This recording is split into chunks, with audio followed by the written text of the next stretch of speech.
Living out of five-star hotels or stately country homes. So this is my garden, soccer pitches. Cruising around the city in supercars. On the hunt for the most expensive designer gear. This would be £1,000. £32,500, literally just here. The mega-moneyed life of the rich kid is beyond unreal. My most expensive holiday was over £10,000. They have no concept of what life is like for most Brits. I've got a cleaner, I've got a chef, people wash my clothes for me, people cook for me. I think I've been on a bus once. So in this series, they will be plucked from their pampered lives. Literally like an abandoned area. I wouldn't feel safe walking around here actually by myself at night. To live with families Hi, hello. who struggle to survive. People that are comfortable living on benefits are lazy. I didn't have a meal because I only had enough to feed the kids. Yeah, don't cry.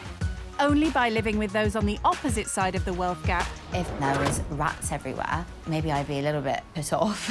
can they appreciate the real value of money. So at the end of the month, how much normally are you left with?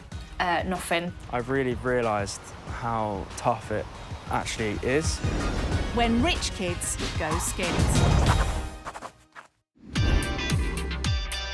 I think I was a spoiled person, yeah, when I was young. I think I'm still now.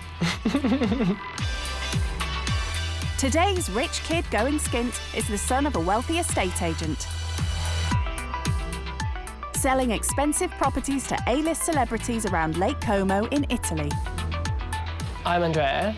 I'm 23 years old and I'm come from Italy, especially Milan. Andrea left his palatial home with swimming pools and moved to London 3 years ago. What?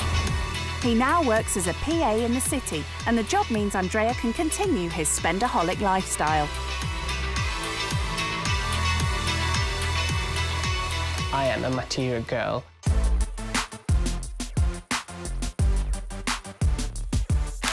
This is a limited edition.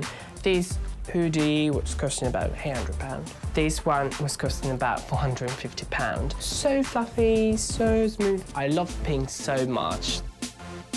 That jacket cost £1,000 and the price of this was £690. The cost of this is about £1,500. This is a wonderful piece of art. It was costing me £3,000. I had to have it. I just like the feeling of when you own stuff which is valuable. Especially bags. We have a Beer King, size 40. It costs about £10,000. Excuse me? He also has a collection of 50 pairs of shoes that cost him around £25,000. So these are my everyday shoes. Pair of sneakers from Louis Vuitton, I think about £500. These are velvet Versace shoes and they're about £700. Those ones are one of my favorite, of course, Louis Vuitton, and I think the price was about £700 as well. I have so many shoes that literally sometimes I don't even know what I've got. For Andrea, it's all part of presenting the right image. Especially for his 10,000 Instagram followers. If you look good, people look at you, people take pictures of you. If you don't look good, you're just one of the others. Good. One thing Andrea never shops for is groceries. I like going quite expensive restaurant all around London, all around the world, basically. When I'm out with my boyfriend, luckily he pays for it. Leaving more for Andrea to indulge himself. Save money for my clothes. Andrea recently found another way of getting through Dosh. Done. My passion about travel developed about 2 years ago when I met my boyfriend. In the past 9 months, I've been in 23 different countries. And they've not been backpacking. Hostels? I don't even know what is an hostel, actually. Definitely has to be a 5-star hotel. I don't like less than that. So what does Andrea think it will be like living skint? Would be difficult? Probably yes. If it's good, it's good. If it's bad, at least I did something different than do shopping, I think. It'll certainly be different.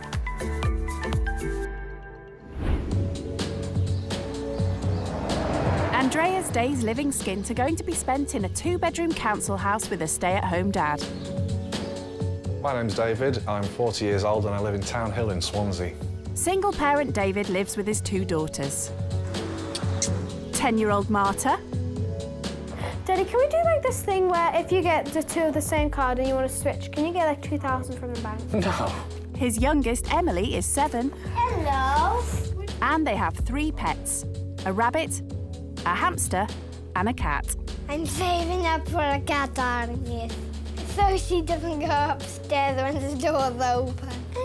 Where are you going? It's tough, especially when you've got 2 girls. No, I get to be the dog. She's the dog today. It's challenging every day, you know, they wear you out, they want things constantly, but I wouldn't change anything. All the fun stuff I like doing, like bowling, is for money. Oh, yeah, it is. Bowling would be nice, wouldn't it? David gave up his career as a head chef to look after his daughters. I kind of fell into being a full-time parent when my youngest was on her way. My ex decided that she wanted to go back to work when she was born, so I became the parent. And I enjoy just being dad, it's wonderful. He'd like to work again and spends a lot of time looking for a job that fits around the school hours. I don't even mind cleaning toilets, I'd do that for a living. I just want to get back to work. Until then, David's living on benefits. Every month we get approximately £1,400. Most of that is taken up with bills and debts. There you go. Works out on this budget, I'm left with £65 for the month. I knew it was tight, but that's not even 20 quid a week. That's ridiculous. Because I don't like paperwork, so I don't do paperwork. So I've never actually realised the full extent of how skint I actually am. Wow. So what is David hoping rich kid Andrea will learn from his time with them? You know, seeing what it's like to not be able to do what you want when you want. We have to walk most places. Is your best boyfriend?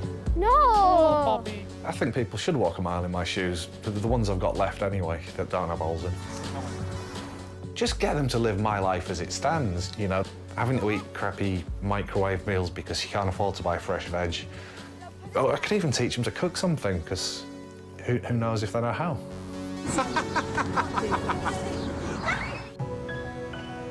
Living skint with David will be a far cry from Andrea's usual lavish lifestyle.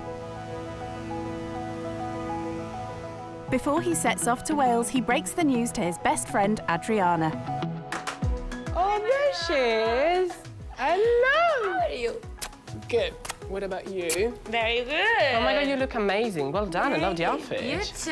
Yeah. You're amazing. Yeah, so thank you for coming. And I have to tell you something that I decided to do. Okay. So I'm going to be living with a full family. Oh my God. Really? Yeah. And hopefully it's not going to be a council house. That would be a shock. I'm worried because I know you are very picky and fussy about cleaning stuff. Yeah. And hopefully they won't have any animals around. You're gonna wear your expensive clothes? I mean, that's me. I don't have cool clothes, actually. Yeah, no, you don't. I know. You don't have a normal pair of jeans. No, I don't. Even a normal T-shirt. No, I don't. Are you taking the Hermes bag? Yeah, of course. The one, it costs £10,000. Yes, of course. I mean, that's my bag. I'm proud of it. You know, I always Jesus. travel with it and it's so comfy. So, yeah, why not? I think you will learn a lot of things and maybe you will cry in the end. You will feel very emotional. What can I do with my makeup then? Don't think about makeup, think about feeling, you know? To no shopping. Cheers, please. Okay. Good luck. Thank you. He's gonna hate it because he's very picky and fussy about cleaning and food. I think you can change.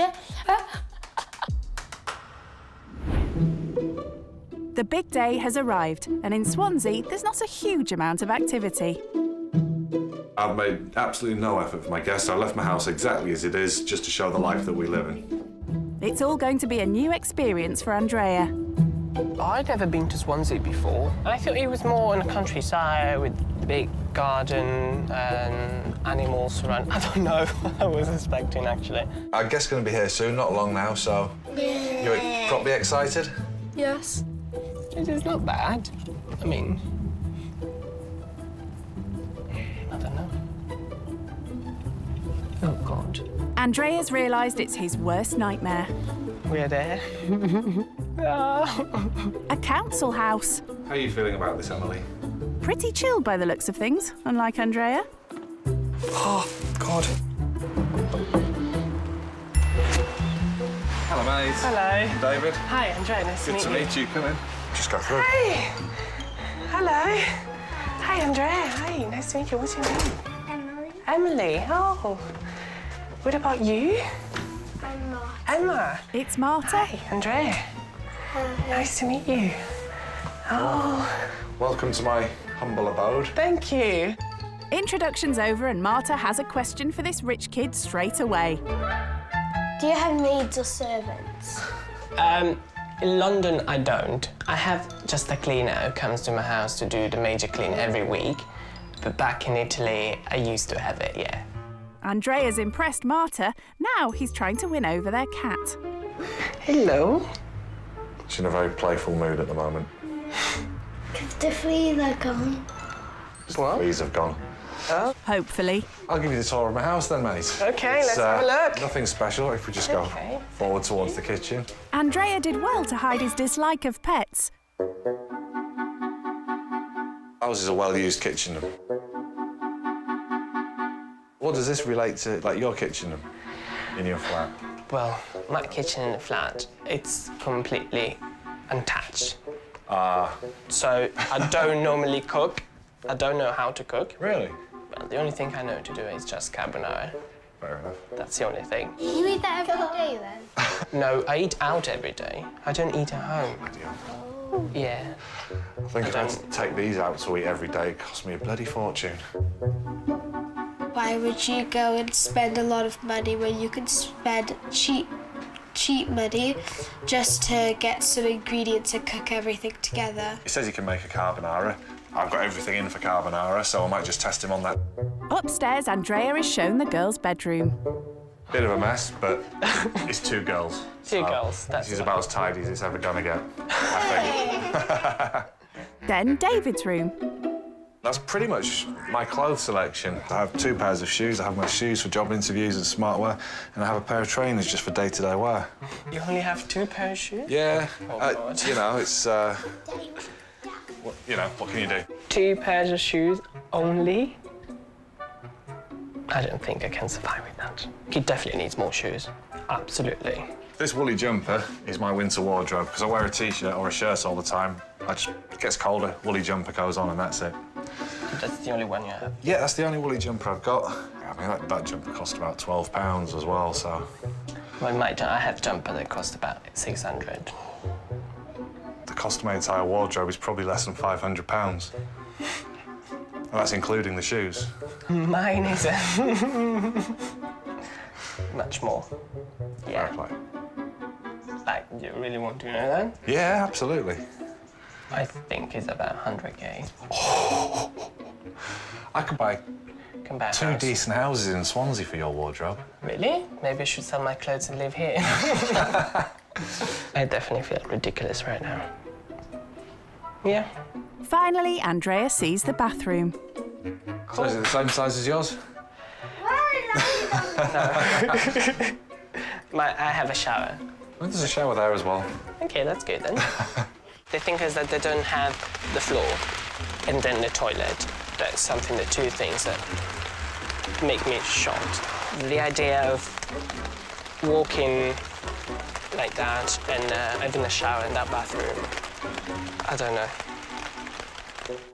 Andrea is used to sleeping in the best beds in luxury hotels when he stays away, but he won't get that here. So where am I going to stay tonight? Well, you're not very tall, so... The sofa. No, it's actually a sofa bed, and I will pull it out properly for you. Oh, that's so you've got good. nothing to worry about there. Okay, It goes up to like this. It does fill most of the room, but... Cool. Andrea's certainly shocked at David's basic wardrobe, but the tables are about to be turned. I think probably I'll spend about 4K, 4 to 5K a month. Just kind of random spending? Yeah, between shopping, food, travel. Wow. I could probably drag that 5K and feed myself for a year on that. Yeah, oh my God. Quite easily. Yeah. You know, it's just another realisation of how little I do actually have, which is quite sad. It's reality check time for Andrea. But this is really going to depress you, mate. My monthly budget is... I have £1,400 comes in every month, and that's my benefits. And of that, £1,335 goes out, so I'm left with about £65 a month in disposable money. You go out one night, you spend £65 like that. It's ridiculous. We spend about 140 a month on food, sort of £35 a week. So it's £35 a week? On food for 3 people. I spend £35 a day. What, Even on more. lunch? Between lunch and dinner, Wow. definitely more than £35. Oh my God. We are worlds apart. You know, we can't just go out for a meal when we want. We can't just, snap decisions, snap purchases. We can't do that. And I think that's probably hit him a little bit as well. I've got a bit of a thing for watches. I noticed yours the moment you walked in, and that's absolutely beautiful. How much did that set you back? 10K? Yeah, your watch on its own would solve so many problems for me. Don't sleep tonight. I'm just kidding. He doesn't know about the cost of his bag yet. £10,000 would pay off all my debts in one go, and it would make me about £400 a month better off. I'm feeling bad now, spending all that much money for something just to say, oh my God, I've got Rolex in my, you know, rather than have people that are literally struggling very much. Why life can be so cruel sometimes.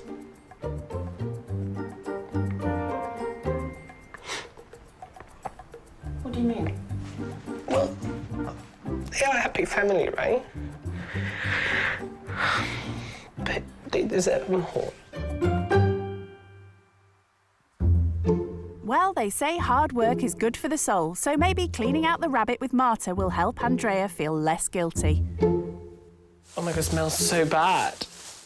Oh God. Shuffle it in, and then just put it in there.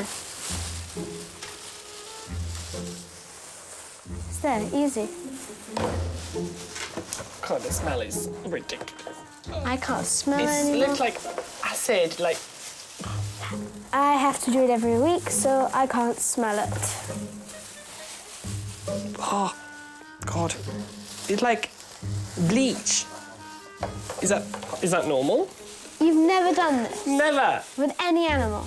Never. Wow. Thanks. It's there, easy. You're doing a good job, at least for the first time as well. It's just the smell, the only thing I don't like it. Well, then once it's covered, you can't smell anything. I Yeah, don't that's think. true. That's it?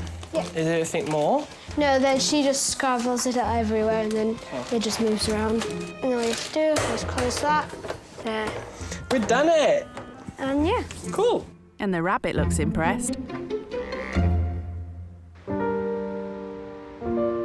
Andrea has spent his whole life cocooned in luxury. Get out of it. Yeah. It's just when there's a cold wind, it's like that. Oh. But David knows what it's like living without even a roof over his head. When I split up with my ex, I just literally had nowhere to sleep. I actually managed to spend 3 months homeless. So I had a little pop-up tent. I'd sometimes sleep in the dunes if it was nice.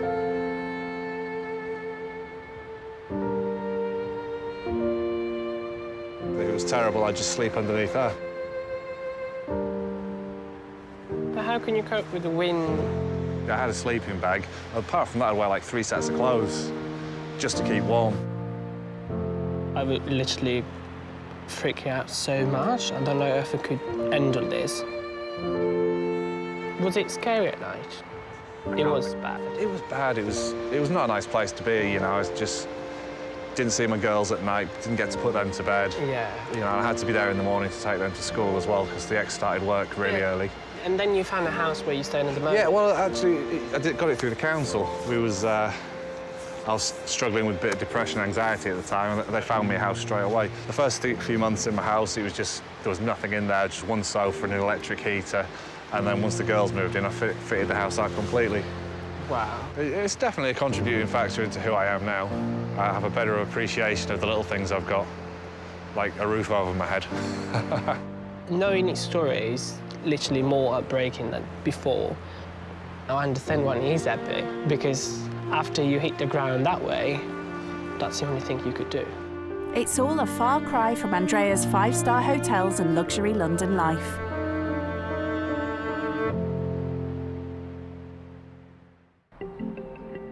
Back at the house, Andrea has time to reflect on his experience so far with best friend Adriana.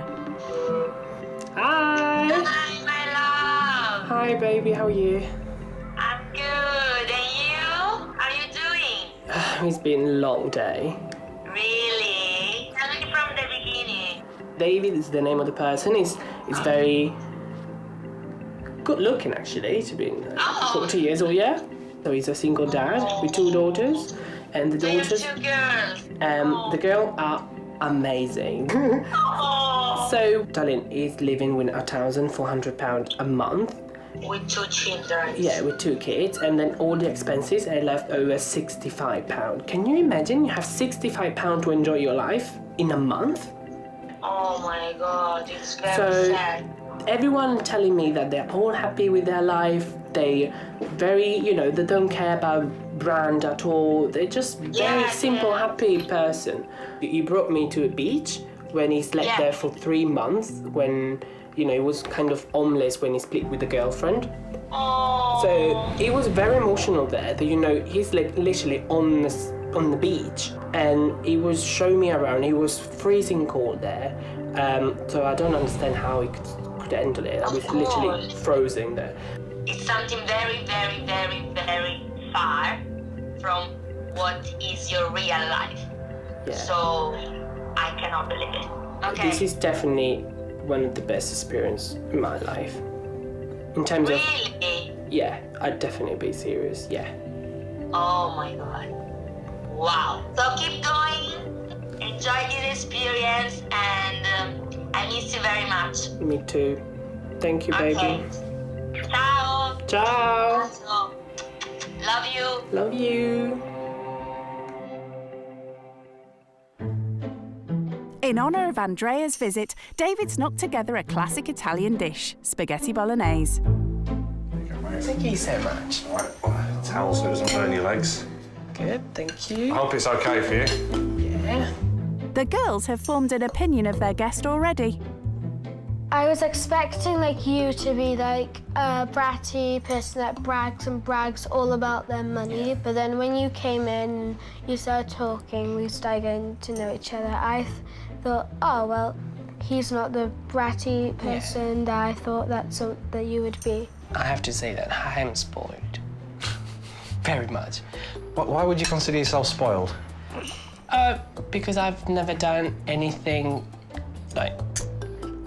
I've never cooked for myself, I've never done any cleaning for myself. Always someone else was doing it for me. Would you like to swap lives for a week?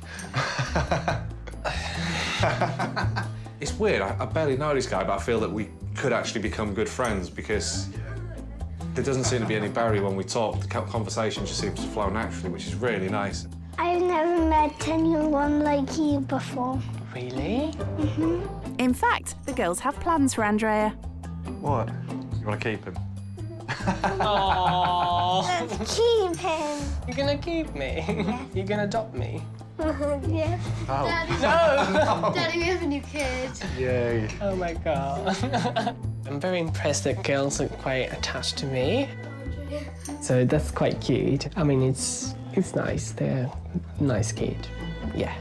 My girls have both said they want Andrea to stay with us, and I think that's absolutely wonderful. It just shows how mature my children actually are for a 7- and 10-year-old. They seem to really appreciate him and where he's come from, and they actually seem to have a really good grasp of his side of life, the way he explains it to them. It's quite nice to see.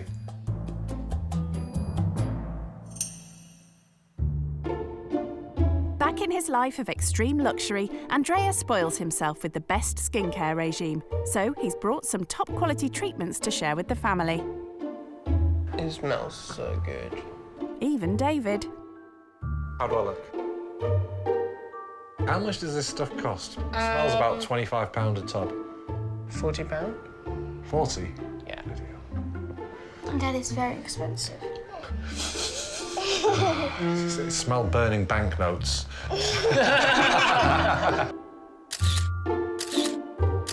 So how to enjoy a facial is just sit back, relax, close your eyes, think of nothing. Good night, everybody.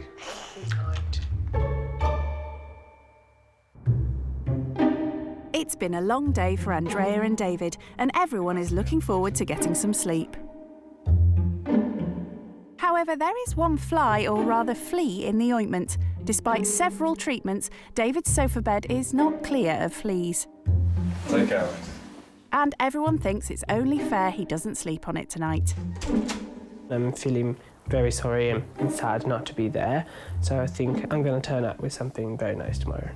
To be honest, I expected someone who's going to be quite up themselves, who, you know, looks down upon people who aren't in their position a little bit, maybe thinks they're better than people, but he's not like that at all. He's been such a down-to-earth guy. It's the second morning and the family eagerly await the return of their guest. You looking forward to seeing Andrea again today? Yes. Instead of shopping for himself, it looks like Andrea has been spending time thinking about how he can spoil others. Hello, mates. How you doing? Come in. How are you? Yeah, good. Hello. So I wanted to tell you I'm very glad I couldn't stay last night. And so I decided to bring some breakfast.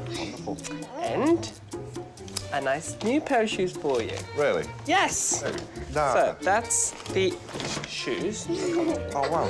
Well, thank you. You're welcome. Andrea turned up this morning with coffees and pastries and bacon butties and shoes for me, actually, as well, which is absolutely incredible. Oh, wow. Oh, wow. Wow. Beautiful. Oh, mate, thank you so much. Yeah, hold those. Hold that. I can't just squash in my cave. You're gonna have to. It's the nicest thing that someone's done to me in a long time. It's good. Feels good. Wow, that's comfortable. I think they look amazing on him. Coffee and a breakfast bun and shoes. It doesn't get any better. Treating himself to coffee and breakfast is the norm for Andrea. He wouldn't even know what a fridge is. When you do go grocery shopping, when you go, how much do you sort of normally spend? I really don't go. You don't go at all, no. you just eat out mostly? Yeah. Yeah, I don't, to be honest, yeah, I don't think So your fridge and freezer are pretty much empty? it's completely empty. Oh, wow. Yeah. So at least they're clean. Yeah. So, Andrea, what I'm going to do today, I'm going to take you out. I'm going to give you the challenge of doing my £35 a week shop. Good. You think you can Yes. cope with that? Yes. It's quite important. You've got to think about what you're getting, because you've got 2 young children to eat. They're not going to eat spicy food. But I think I'd be really surprised if you could come back with a shop that included a decent quantity of fresh food, you know, meats, vegetables, things like that, to actually make fresh meals, because I don't do as much of that as I'd like. So, you know my job, so I'm a super organised person, super organised PA, so let's do it. I like to think that I'm sharing something like part of a life experience that he's never had before, and it might make him actually think about his spending in the future, you know, and maybe not be as frivolous with things. Hopefully. Here's your bags. Thank you so There's a much. bag inside, and whoop, Give me money. here's your £35. Thank you. Right, good luck. Thank you so much. I'll be waiting for your arrival. Good job David supplied a bag. Andrea couldn't fit much in his £10,000 bag for life. £35 for him's probably nothing. Like a drop in the hat, or maybe, you know, a quick lunch with a couple of glasses of wine. I think for him it's more or less throwaway money. Andrea tries working methodically by thinking what the family might eat for breakfast first. Eggs. Do they eat eggs? I don't know. We might need to have toast. And he's trying to work out exactly how far one loaf could stretch for a family on the breadline. 12, 13, 14. 14 divided 3. 3. They have 4 slices each, divided 7. It's impossible to do that. And I have a feeling he's going to buy a lot of stuff that I've already got. I didn't realise butter was expensive. Well, with this one, you got lard is the same as butter. Lardly? This could be a disaster. I'm trying to get, you know, some fresh stuff. Oh, look at that. That's quite cute. I don't know, I'm struggling very much. What is this?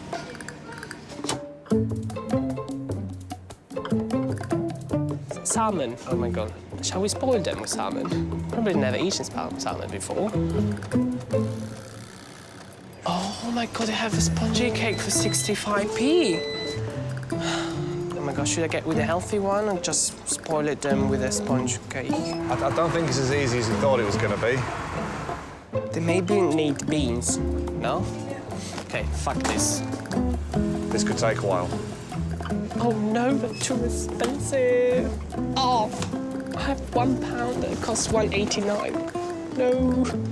It would be very different for me if I had unlimited, you know, budget. But he hasn't. I think I should treat them with a pizza. After an hour, yes, an hour, he finally makes it to the checkout. Fine. How can I carry all this? That's so heavy. Is that promotion, right? I get 2. Okay, good. Yeah. How much is it? 32? Yes, I'm in the budget! Yes. Hang on, you've not finished yet. 36.55, just over. So, I know exactly what you have to remove. Remove this. He then goes under budget. Okay, I know exactly what to do. He's got some leftover cash for a treat. Let's get this fucking sponge. Yeah. I need a holiday after that. Oh, here he comes. Oh my God! Oh, wow, I look made at that. Look at that, mate. Oh, Here, so let me grab heavy. these for you. Oh, it was the most difficult part of my life. I would rather clean rabbit's poo compared to do that. Trust me. But will his efforts impress David and provide his family with enough food for a whole week? Let's go through this and see how well you did, shall we? Yes. All right, we'll start here with this. Okay, we have Pizza. pizza, always good. So I decided tomato and cheese and pepperoni. That's Yep, exactly what the girls love. Perfect. Really? Yeah, Marty's pepperoni, little one done. eats cheese pizza. Do you like chicken soup? There you go. We've got some cheese as well. And some spaghetti. Always good. The shop actually took him quite a long time. He was back and forth checking a lot of prices, but he's done quite a good job. He's got a lot of the basics in bulk. He's got some things to go with him. He's got quite a lot of meals ready to go there. We do like a good salad, don't we? Yep. Ooh.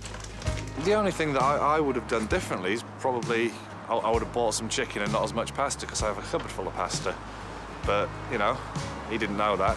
That was cake, I think. I saw that. No, it's not cake. But... Dun, dun, dun. Ta-da! Cake for Daddy. No! I don't know how you do it. You do it great. So it's very impressed. And so, well done. Thank you very much. Yeah, this is... Well, you've done a cracking job and I'm really made up. Which is a similar shop to what I would do. It's a really good shop. Impressive. Good lad. After a bite to eat, they head out for an intrepid treat down at the local leisure centre. Something that doesn't happen often for this family. Like a special treat for the girls, so, you know, we actually get out and do something that isn't just playing in the park or walking on the beach. You know, it actually gives them some physical exercise that they can focus on properly. There's a climbing wall here, but the family have no idea what that means for Andrea. I'm so terrified. I mean, I'm gonna do it, but let's crack on with it, right?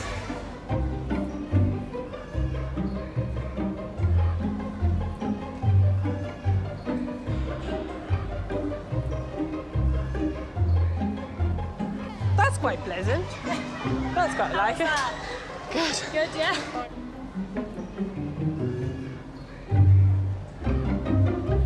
Feeling good.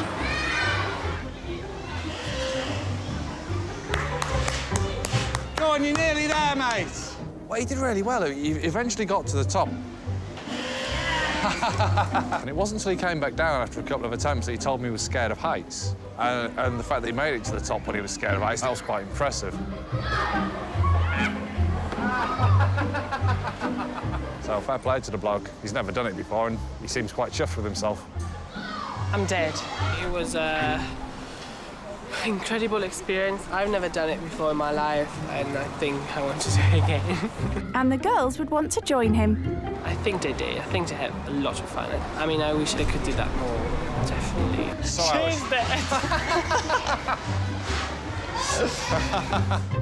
But for this family, a return visit will be another special occasion. I'd love to be able to bring them down every weekend and just get them climbing or get them swimming every weekend, but it's just not financially viable.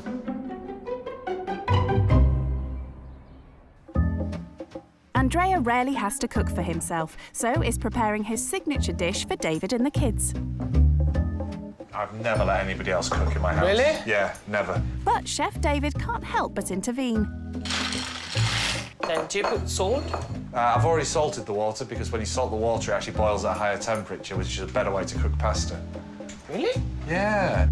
Andrea's learning some tricks of the trade. A lot of people put the egg in when it's still too hot and end up with scrambled egg. Yes, that's what I'm doing. What, ending up with scrambled egg? Yes. That's not carbonara. No, no, no, oh no. This could be the end of a beautiful friendship. This is what my mum always told me. And then when if it's scrambled, it's fine. And then you put just shaved parmesan done. See, bacon. Yeah. Okay, well, let's do it your let's way. do your way because you're in charge. I'm just supervising. We'll see how it comes out. Phew, glad they've sorted that out. But Andrea wants to get something else off his chest. At some point yesterday, I cried. Oh, mate. It's because I was feeling, bad. I actually realised your situation. And I don't normally show my feelings to anyone. I'm a very cold person. Like, if I have to cry, I cry my home, that's fine. Very Italian. Very Italian. Yeah. Well, not really. Italian, I like doing Exactly. Exactly. But I was a bit of a shock, and it just came out naturally, you know, like thinking about it and said, wow, there is someone who's really struggling. Yeah. And, but except that, you have happy family, your kids is amazing, so it's wonderful. David returns the compliment in a different way. I'm going to give this to you because it's one of my favourite books ever. Really? It's Kurt Cobain's biography, and it's absolutely mind-blowing. It's one of the only books that's actually brought a tear to my eye. Someone who's nothing's given me something which is the best book. Couldn't be anything, but just his favourite. And that's a very good gesture. Absolutely. It also made me cry. Look. Goosebumps, wonderful. It takes you 6 years. Every time I will start reading it, I will think about you and your family. So I really appreciate it. Oh. It's all right, mate. Cool. Shall we eat now, then? Yeah, let's eat. Wonderful. Dinner! Hello, girls. Dinner time. That's for you. Thank you. Enjoy. It's the moment of truth for Andrea's cooking. Food cooked by somebody else. I love it. Yeah? Good. You have made a good team. But Marta's more impressed with Andrea's bags. They looked really nice and they held a lot of space. Yeah. And she wants to know the price of one in particular. It's 10K, a bag. For a bag? Yeah. Did That my one, yeah. 10K? Yeah, that's Hermes. Is it made of diamond? That would have been... Or like- There is a bag full of diamond, which is about 100K. You can have my sports bag and I'll just do a runner with yours. OK. As Andrea will soon be leaving, Marta's written some messages summing up each person. You're perfect, just the way you are. Thank you. Why am I perfect? You're always on time and you're always perfect. You always want to be perfect. Thank you, baby. It means a lot to me. Enjoy life to the fullest, never give up. Oh, that's nice. You know, it's one of my motto in life. You are awesome just the way you are. Just know you're amazing just the way you are. I think you're amazing because you're annoying. That is true. Oh, baby, don't accept that. But one thing they all have to accept is that it's time for Andrea to leave. Thank you for everything. You've been one of the kindest person I ever met. And I don't want to be emotional now.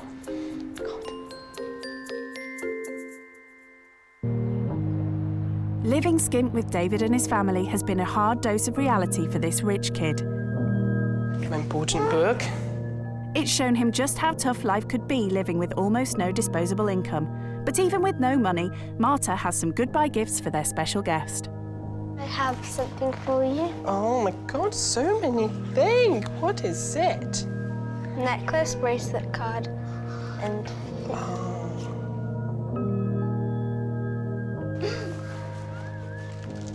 Thank you. Oh, babe, you okay? Come here. And Andrea has a gift for the whole family. You will have free voucher to go in Liz Centre and do what you want, just enjoy yourself. Wonderful. Thank you. For Emily, actions speak louder than words. Well, that's so it doesn't get misplaced. Oh, Emily. So, you've been amazing. Thank you. And I really look forward to see you again, hopefully soon. Yeah, you're more than welcome to come here anytime. Are you more welcome to come to London? Come back here, I'll give you another hug. Oh. I've got an Emily as well. Do I have a parcel here as well? We've got it. There we go. He was like a best friend that I've always wanted, that could cook with me, can do face masks and all that. So what does David think Andrea will take away from his time with them? From what he said, I think he now has a better appreciation for the things that he has. Probably before buying something ridiculously expensive, I would probably count up to 10 and then say, do you really need that? And then think of them as a probably not.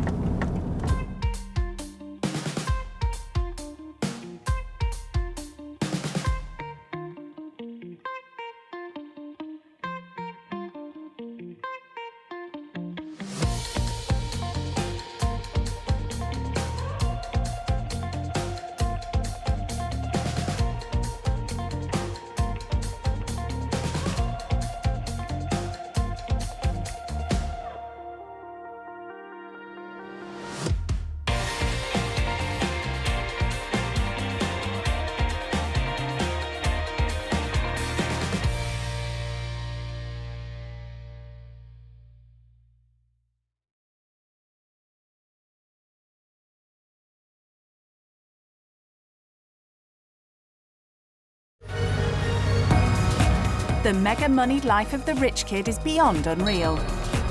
It costs about £10,000. And went to one of the most expensive boarding schools in the world, £100,000 a year. They have no concept of what real life is like for most Brits. I've got a cleaner, I've got a chef. I haven't washed my hair myself for the past 4 or 5 years. I think I've been on a bus once. So in this series, they will be plucked from their pampered lives. It seems to be quite dirty. I wouldn't feel safe walking around here actually by myself at night. To live with families who struggle to survive. I am dying to know why they're living in accommodation that's simply too small for them. Only then can they realise the real value of money. £150 on food? Yeah, on food, yeah. Basically, I'm just trying to make ends meet.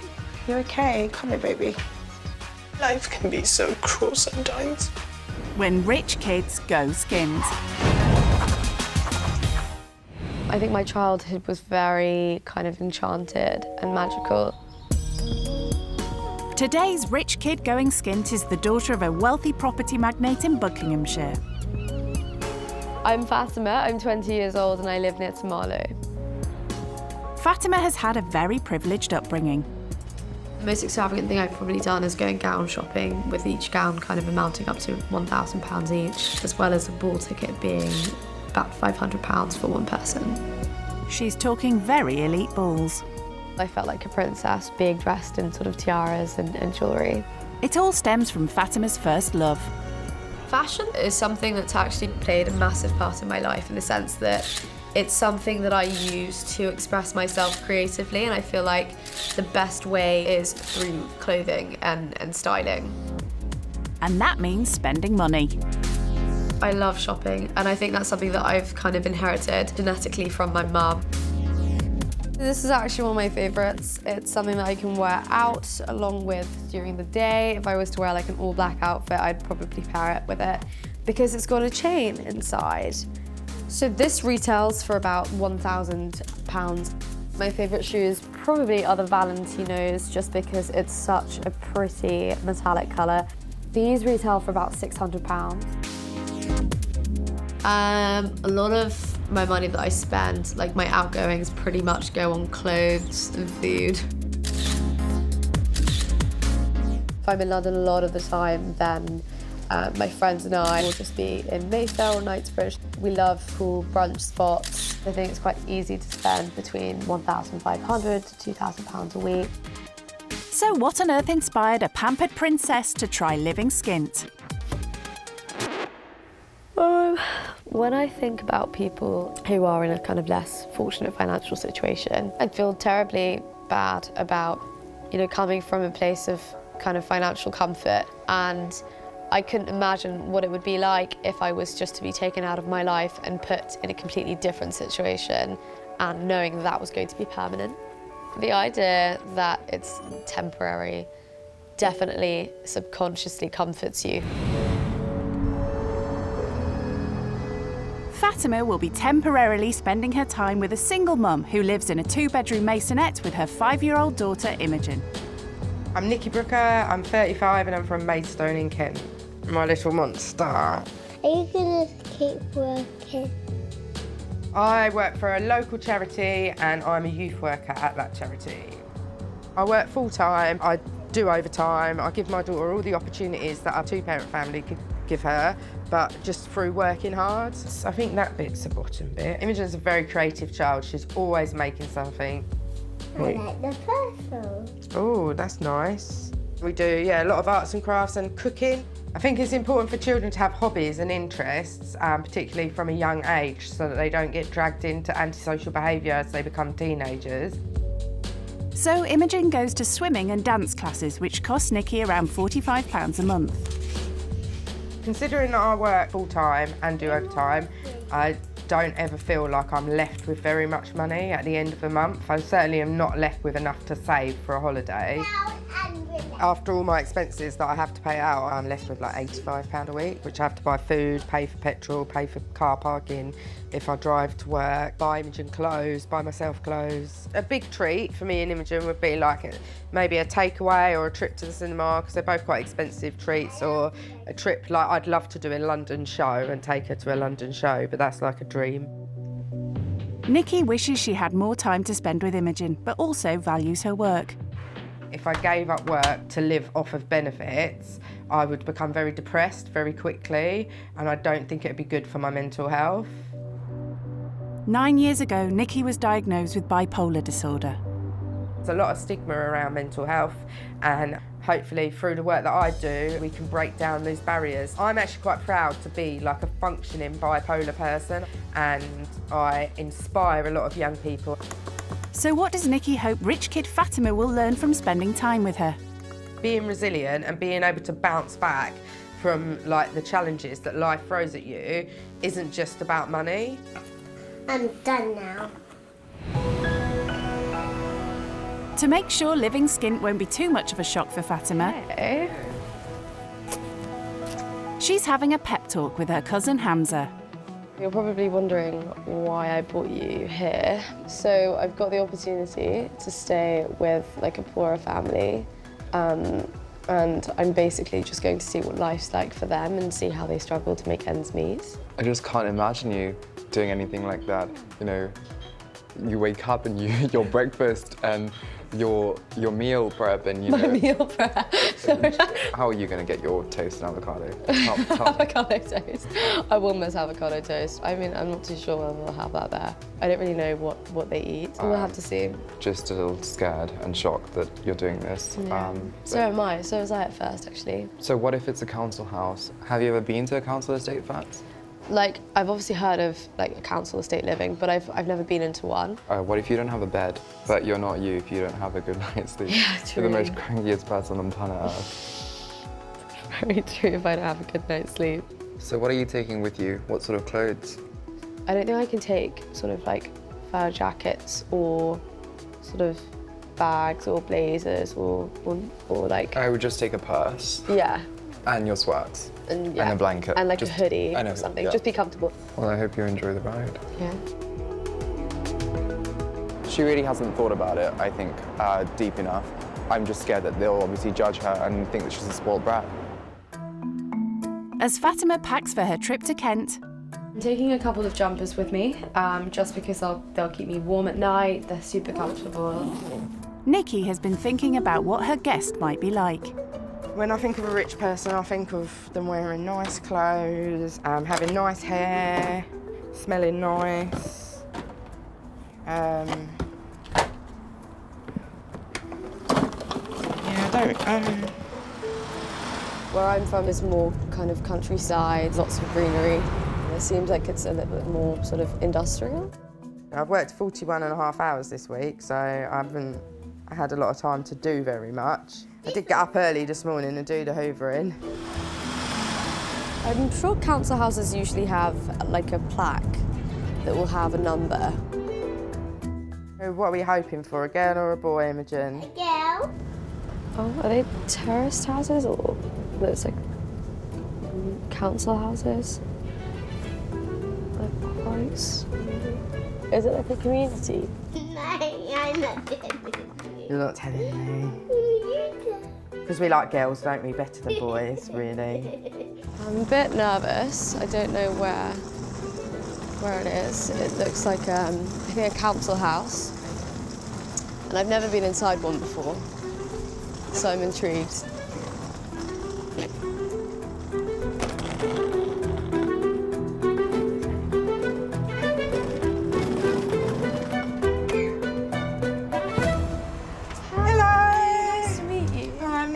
Fatima. Nice to meet you. Come through. This is Imogen, this is Fatima. Hi, nice to meet you. Okay. She's got really sticky fingers, so you probably don't want to touch her hands. That's anyway. all right. Oh, she's got a knife? Yeah, but it's a child safety knife, it's all right. Just found it a bit shocking that obviously like a small child is playing with a knife, but it's a safety knife, so fair enough. But yeah, no, that was a bit like, whoa, okay. Am I safe? No, just kidding. What's your lounge like? We have like 2 living rooms in total, so like cool. one of them is on the other side of the house, and that's just kind of casual, whereas the other one's like for formal meetings only. So do you have like a separate dining room yeah. as well? My mum and dad actually like to entertain a lot, so they invite a lot of family members around for sort of like garden parties and barbecue. Do you have a big garden? Yeah, it's quite big, and they like to use the space, and they'll just set up like a marquee or a gazebo outside. I've got a question, because you've got a garden. What do you want if we get a garden? 3 bunnies. 3 bunnies? I have 6 bunnies at home. Yeah, I have That's like a so runner cool. and they have like a hamper. There are about like 3 or 4 hampers that they have. hampers? Doesn't she mean hutches? Do you clean them out, or do you have somebody that helps you clean them? I don't clean them out, no.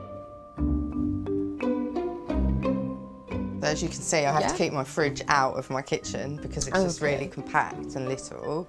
What is your kitchen like? It's quite big, so there's like an open plan, there's like an island in between. Oh, just nice. use that to kind of just chop up things and prepare food. Nikki shows Fatima upstairs. So this is my room. Yeah. But Imogen also thinks it's her room. Oh, okay, so do you share it? I'm ashamed to say that she sleeps with me still. I made a rod for my own back. She does have her own room, but she prefers to sleep on this side of the bed, and I sleep on that side of the bed, and she puts her toys there. I did my washing last night, so that's an area full of damp clothes that I'm drying at the moment. Oh, okay. So what do you do? I mean, I just have like a tumble dryer at home in the laundry room. I'd love a tumble dryer. So this is Imogen's room. Okay, nice. She does play a lot in here. There's like a unicorn theme going on. Yeah, she loves unicorns. And so I thought that maybe you might like to sleep in that bed. Yeah, no, I'd love to sleep in that bed. Yeah, cool. That will work for me. I was definitely way more nervous outside, and I think now that I'm inside, I feel a bit more at ease, just because I've met Nikki and I've met Imogen, and they seem like a really sweet family. I think she's probably more approachable than I thought that she would have been, but yeah, I'm like looking forward to having more of a chat with her, really. And the first chat they have is about Fatima's rich kid lifestyle. Have you got any idea, like roughly how much you would spend in a month? In a month? In London, I think a week's spending is probably like, what, 1,000. Wow. In Selfridges, with like the branded stuff that you would buy, I mean, you can literally get 3 things for like under £1,000. Wow. In some. You can spend £1,000 on 3 outfits from Selfridges. So that's just, yeah, mind-blowing, really. For Nikki, £1,000 a week is way more than she earns as a youth worker. I get paid like £1,500 a month. Yeah. And then after bills and everything, I'm left with like £85 a week to spend on like petrol, parking, food, clothing, anything that we need that month. So it can be quite tight.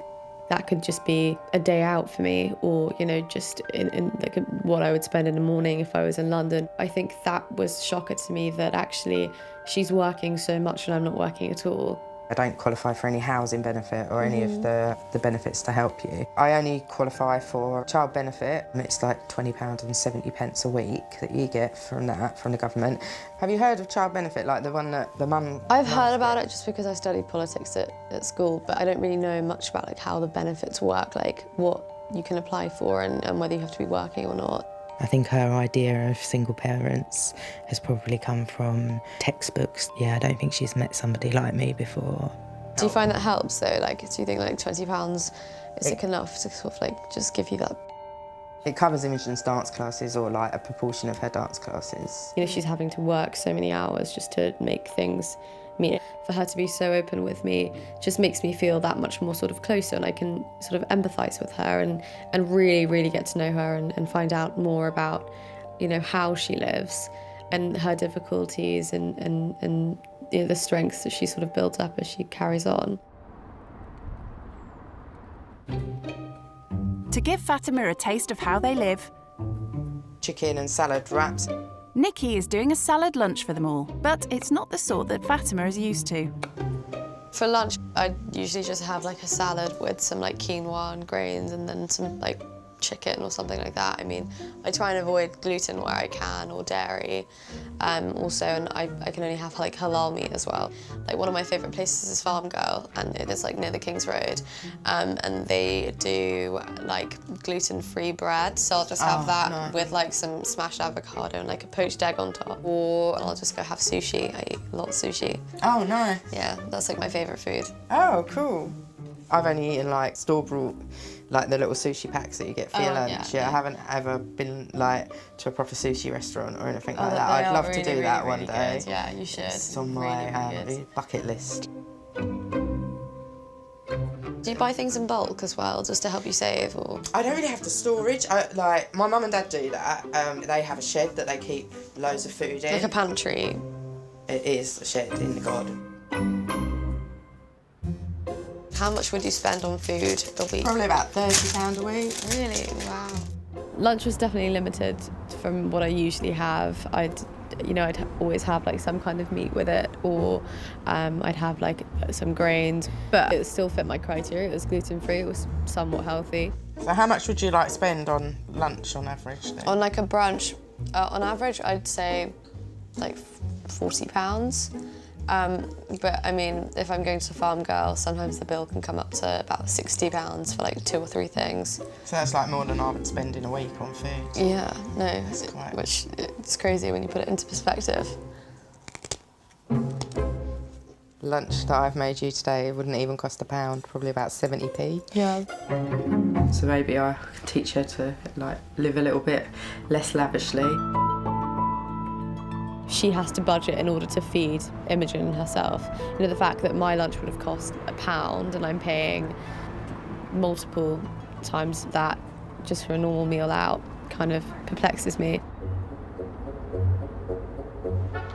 Fatima's privileged upbringing indulged her with lots of hobbies that would be beyond the budget of most families.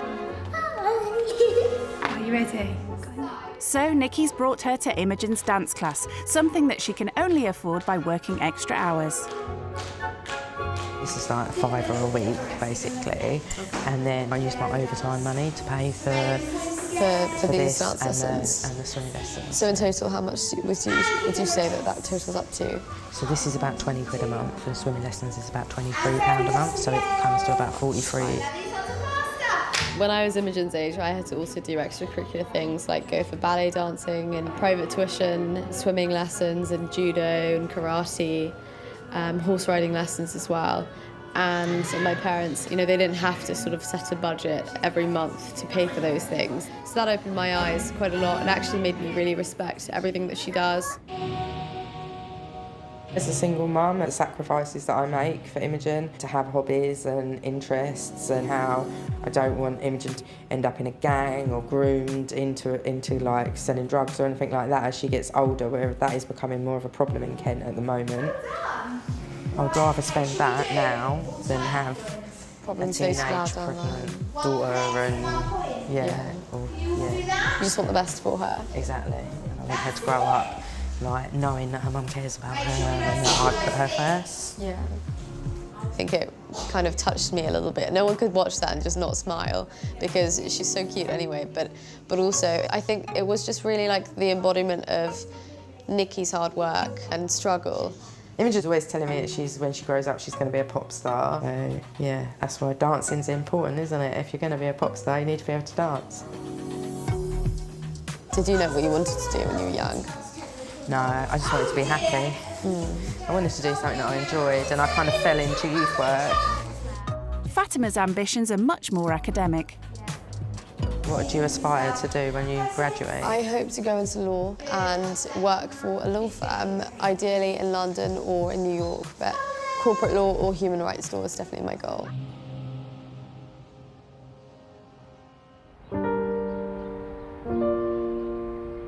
Fatima's fortunate to have a life that is cushioned by her parents. When I was your age, I fell out with my mum and dad quite badly. But for Nikki, that security hasn't always been there. Haven't always had the easiest relationship with my mum and dad.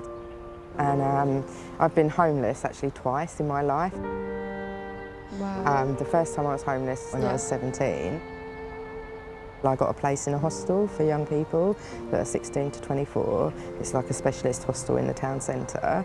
So I had to live off £30 a week, like for everything. But it wasn't just for food, it was to get to school, because I used to have to catch the bus to school as well. If I was to have problems, I think, at school, or if I, was struggling that much, I'd probably go back to my parents. Did you not have that? I didn't feel like I could really talk to my mum and dad at the time. I was really cross with them. Yeah. I just didn't feel like they loved me. And I didn't feel very understood by them. Yeah, no, I'm sorry. I've been so reliant on my parents, not just financially, but also emotionally and physically. So that the thought of not having them support me in anything would scare me. Has there ever been a point when you think, that's it, I just give up? I have been suicidal at times. Yeah, it was a shock to end up homeless again when I was pregnant with Imogen, because I was sofa surfing at 36 weeks pregnant. It's actually so upsetting. Do you want a tissue? No, it's fine, I'm okay. I couldn't get anyone to help me, so I had to call my mum and dad. Yeah. And my mum and dad were like, look, we'll come and we'll get you, this has to be the end but this has to be the end of this. I've got a really good relationship with my mum and dad now. Like, knowing that they love me, and time is such a good healer, and this is what I teach young people as well. I don't know what I would have done if I was in her situation, where I've had one setback and then another setback and then, followed by another. I think I'd lose hope really quickly. And I don't think I would have been able to deal with it as strongly as she has, and I think it's really built a real sense of resilience in her, and I think that's what keeps her going. Just to open up to Fatima and share with her that what I've been through, just to get her to see how far I've come. I'm doing quite well now, raising my daughter, and with my career I feel like I'm back on track. One of my goals is to own a house and to be able to go on holidays with Imogen. I want Imogen to see the world with me. It's a world apart from Fatima's cosseted lifestyle.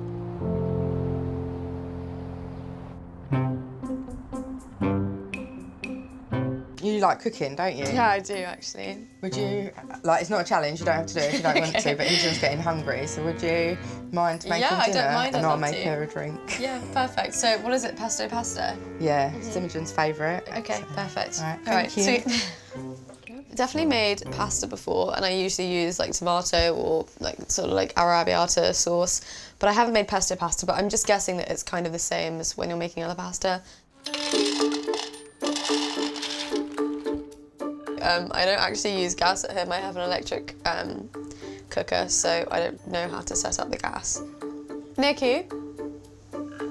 I just need your help turning on the gas for just boiling the pasta. Oh, okay, so you just do this. Okay. Oh, right.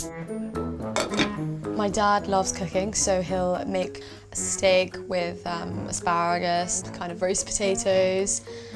For dessert, I personally love macaroons. That's like my favourite dessert, so I always have them in the fridge. How do you know when pasta's ready? Do you just like taste it? No, it's not ready. I'm a culinary goddess. Nikki? Yeah? Do you know how much pesto I should add? About half a jar. Half a jar. Definitely ready. Go. Are you hungry? Yeah? Do you want to come sit down? What's the verdict? It's really good. Fatima's food has Imogen's vote, but are Fatima and Nikki politically on the same page? I used to feel like there was social mobility within this country when I graduated from uni. Yeah. But now I don't feel like there's social mobility, and I don't feel like you can move between the classes as easily as maybe 10 years ago within the country. So like the rich are getting richer and the poor are getting poorer? Yeah, definitely. Politics over the dinner table is something that's, you know, not really acceptable, it's not appropriate, it's not a dinner time topic. But actually, you know, talking to you about the social class system in the UK especially, actually was really interesting. When I was a teenager, I was really passionate about young people having a voice to government, and I was instrumental in setting up the UK Youth Parliament, Wow. Which is an issue-based charity to give young people a voice to government. It's not about party politics, but about the issues that affect young people. Speaking about politics actually helped us get to know each other a bit more and gave each other a glimpse into each other's sort of lives and what we think and our opinions in terms of just all kinds of topics.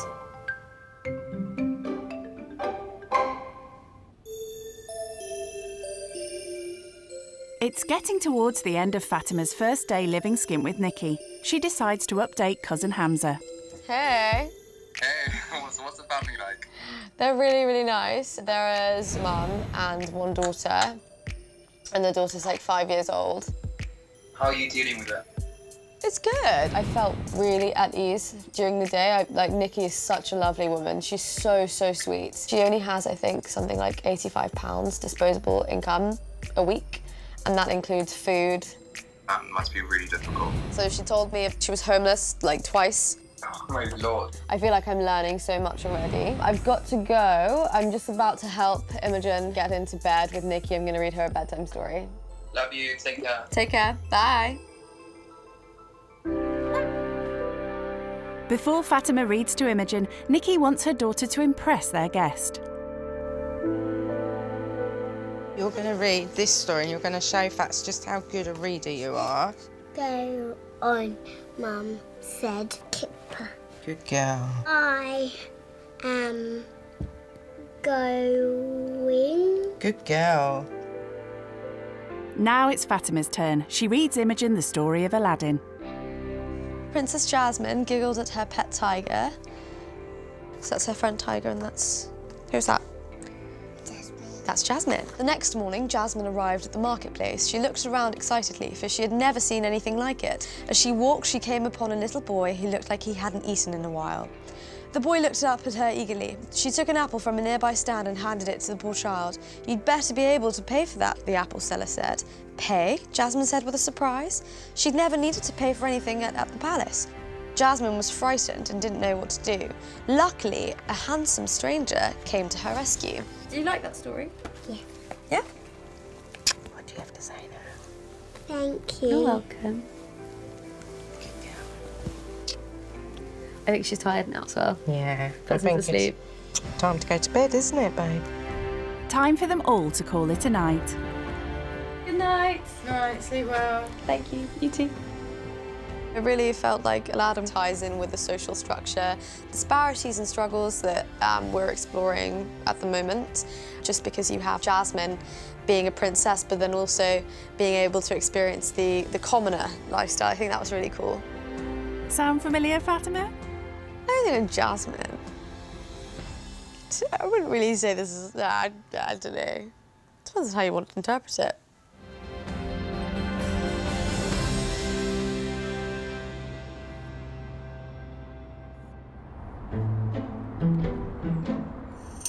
It's the start of Fatima's second day living skint with Nikki. I'm making porridge for Fatima. I've already had breakfast just when I got up. Yeah, I've been up for a little while. I needed to do some stuff this morning. Yesterday was definitely quite tiring. I kind of slept like a baby. I didn't really, wake up at all at night. I think I want to get the same unicorn bed sheets just because they're so cool. Fatima, your breakfast is ready. While Fatima's been slumbering, there's been no rest for Nikki, who's been up at the crack of dawn doing jobs. Morning. Morning. Was the bed comfortable? Yeah, I slept really well. Oh, cool. Maybe you could tell Imogen that the bed's comfortable. Yeah, I will let her know so she can start sleeping in it. Is the porridge all right? Yeah, no, it's really good. I'm just not too hungry at the moment. Oh, okay, cool. I like my breakfast looking aesthetically pleasing. So yeah, no, I love adding blueberries and bananas and dates and strawberries and chia seeds on top as well. And yeah, no, it was just a bit plain. Breakfast is not quite up to standard, and talk turns to holidays and travel. I want to get us a passport. My passport expired after I had Imogen, and Oh, really? so I'm saving at the moment to get passports. Oh, wow. I didn't realise they were that expensive. Yeah, I think it's £85 for an adult passport and £65 for a child. Oh, I see. Okay. I was expecting like 500 or 600 to replace it. So how many months would you say that would take you?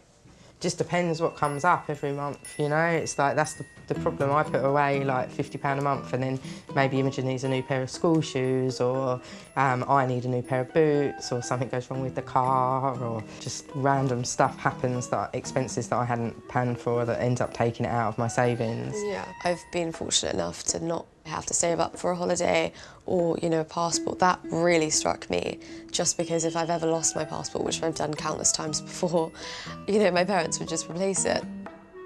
Hang on, you think they cost £500 to £600 and yet you've lost yours many times? To me, like, a passport is like a precious possession, and I felt that was kind of like quite frivolous, that you could lose your passport and then just, I'll just go and get another one. For Fatima, splashing £1,000 on an outfit is something she'd do without thinking. But Nikki has to consider the price even when buying clothes in a charity shop. Hello. She's brought Fatima to one of her favourite charity shops to see if she can find something that would suit Nikki within her budget. Okay, so the challenge to get an outfit for under a tenner. Yes. Here's your £10. Okay, I willingly accept. I can do this, hopefully. Good luck. We look forward to seeing what you get. Okay, thanks. While Fatima trawls through the racks, Nikki and Imogen head out to another charity shop. Little does she know we're going to be buying her an outfit, so that'll be the real challenge, won't it? Whether she will wear something that costs a tenner from a charity shop, as I'm sure she's probably never worn second-hand clothes before. Hopefully I can change her opinion on charity shops. I know she said she gives to charity. I think you can find some really, really nice pieces over here, and you can style them. They're just as good as clothes that you can get from, the store. They've just been worn. We're looking for something for Fatima, all right? But she said that she doesn't like trousers. Nikki doesn't, so I'm hoping to find something quite along the lines of her style. I wonder if she's into... Imogen, do you think she would like a dress? Yeah? Sure. It's all like quite mishmash in the sense that it's not really organised as such, but then that's a charity shop, so I think there'll be something, hopefully like a hidden gem somewhere that will just work. So I'm going to be persistent and just look. Which one can you imagine Fatima wearing? That one. Yeah, I think that's a really good choice. I think she's going to look beautiful in that. So this is $5.50, and it would give me sort of money as well for shoes or maybe something to go with it, like a jacket. Imogen, will you go and give that to the man, please, while I hang this one back up? Yeah. Thank you so much. I quite like this one, actually, because it's really feminine and you've got some florals there, which are cool. Do you think this bag will look nice with that dress? Yeah. Yeah, are you sure? Yeah. Do you think Fatima would like this bag? Yeah. Okay, cool. Let's get these things for her then. This is the first time I've actually bought something from a charity shop. I'm amazed by how many sort of varieties of different types of clothing that you get here, as well as designers too, and just at discounted prices. As Fatima doesn't know I'm getting her anything today, hopefully she'll be surprised when I give it to her and that she'll want to wear it. Thank you. That's £7, please. There's your change and your receipt. Thanks so much. Thank you. Can I get this? It's £10, isn't it? Yes. That's £10 then, please. Thank you.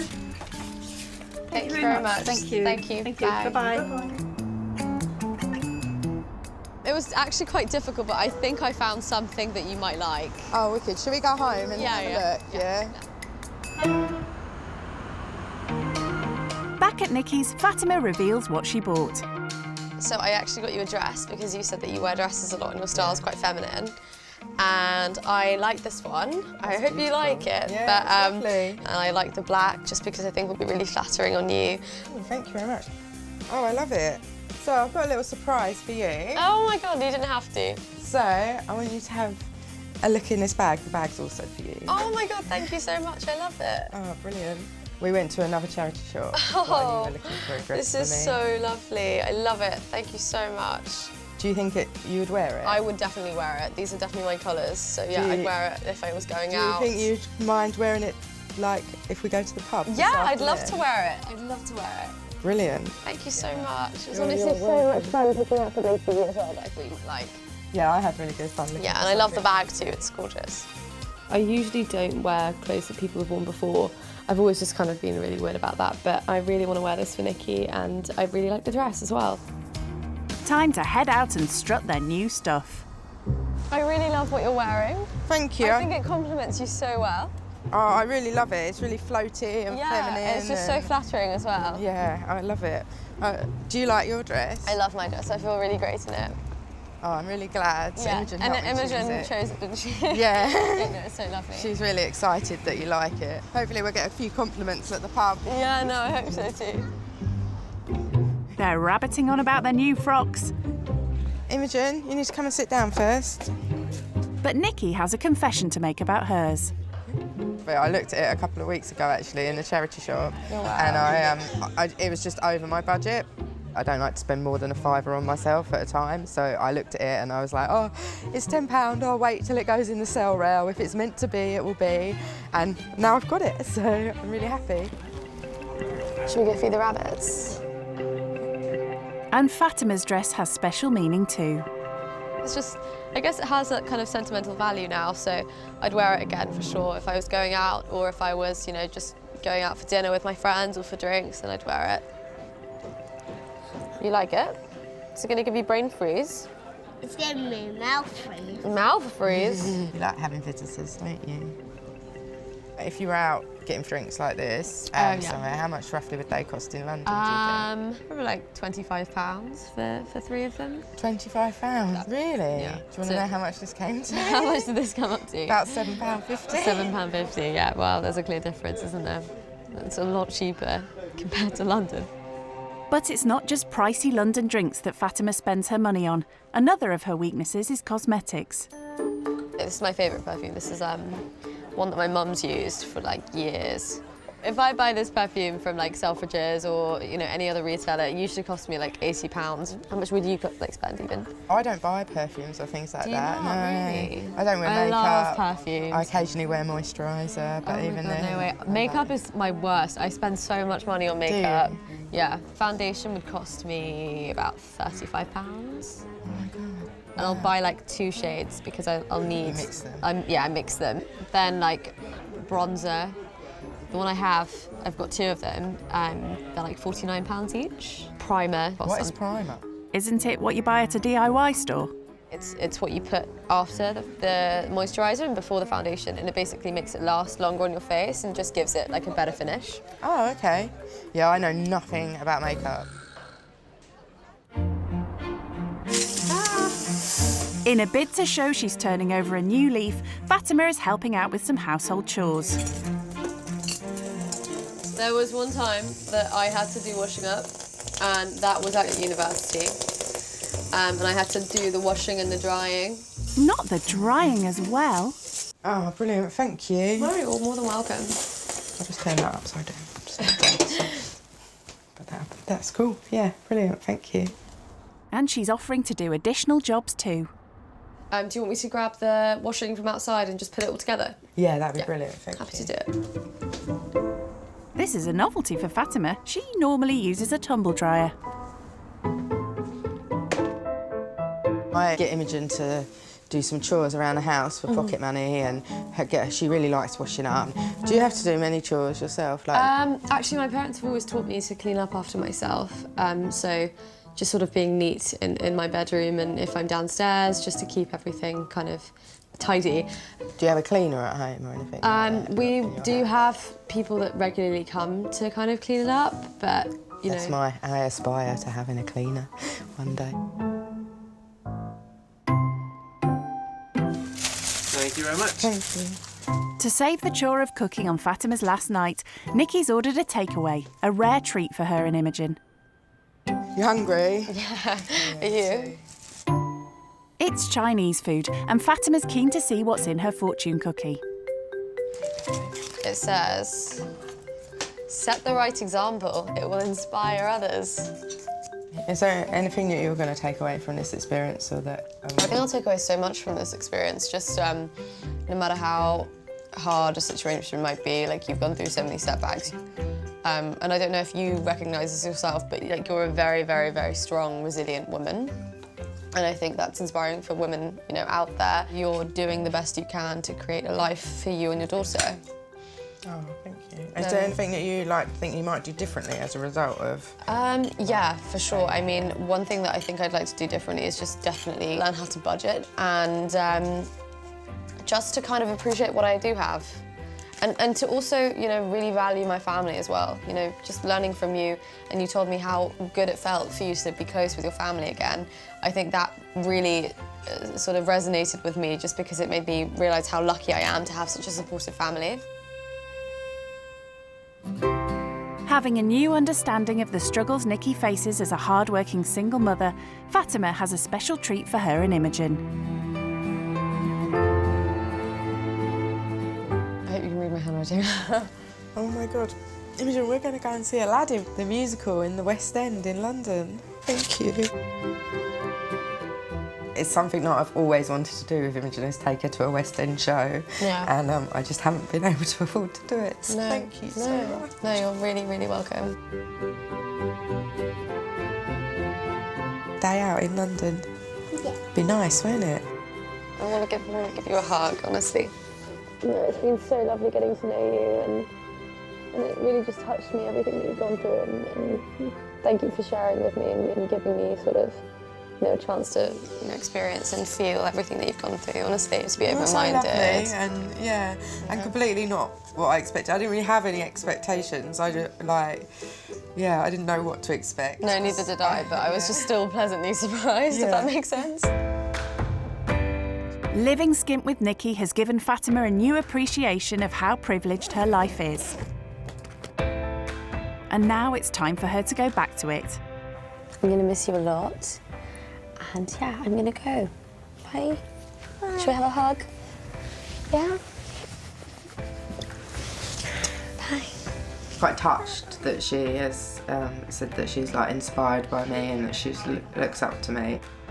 Bye. That has made me feel quite emotional actually, because you don't feel like you're an inspiration when you're just living your life and you're just struggling. So lovely meeting you. Thank you for having me. Likewise. It's Susie. And to find that she brought us tickets to see Aladdin, that's amazing. Bye. Bye. She's gone through countless hardships, but she's still resilient and works hard. And I don't think I've ever met such pure-hearted people who are so kind and so welcoming. And if I'm ever lucky enough and fortunate enough to meet them again, then I'd be extremely happy about it.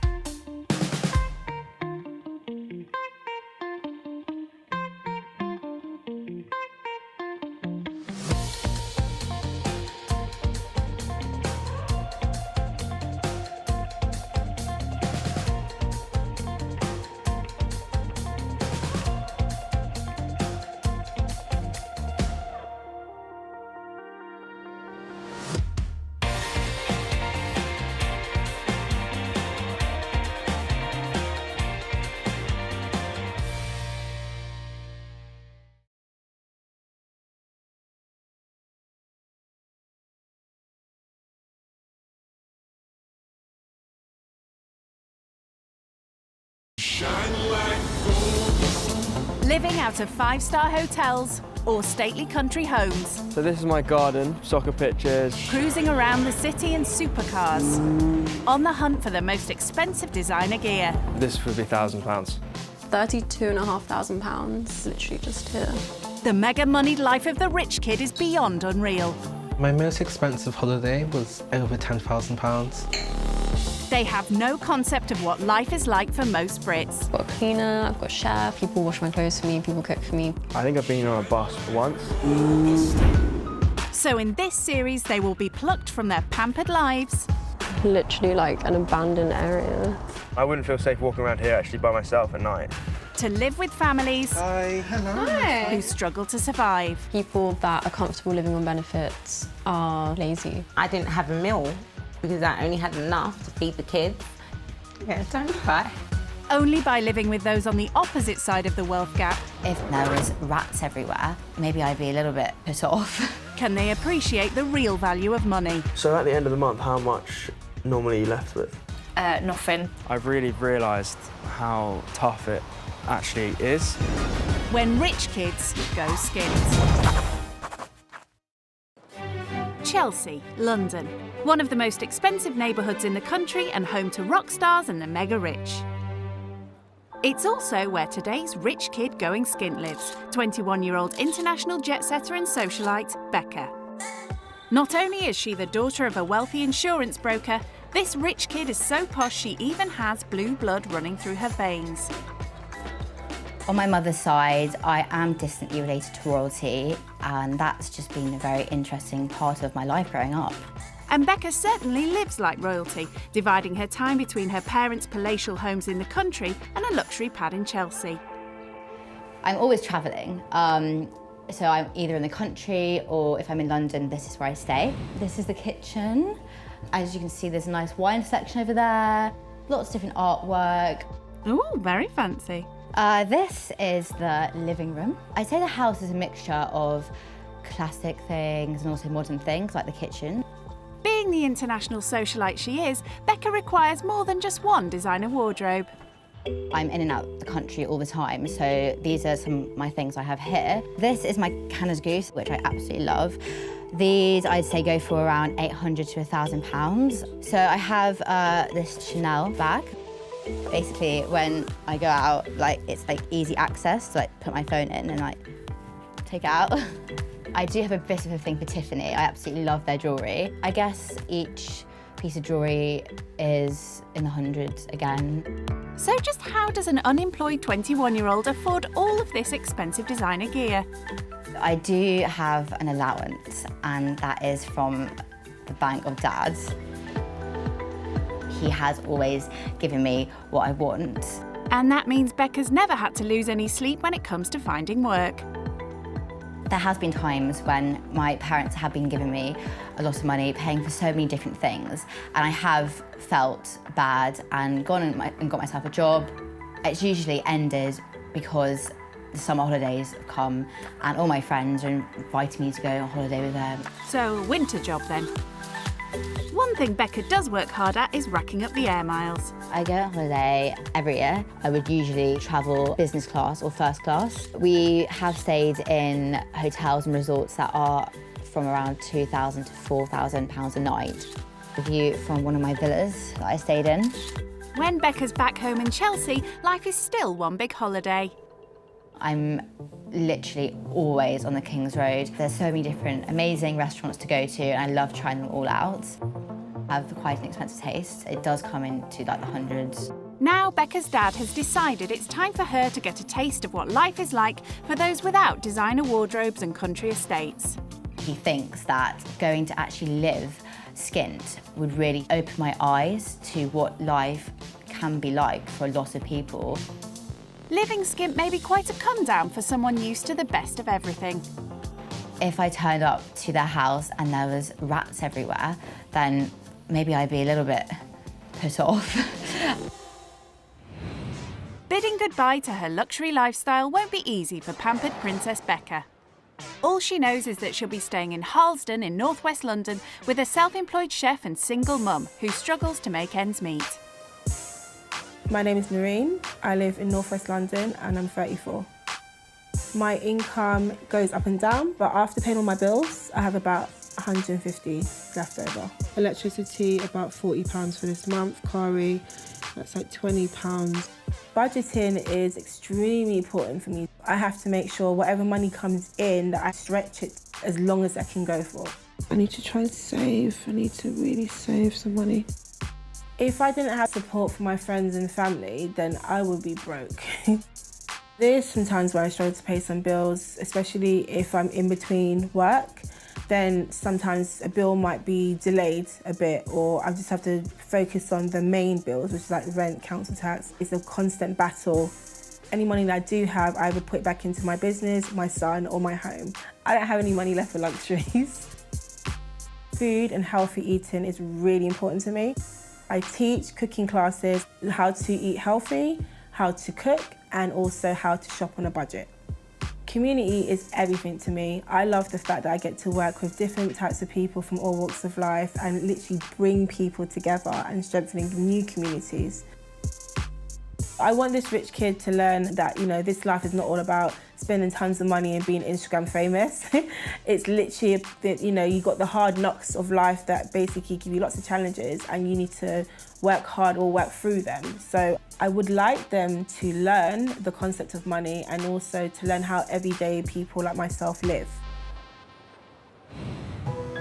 For the first time in her life, Becca is about to be without the bank of daddy. Before she leaves the comfort of her posh pad, she's meeting with best friend Jemima to break the news. So, what is the news you've got to tell me? I'm going to live with an underprivileged family. Oh my word, that is something I did not think you'd be doing. No. Away from Chelsea. I know. Are you nervous? I am. I'm very excited, but I am really nervous as well. I can imagine. Because I'm worried that they'll think I'm some pretentious, snobby person, which You're I'm so not. You're so down to earth and... Yeah, I hope they see that, I really do. So why do you want to do it then? We've grown up in a bubble, surrounded by the same kind of people, which is no bad thing, but I think it's also good to experience all walks of life. So what do your parents think about it? They think I will actually start to value money and to think more when I actually go shopping or online shopping or just generally. I wish you luck and I hope you had the best time. Thank you. Cheers to that. Cheers to that. I'm shocked. I really didn't think it'd be something that she'd do, and I feel like it's been an amazing experience for her. I think she's going to love it, but also it's going to test her at the same time. It certainly will. Leaving her plush Chelsea pad and heading into the unfamiliar territory of Harlesden in northwest London is already a big shock. I've never actually been anywhere like this. The houses look quite, I guess, grotty. They don't look as well looked after, and it seems to be quite dirty. Despite Becca's imminent arrival, Noreen's certainly not out to impress anyone. I am really proud of my home and my life because I've had to work extremely hard to even get to this stage. If they start to judge me, I don't even care about it, to be honest with you. Well, that's good, because there's not much about the area that's impressed Becca so far. Obviously, where I live, everyone is quite dressed up, always looking their best. Here, a lot of people seem to be just in tracksuit. I've seen some people just walking around in their pyjamas. So it's, yeah, definitely different.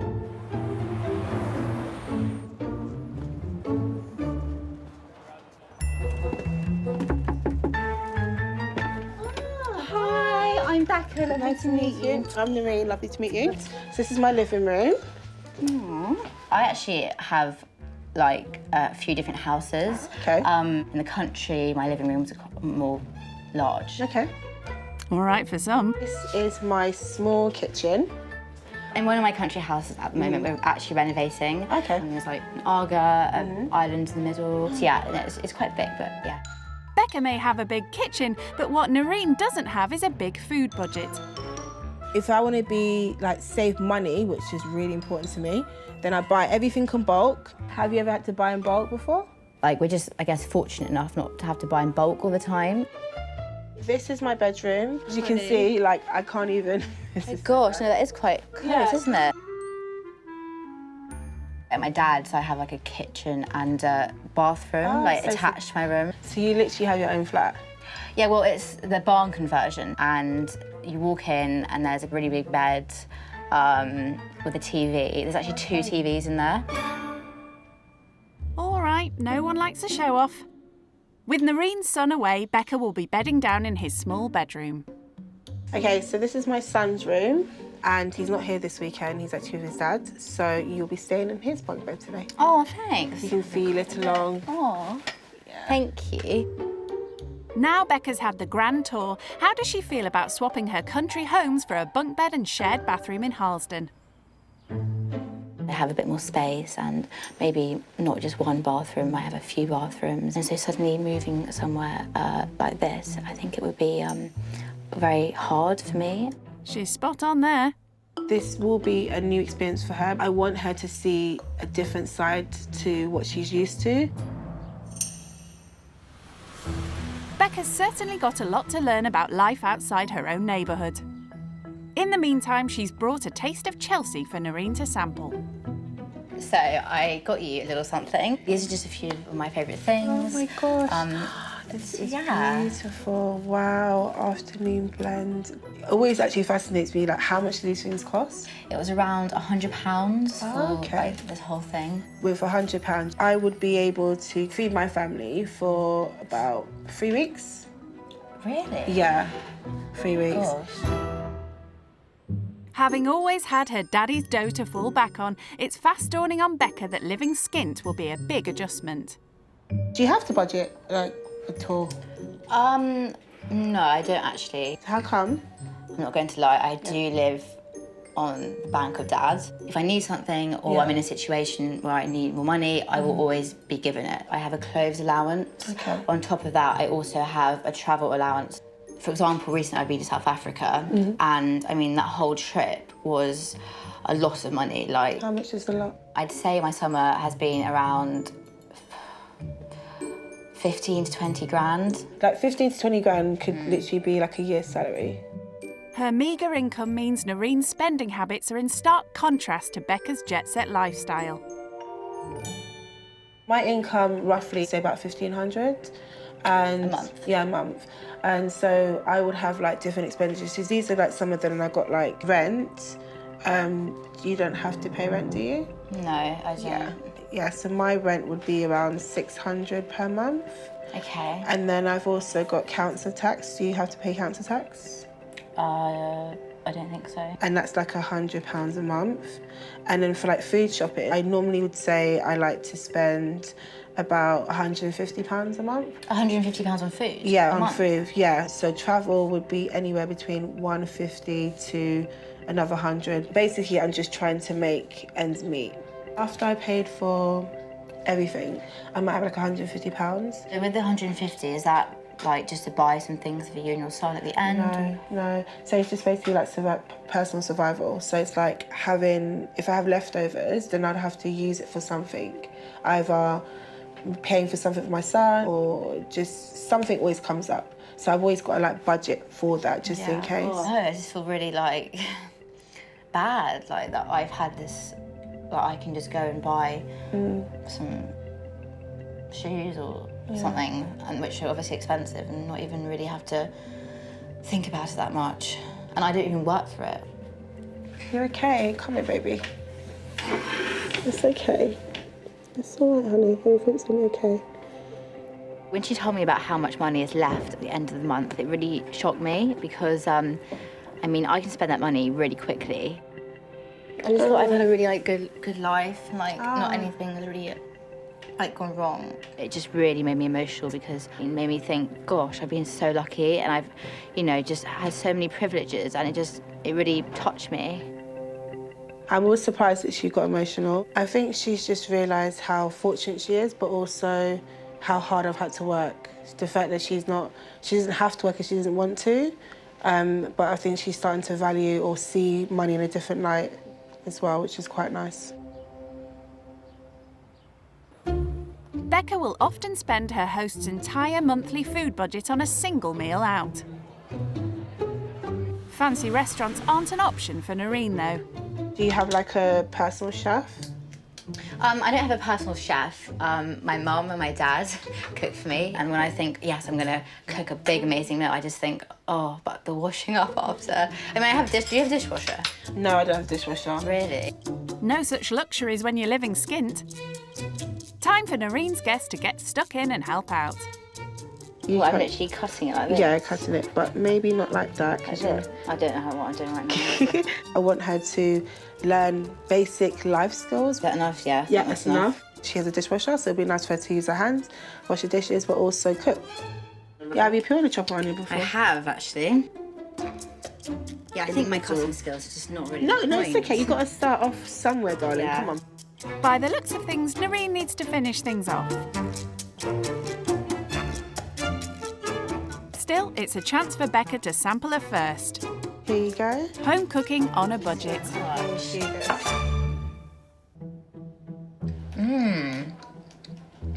is so good. Thank you. So have you had anything like this before?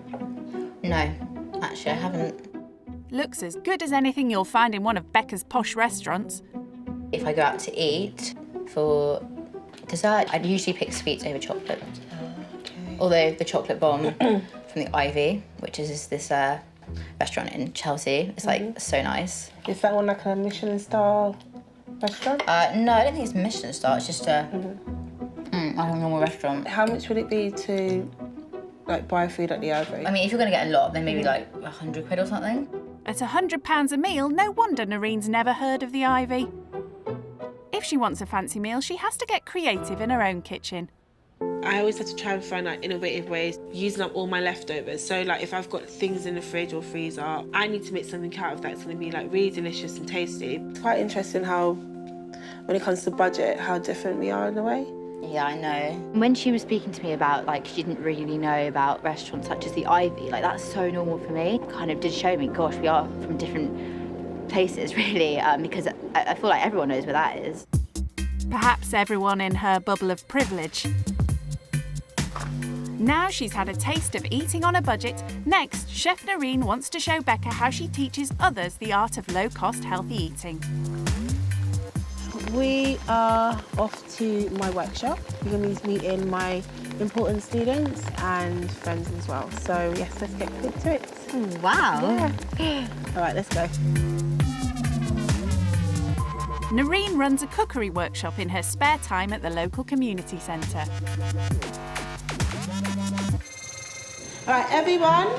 So this is the lovely Becca. Hello. She's going to be my sister. She's going to be assisting me in making the donuts. Many of the families in the local area attend Noreen's cookery classes. I think, guys, you're going to have a lot of fun with her. teach her how to cook. I made this donut. For Becca, who doesn't even know her neighbours, it's a chance to experience the community getting together to have fun, without spending loads of money like she does. We've got some vanilla essence. Pour a little bit. I'm going to stop, guys. Yeah, you need to. Oh God. All right, let's start using. Like you're making bread, yeah? Get your hands in. Feels like me. Becca's been roped in to help teach the kids how to make donuts. We want to make some little dumplings out of these, right? Come on. So how many are you making? We're going to make mini balls, yeah? It's all a far cry from her Michelin star meals on the King's Road. Do we need to use any of that? You're the chef, so you tell me. All right, so.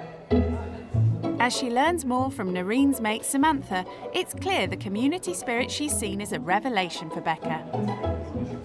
I'm guessing like no one has to pay. It's literally an open, friendly. Her workshops are always chance to learn to cook. Yeah, they're always free to the people that come because they can't afford it. Yeah. And the thing that she feels really passionate about is about cooking on a budget and making sure that people get the best possible food that they can get with the income that they've got. Time to fry the donuts. Fry it. And Becca's been put in charge. Thank you. Hearing that, obviously Noreen's been helping kids especially about what they should and shouldn't eat and teaching them, I think that's wonderful. And I didn't even know that existed, really, this kind of community help. I absolutely love the whole experience. I mean, I had no idea what to expect at all. Well done. Boom.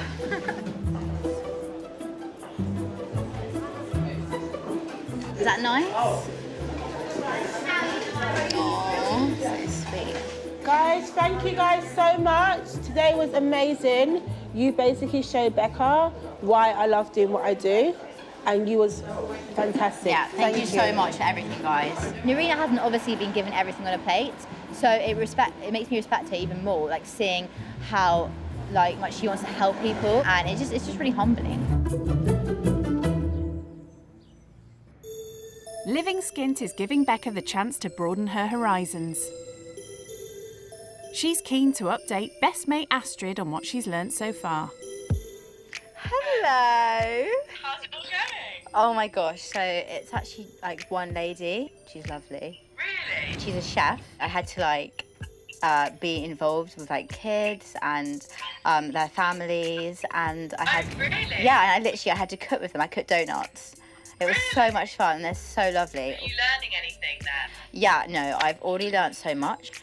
The sense of community in this area, everyone is so close together. You don't have to pay to do this class, it's so nice. Are you finding anything hard though there? When I arrived, we spoke about Noreen's budget. I got quite teary and emotional because I just felt like I've been so lucky. Are you missing anything from home then? Missing you. Okay. I love you too. Bye, bye, bye. It's dinner time and Noreen's cooking up a storm in her own kitchen. Okay, so I'm giving you a smaller one because I'm not sure how hungry you are. Thank you so much. She may face tough financial challenges, today, but the wealth of community spirit Noreen receives was a real eye-opener for Becca. I just wanted to show you the reason why I do what I do. I'm literally going into different communities. They don't know each other. Yeah. I can see why. They're also lovely. Oh, they're so lovely and they're so happy. That's what makes me so happy. It made me so happy today to see that. It's all been a big learning curve. And the day isn't over yet. Tonight I thought it'd be really good if I take you around where I live. It can be quite scary. There is a lot of gang violence, but I really want to show you the full extent of my world, including where I live. Oh, I'm actually quite nervous. I guess because it's night time and I don't know the area. Yeah. It's just a bit scary. While Becca may be well-travelled, Noreen reckons she has never really experienced the real world. All right, so we are going to see the area. So next, she's taking her to see her local high street. Gosh, it's so different. Yeah, it is different. I mean, but it's late. Look, no, that's open.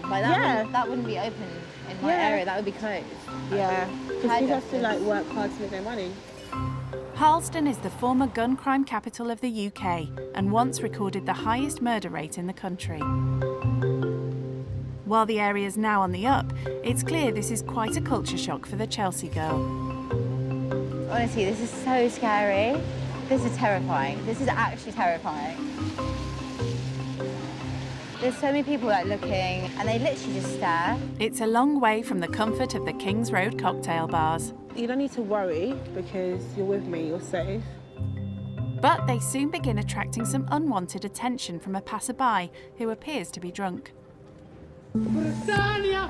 Britannia! Britannia! Don't butler! Oh my God. Don't butler! She should Okay. not. Yeah, that's what we're No! gonna do. No! Don't butler is better than you! Yeah. Don't butler is better. Fortunately, they've brought a security guard along for their protection. With the fucking... Don't use my blood! You fucking ugly dumb bitch! You are Armani, and I don't care about existence. You're going to see all sorts with mental health issues, drinking tons of alcohol, all that stuff. So terrifying. So I'm so happy to literally see this. The truth is, sometimes these things happen. Yeah, it's interesting to experience, it really is. Yeah. Can we go home? Yeah, sure. Is that okay? Yeah, Sorry, it's she's fine. a bit scary. Yeah, I know. Sorry. Let's cross over. Yeah, okay, yeah. And then we're gonna go. Yeah, okay. It was absolutely terrifying. I did not expect that to happen at all. This has absolutely been, a different experience, and I don't think I'd want to experience it again. Becca can't leave the area fast enough. But it's an important lesson in what life could be like without all the privileges she's used to. Thank you so much for protecting me. You literally shoved me behind you. I know for you it's a culture shock. You would never come here at night, and you're experiencing all sorts of madness. Yeah. It's the start of Becca's second day living skint. And as she rises after a night roughing it on a bunk bed, it seems living with Noreen has already given her a new perspective on her privileged life back home. Waking up, I really do feel definitely more appreciative of everything I have. And from going through everything yesterday, I mean, there was a whole ton of emotions. It really has opened my eyes. You know, she has a completely different life to me. Over breakfast, last night's disturbing events are still playing on Becca's mind. You know, recently someone asked me, do you know London well? And I said, yes, I do. When I obviously don't. I only know my area well. I thought my area was similar to most of London. Oh, I didn't know that these things happen. Noreen's trained in martial arts. Seeing how shaken up Becca was, she wants her to learn how to protect herself against threats like these. That's a big part of how I de-stress, but also defend myself, and I think that everyone should have that skill. Becca might not be going through that where she lives mainly in Chelsea, but I think it's important for all of us to know how to defend ourselves. I mean, you got drunk people in Chelsea all the time, and you said... Yeah, usually they're a bit different to what you experienced yesterday. Yeah. Usually they don't really attack you. I mean, maybe they do, but I've never come across that before. Well, thank you for breakfast, and should we get a move on? Yeah. I do want to learn some self-defense. Yeah, thank you very much. Before Becca gets ahead of herself, Noreen first has a chore to show her guest how the other half live. Usually at home, we have a dishwasher, so we don't actually wash up that often. And I do unload and reload the dishwasher. What do you want, a medal? Stepping into Noreen's shoes at least gives Becca a chance to contemplate how she'll cope with learning self-defense. I'm quite nervous, I'm not going to lie. But after experiencing that woman attempting to attack us last night with her handbag and herself, I really definitely want to learn how to defend myself. Let's go. Oh God, it's raining. Now Noreen's posh pot washer has the dishes sparkling clean. Next, she's taking her for a lesson in the Japanese martial art of jiu-jitsu. For Becca, the new experiences keep coming. She's kitted out in all the gear. But does Becca really have any idea what she's in for? head on the chest, and then move around to the side, taking this hand under the armpit like so, and put your head under their heads. All right, now watch me do it a couple of times, and then you're going to do it. So watch, it comes in, just watch me do it. You pull the arm here to the side. Okay, put your head here, underneath. Can you see? Okay, and what's that stopping him from doing? It's stopping you from hitting you. I'm not expecting you to remember all of that, but we are drilling it. So just see if we can get to the first stage, we'll build it up. So okay, and then... Oh my God, I'm going to sit down. I'm actually hugging you. It's not quite the move she'd be making on the dance floor of some flashy Chelsea nightclub. Becca's willing to give it a go, though. When you're giving her a hug, you're just getting to the side. Okay. To the side. Yeah, because you need to. However, it soon seems it's all a step too far outside this rich kid's comfort zone. Good. Were they putting this here? Yes. I did. On my back. I'm so bad at this. You're not bad, you just started. Yeah, I know, but I'm terrible already. I just don't want to do it. I need some water. She's a bit stressed out because she's not getting it right, but it's like you have to start from somewhere. You need to make mistakes. You'll be okay. I just feel like everyone is really experienced, and they're doing everything really well, picking everything up really well. And I've just been here for 5 minutes, but I just feel really embarrassed because I'm doing it really badly. You okay? Yeah, no, I'm fine. I know it's a bit hard, I know, and it's a bit of your comfort zone. Come, you can do it. Yeah. Your knee here. Okay. Yeah. And then you've got to put your hands here. Boom. After Noreen's words of encouragement, Becca decides to give jiu-jitsu another chance. Pivot. Swing up to your leg. Yeah, that's it. And then what do I do now? Go over? Sit down. I am pinching them together. Yeah. I'm pinching them. I didn't really want to come across as this silly girl from Chelsea, can't do anything. So that's when I went back and I just really stuck my head in and actually did it. And I really enjoyed it. And for Noreen, it's another chance to show Becca the community coming together to have fun while learning something new. She took it so seriously and she's so confident and determined. And I knew that was going to happen to her because it happened to me. She was good. I'm proud of her. Becca may have a new martial art under her belt, but she's not done yet. Back in Chelsea, she's used to regularly dining out on Daddy's money, with never so much as a second thought to the cost. But now, Noreen sets her an even harder task. Okay, so I'll set you a challenge. I want you to shop within a budget. Oh my gosh. And then afterwards, you're going to cook for me a nice meal, traditional Jamaican. Good luck. Thanks. Shopping on limited funds for unfamiliar Caribbean food could be Becca's toughest challenge yet. This is obviously different for me because I never really, as you said, budget. I don't really go out and buy for a few people. Doing a Jamaican dish is going to definitely be new. But yeah, okay, cool. So here's your money. Thank you. See ya. She's only been given £15 and a long list of ingredients. Time for Becca to experience what it's like to have to buy on a budget. Okay, so it's Jamaican brown sugar chicken, so it must have sugar in. She picked up white sugar cubes. I can't. I just can't. Oh dear, already Noreen needs to step in. Hi, sweetie. Brown sugar, baby. Yeah, not this is brown. Okay, just... That's white sugar cubes. Look. And try being budget. Okay, Cheap and cheerful.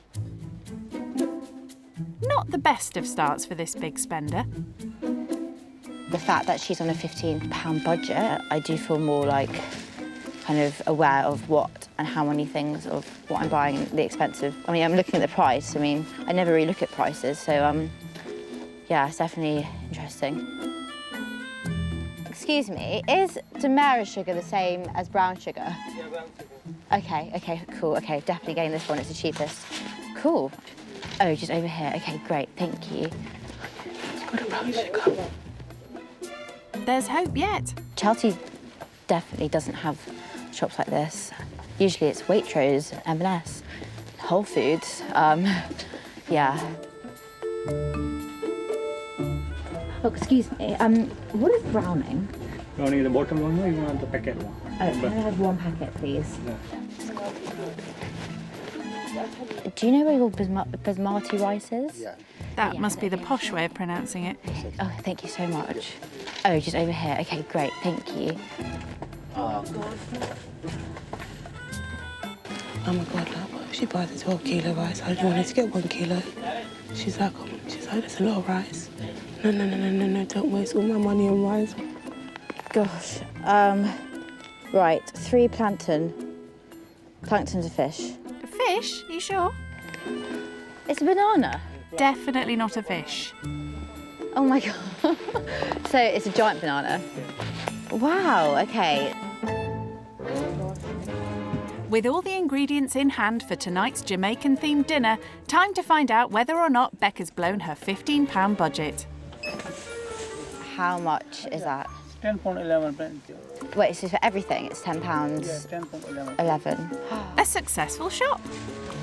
Becca can't wait to share the good news with Noreen. Okay, so got the shopping and I have change. Yay! Okay, here you go. She may have come in under budget, but before Becca gets too smug, let's see if she managed to buy all the correct ingredients. So, what have you got for us, darling? Have some brown sugar. Good girl. Have some thyme.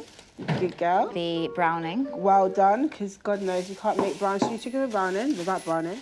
And I got these, the plantain. Good girl, well done. Gosh. Yes. But they're okay. They're fine. Oh, you got good ones as well. And then... This is so heavy. This is I know you wanted 1 kilogram, but this is... Okay. Honestly, you know what? We can feed the nation with this. It's all yeah, right. and also it's good because you can save it. Yeah, I'm gonna have to save it, honey. It's only 2 of us. Yeah. And you know what? And because you saved like £4 something, I managed to get you some chicken. Thank you. So you can actually make brown stew chicken today. Cool. I'm really proud of her because I was quite surprised that she got the browning and the plantain. But yeah, she's actually done a really good job. She scored top marks for her shop. Can Becca now top her shopping success by making a tasty Jamaican dinner for 2? Before she gets to work in the kitchen, she's having a catch-up with best friend Astrid. Hello. How are you feeling? Yeah, today's been literally a whole different amount of emotions. Oh my gosh.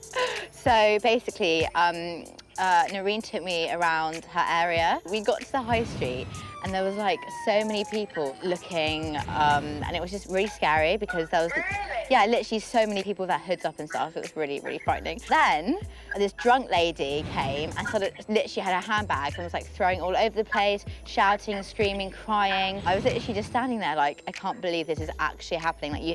Like we hear about these things, but it never happens to us. So it never happened to you, yeah. Wow. It was so scary. So scary. I know. What did you say? Noreen suddenly announced that I'd have to buy our supper for tonight. Okay, she gave me £15 and like, I was like, okay, cool, that'll be fine. Went into the shop and I realised like half the ingredients, I had no idea like what they were, so I had to get people to help me.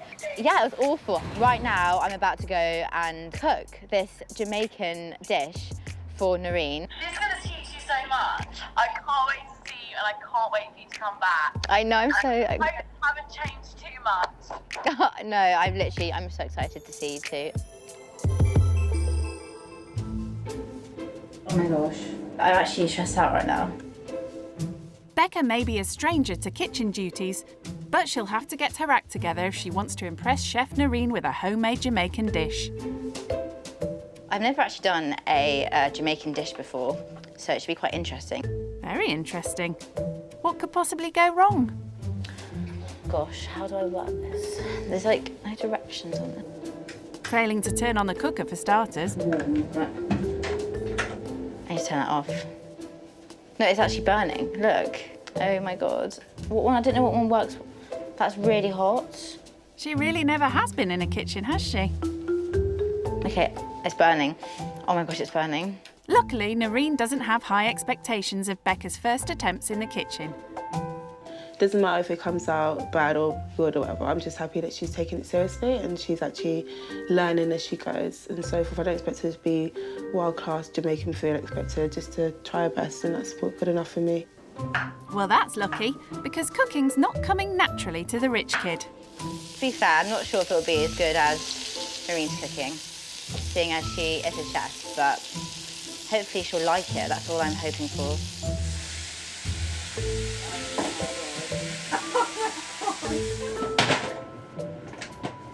It smells like hamster dust. That should be enough. Oh gosh.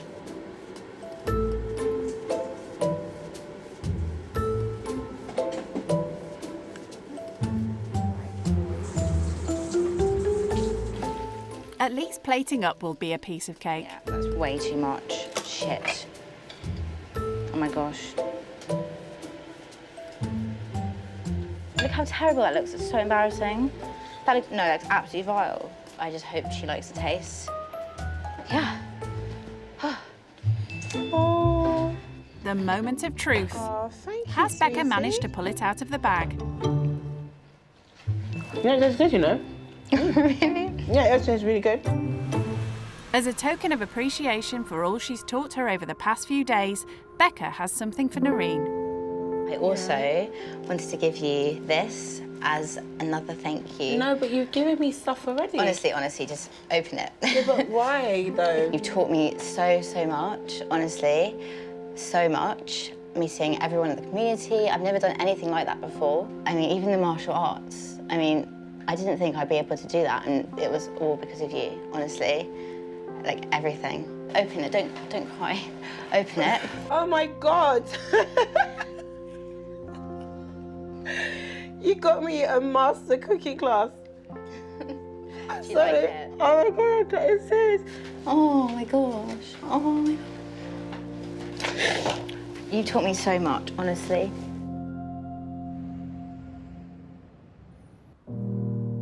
For someone like Becca, who's had things so easy, living skint's been a whirlwind. But her time with Noreen's now come to an end. I'm actually really sad that I'm leaving.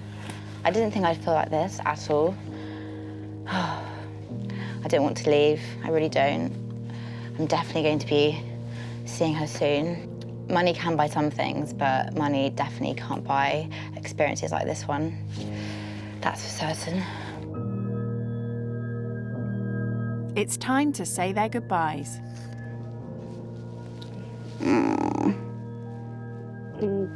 I'll definitely see you soon. No, I thought the same. Before you go, as you like platypus so much. Oh, platypus. Oh, my plantain. Yes, your plantain. Oh, thank so you. when you get home, just peel it and then slice it lengthways. Okay, lengthways, Yeah. I've got it. Becca's experienced a side of London that she didn't even know existed. And as she reluctantly heads home, she's taking with her not only a new appreciation for the hardships people like Noreen face. Oh, thank you for everything. Oh, thank you. But also a new understanding of the importance of community spirit.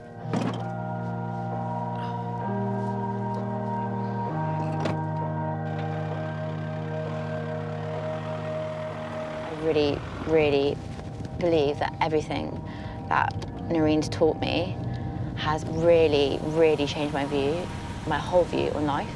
And it just really makes me really want to help the community now even more. I can see how much happiness and joy it brings to everyone. Noreen is an inspiration. And she showed me a different side of life that I've never seen before. I might live in a really nice place. I might, you know, be surrounded by a lot of expensive things. But, I mean, it just shows that, like, at the end of the day, she's happy. And I'm so lucky to know her, and she's definitely going to be a friend for life. So I actually feel really sad.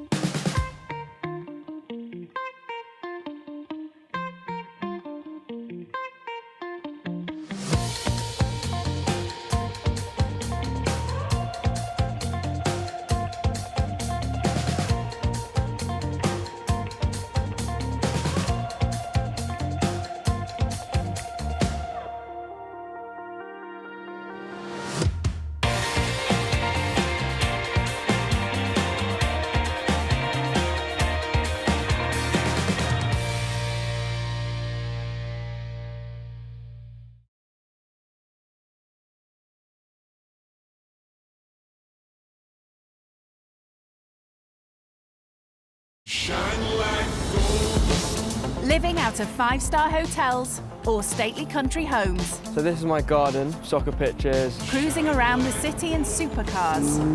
On the hunt for the most expensive designer gear. This would be £1,000. £32,500, literally just here. The mega-moneyed life of the rich kid is beyond unreal. My most expensive holiday was over £10,000. They have no concept of what life is like for most Brits. I've got a cleaner, I've got a chef, people wash my clothes for me, people cook for me. I think I've been on a bus once. So in this series, they will be plucked from their pampered lives. Literally like an abandoned area. I wouldn't feel safe walking around here actually by myself at night. To live with families Hi. who struggle to survive. People that are comfortable living on benefits are lazy. I didn't have a meal because I only had enough to feed the kids. Yeah, don't cry. Only by living with those on the opposite side of the wealth gap. If there was rats everywhere, maybe I'd be a little bit put off. Can they appreciate the real value of money? So at the end of the month, how much normally are you left with? Nothing. I've really realised how tough it actually is. When rich kids go skint. Today's rich kid going skint is the teenage daughter of wealthy university academics. My name's Shira, I'm 19 and I'm from Switzerland. From a young age, rich kid Shira's been used to rubbing shoulders with the wealthy. I was born in the UK but moved to Switzerland and went to one of the most expensive boarding schools in the world, which costs £100,000 a year. Blimey. It was really a school for the most elite children in the world. When it comes to spending time at home, this rich kid's been spoilt for choice. My family own 4 properties. We have 1 house in Durham. We have 2 properties in Switzerland and 1 in Texas. Despite having 4 houses, it seems Shira's rarely ever home. I'm always traveling. Every holiday, I will go to at least 5 or 6 places. When we go on holiday, it ranges from around 1 month to 2 months, and we will usually stay in a 5-star hotel. An average holiday for my family costs around £20,000. Now she's a psychology student at Manchester Uni, Shira's never needed to support herself with a part-time job. My parents give me around £1,000 a month to spend on food and luxuries. However, I also have access to their accounts in case of emergencies or fashion emergencies. So that's when you call the fashion police, is it? I love fashion, especially my big fluffy coats. I have a lot of them. I love this one. I got it in a boutique in Milan and it costs around £500. One thing that I wear a lot in the winter is my Moncler jacket. A jacket like this is around £1,000. Shira doesn't only splash the cash on designer jackets. I'm a big collector of designer bags. I would consider myself a bag lady. I have a few weekender bags, backpacks, little night out clutches. This one is a new purchase. It's the Louis Vuitton Keepall 60 and this bag costs around £1,200. My most expensive item is probably my Tiffany necklace and costs around £7,000. Shira's now turned her passion for fashion into her very own line of high-end couture. So right now I have 3 dresses in my Spring-Summer 2019 collection. I model all of the dresses and I got my best friend to help model with me. Having lived in the lap of luxury all her life, Shira's parents now want her to learn about the hardships some people face. I want to do this experience to learn from people who have a different upbringing and background to me, and how there are struggles that I wouldn't even think about that they might have to face on an everyday basis. Ready to teach Shira all about real-life struggles are a hard-up family of 4 from Northampton. I'm Tara, this is Paul. We've been married for 4 years, but we've been together for 11 and a half. I'm a stay-at-home mum and Paul's a plasterer, and we've got 2 young babies, Seb and Reva. Back it up, back it up, back it up. And go! I'm on maternity leave and that finished 3 months ago, so we just have to rely on Paul's pay. Our income is about £2,000 a month. From that £2,000, we have about £700 on childcare, about £400 on our mortgage, about £400 on our utilities, and then the rest goes on food and essentials, so that's kind of about £500. I think the biggest money stress for me is because I'm self-employed, I don't have a set income. So if an unexpected bill comes up, I need to make sure that I've got enough work to cover that bill, to ensure that we still pay the mortgage, the food, things like that. This month's going to be quite tight because we've got MOT and service and insurance for the cars as well. So going to have to kind of take some out of kind of the food budget this month. What's this one? Why do you not want any of the dinosaurs? I think childcare is probably our biggest financial struggle. The cost of childcare is ridiculously high. Hey! We haven't been out for a meal since the kids have been born, have we? Despite not having money, it doesn't mean that we're unhappy. A lot of what we do as a family doesn't cost anything. It's about being outdoors, it's about being together, bike rides, picnics, walks in the park, fishing. I get so much joy from our little family. It's brilliant, I love it. We would really like the rich kids to take away kind of what... that money isn't everything. I'd like them to go away with an idea of what some people's lives are really like, and like in the thick of it, where they're kind of having to busy cook, all the time, having to clean, getting your run a hands house. dirty, having to kind of budget, kind of just how to kind of like doing some reality check. Exactly.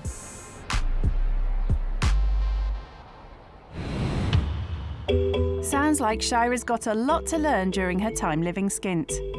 Before she samples life without her mum and dad's dosh, she's meeting best mate Ren for some encouragement. Hello. Hi. How are you?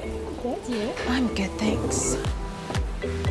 So I've got us a glass of champagne because I've got something a little bit crazy to tell you. What's happening? You're gonna think this is mad, but I'm going to be staying with a family that is less privileged for a few days.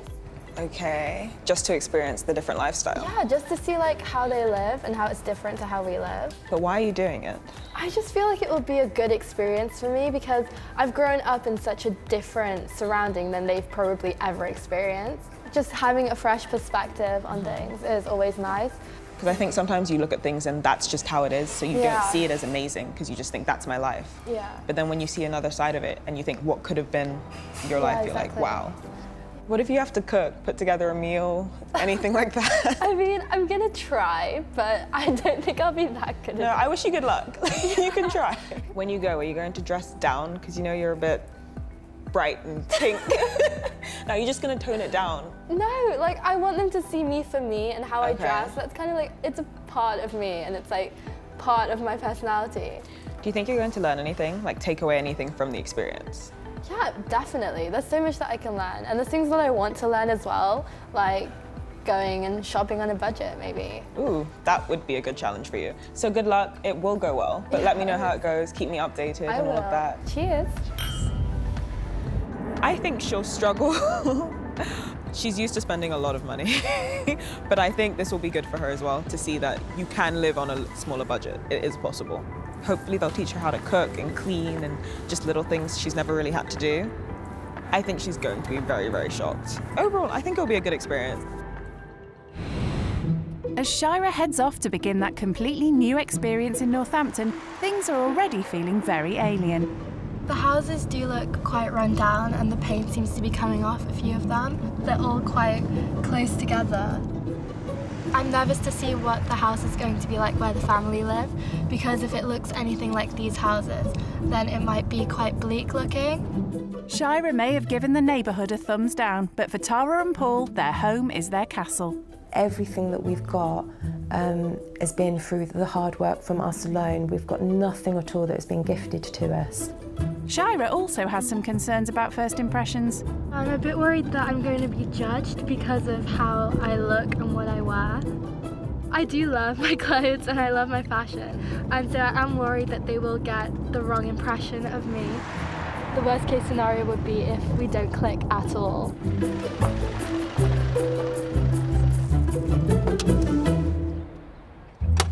Ready? Yep. Brace yourself. Hiya, you alright? I'm Shira. Hi, I'm Tara. I'm Paul. This is Paul, this is Reva. Oh, hi. Amazing. Come in, go through. This is the lounge. We do most of our play in here. We change nappies kind of here. This is kind of the hub of the house, really. I have several houses dotted around, but all of my houses have quite big living areas. Yeah. How many houses do you have? 4 properties at the moment, and my parents are just buying another house in Switzerland right now. Wow. So it's going to be 5 soon. Come through to the kitchen area. So what's yours like? My kitchens in my houses where I live with my family, they're quite big and very modern. We have like an island and that kind of thing. But then my Love an island. Do you cooking in your kitchen, or do you have a cook? I don't know. We do get a cook sometimes for special occasions. So for Christmases, birthdays, that kind of thing. So this is our bedroom. How does this compare to the size of your bedroom? I think the one in Switzerland might be a bit bigger, and same in Texas. And how many bedrooms are there? My house in Durham has 12 rooms and 9 bedrooms. Wow. So that's probably the most bedrooms, I think. Paul and Tara's home may not be quite as big, but they do have at least a few added extras. This is our utility area, and this is our downstairs/outdoor toilet. All right. But you don't have an outdoor toilet, do you? I actually do. We have one at the country house for when we ride the horses. Oh, okay. So it's in the field, just near the stables. Ours is in our house. Luckily for Shira, she won't have to sleep outside. This used to be our attic, our loft space, but Paul changed it and converted it himself. We wouldn't have been able to have afforded for somebody to do that, so we're really lucky that Paul was able to kind of do it himself. I just hope I didn't bang my head on the ceiling. For someone to the manor born, a small semi-detached is going to take some getting used to. The toilet was quite shocking and very, very small and outdoorsy. It's surprising that that's their downstairs toilet. It is quite basic, and obviously there are bits that are a little bit run down still. And her new living quarters? It reminds me of like when we had a live-in cleaner where she would stay. It's all quite a come down for Paul and Tara's well-heeled house guest. 5 different houses, because there's 2 in Switzerland. That's just mental. That's pretty cool. 12-bedroom house in Texas. That's crazy, isn't it? And her outdoor toilet where the horses are. As Paul and Tara digest the shocking details of Shira's well-to-do upbringing, the couple are keen to hear about how she spends her parents' money.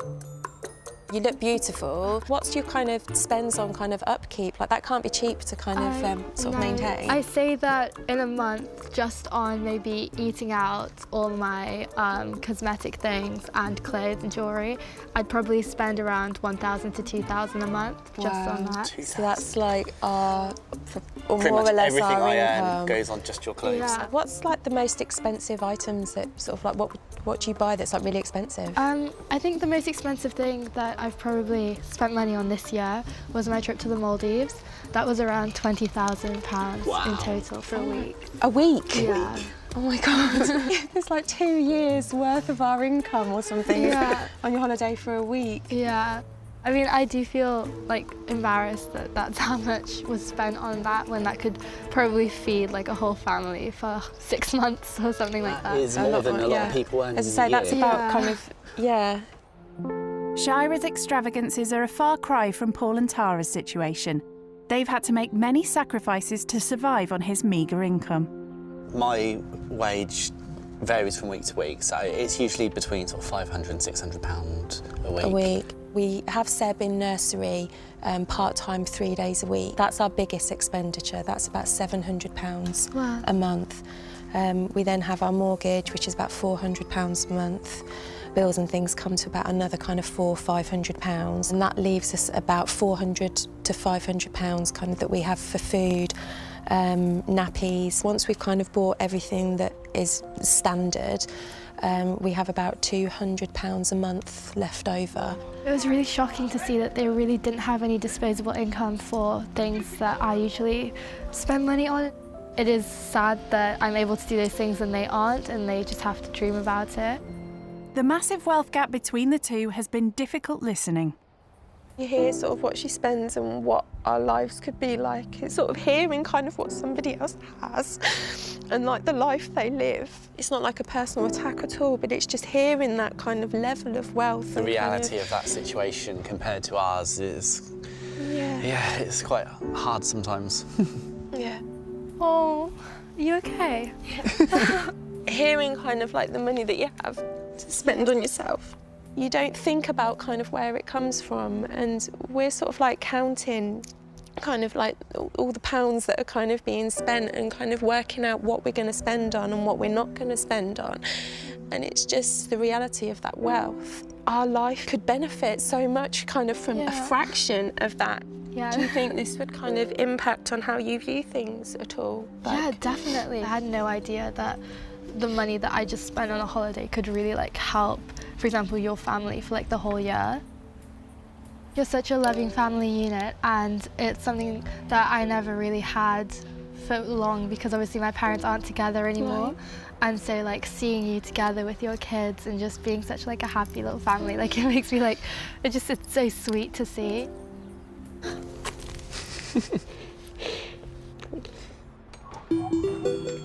It's been a sobering start to Shira's time living skint.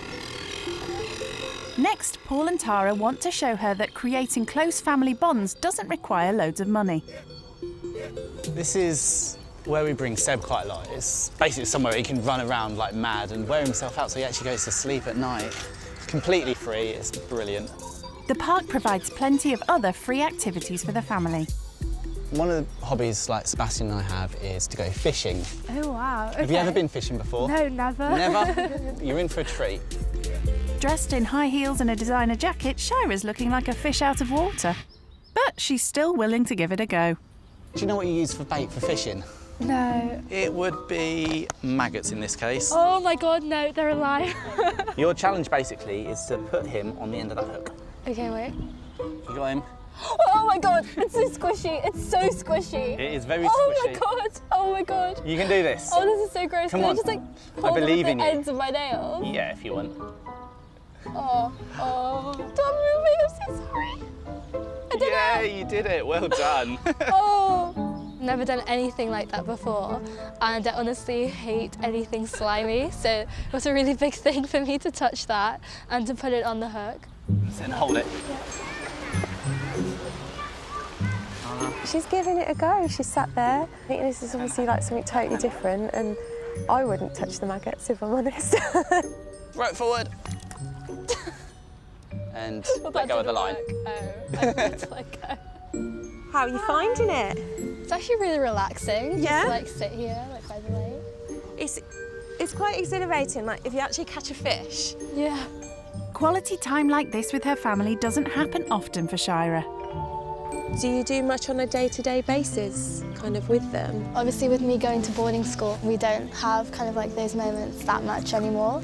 So like I feel like this kind of thing is just like, this is really valuable. This is something that I probably wouldn't get that often anymore. Yeah. We feel kind of really lucky actually that we're able to kind of just do things like this. It's kind of really simple, doesn't kind of require kind of much, but we kind of get a lot out of it. Yeah. Don't we? And it seems Shira's got something out of the pond. Then grab the fish. Oh my God, I don't think I can. It's okay. We got it. We got it. Wait, I don't think I can touch it. It's okay. Is he still alive? He's alive. He'll go back alive. Oh my God, oh my God. Put your hand up there and hold it. There you go. You caught a fish. Your first ever fish. I can't believe that I caught a fish. Like, it's crazy to me that I even went fishing. So yeah, it's just been amazing. We'll let him go because he's been out of water a little while. It's really nice to kind of bring them along to kind of show her sort of some of the things that we do as a family and kind of show her that like you don't have to spend a lot of money to kind of have a nice time. And she seemed to embrace it. She seemed to kind of recognise kind of that slow pace, that kind of like family time, that sort of bonding time. The family's tight financial situation means Paul has to make any home improvements with his own bare hands. Like a play area for the kids. It would probably cost a fair few £100s to get somebody to do it all and landscape the garden. So it's one of those things, cut the costs down, do it yourself. Paul's decided to make use of an extra pair of hands to show Shira how rewarding it is to make things yourself. I'm hoping that the nails won't break because I just got them done, so hopefully it won't be the kind of garden work that requires them to get really dirty. It's unlikely Shira's ever had to do any DIY before, but Paul wants her to realise that not everyone could afford hired help. This whole area here needs to be gravelled. Have you ever had to lug any gravel, anything like that before? No, never. The only thing I've ever lugged is suitcases. Excellent. One of the first requirements of the job is ditching the designer gear. If I was mucking out the horses or doing the stables, I'd probably be wearing horse riding gear, which is a little bit more glamorous than this. So this is really like something interesting, but I feel like it's a look, so I'm gonna like work it. She certainly will be working it. There's 20 bags of gravel for starters. Oh no. It literally says heavy on the bag. It does. It says take care when lifting. Oh my gosh. Brace yourself. Okay. Oh my gosh. I literally... Come on, lift with your leg. This is so heavy. Oh my god, I literally can't even lift it up. It's really not that heavy, come on. Ew, why is it dripping? Because they're wet. She'll be a few minutes. Manual labour's clearly taking its toll on the beauty regime of someone who never normally has to lift a finger. My nails chipped a little bit on the inside, which is unfortunate, but oh well. Stanley knife, slice. That's nice and easy. This is the most exercise I've done all year. And it's not long before she needs some time out. Ow. Wait. Maybe she's never used her foot muscles before. Maybe it's walking around in the high heels that when she's got flat boots on, it's like her feet don't know what to do.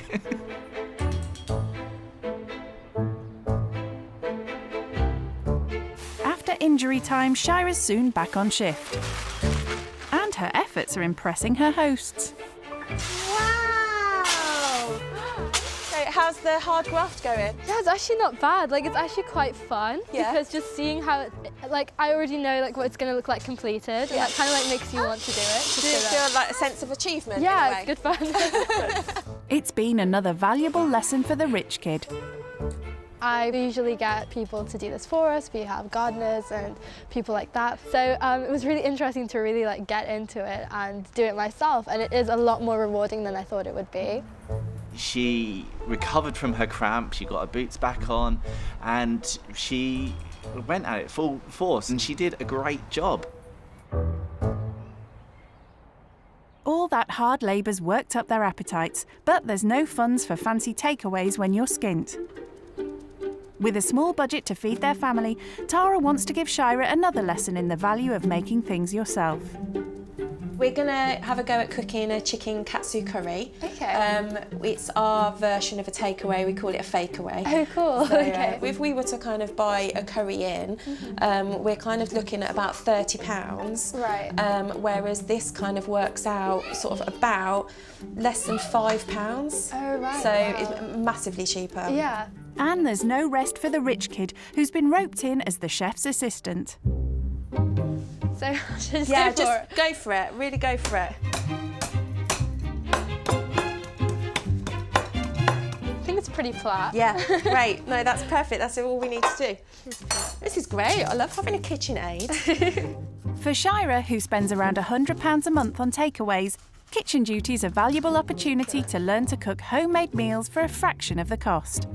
So is the main reason that you don't cook because you don't have to? I do feel like that is part of it, because obviously I don't have the pressure to need to learn how to cook. But I feel like a little bit of that pressure would be good, because then I'd at least have some more life skills. It's a skill that I definitely want to learn. While Tara finishes off making the fakeaway, it's a chance for Shira to fill in her best mate Ren on what she's learnt so far. Hi. Hey. Hey, how are you? I'm good, and you? Oh, good, thanks. What have you been doing? Oh my god, it's been so intense. The family is so nice though. That's good. So what did you do? Oh my god, so much. So like in the garden they had like this play area, and I put like gravel like in the play area so that like the children can play. So I was like lugging gravel. Wait, what shoes were you wearing while you were laying the gravel? So they gave me some wellies, so don't worry, I wasn't wearing heels. We also went fishing, and you know how I You went fishing? Yeah. How did you do? Okay, the maggots were alive, and I had to put them on a hook. Can't believe you touched one. And then I even caught a fish, so you should be really impressed with me. Well done. What have you learned overall from being there? I think the main thing that I've learned is how the family is still so close, even though they don't have much money. They have like really close family values and they're really close to their children and they make the most of what they have. And it just made me really look at things from a different perspective to see how important it really is to be close to people around you rather than having money and having like clothes and materialistic things. So it sounds like you're doing well, but call me if you need anything, if you need any more support tomorrow. Bye, babe. I'll talk to you soon. Bye. Love I you. love you. Talk to you in a bit. Bye. Shira certainly spends loads of money on expensive takeaways. But Tara's been teaching her how to make a low-cost alternative. But presentation's quite key.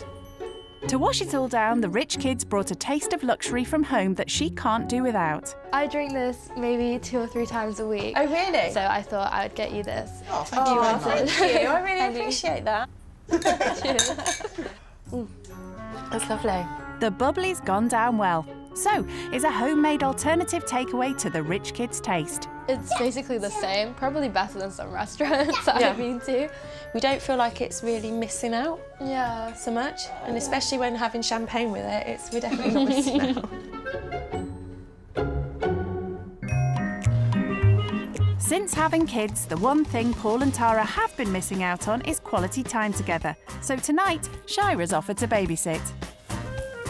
Oh, we're here, finally. It's like a year and a half. Oh, that's crazy. Like one night out in a year and a half. It was too long. I just hope she's okay with them. Yeah, Still I'm worried sure about she'll that. be okay. Just looking after Seb, it'll be all right. Perhaps not. I hope that he settles down soon because I'm getting really tired. To a night out? Cheers. Cheers. Oh, I need that. That's so nice. Back home, the pressures of parenting are fast becoming apparent. It's really lucky that Reba's in bed because it's just one that I've got to look after. But now he's suddenly had this huge burst of energy. I'm not really sure what to do with it because he's got more energy than I do right now for sure. I think he'll be all right. You know, like kids are always angels for other people. Yeah. She's not going to get a real experience. No! Seb's your toy? No! Elephant? No! Not really sure how else to entertain him. I'm trying with the elephant, but he keeps saying no to like all of his toys. What if he does a massive poo and she needs to change his nappy? He does like to do a nice big poo before bed. Luckily, the nanny's not been summoned to nappy duty. So he really wasn't settling down, so I thought I'd bring him upstairs, and as soon as I put him in his crib, he went straight to sleep, so I'm really happy with that. Finally, an exhausted Shira can put her feet up. Babysitting has shown her some of the many challenges she'd face raising children of her own. How did you find it? Yeah, it was intense. Is it enough to put you off having kids Definitely. for the rest of your life? for the time being, I think, yeah. Did you have a good time? Oh, no, it was really nice. It was like a little bit of a throwback back to us, kind of how it sort of used to be. And it was like just not being interrupted and... Probably the best gift we've had for a long time. Yeah. It's been a hectic first day living skint, but Paul and Tara hope everything they've taught Shira today will give her a fresh perspective on her spendthrift lifestyle. It's not a bad thing to not necessarily be going out all the time, and actually you can have quite a nice meal and you can have quite a nice time without spending kind of too much money. And I think a full-on day with the kids has really sort of, you know, got Opened to her eyes. Yeah, opened her eyes. It's the start of Shira's second day living skint, and morning has broken far earlier than she's used to. I slept pretty well, but then I got woken up at 5 a.m. by baby screaming, which I think is part of parenthood. So that was not that nice because I was so tired and I just couldn't get back to bed because they were just making noise and playing from 5 a.m. onwards. This morning, Paul and Tara have invited Shira to join them for breakfast at their local Greasy Spoon. Something she's never heard of before. it's really tasty. Yeah. And yeah, good, honest, quite cheap food. Okay. But it's a nice little treat. It's all a bit of a shock for Shira, who has come dressed ready for a Michelin star meal. A greasy spoon sounds a bit like fried food, greasy food, just, yeah, a bit fatty type of food. Is that the kind of food you'd usually eat? Not really. No. I usually have like avocado, smoked salmon, poached eggs. It's soon clear to Shira that they won't be serving any of her fancy breakfasts here.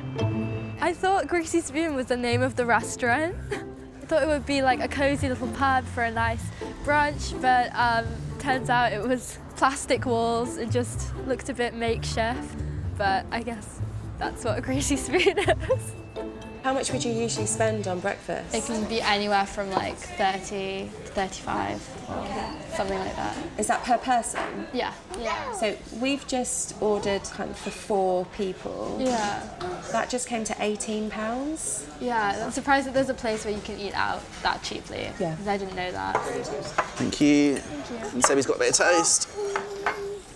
Oh, What do you think of your first Greasy Spoon breakfast then? It's a lot like boarding school food, just kind of what Really? we have in the morning. Oh, really? Yeah, they just make like eggs and toast. Served differently, but Probably cost a bit same more. thing, yeah.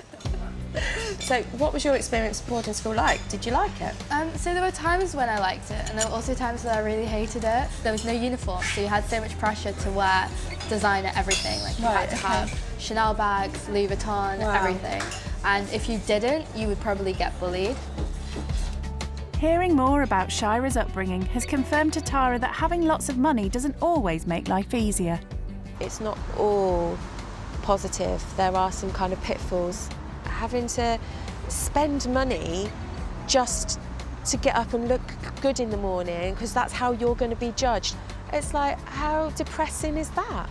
Boarding school taught you about your appearance. Did it teach you anything else? The academia was okay, but it was not great, especially for how much I was paying. Yeah. So for 1 year at that school, it's £100,000 for 1 year.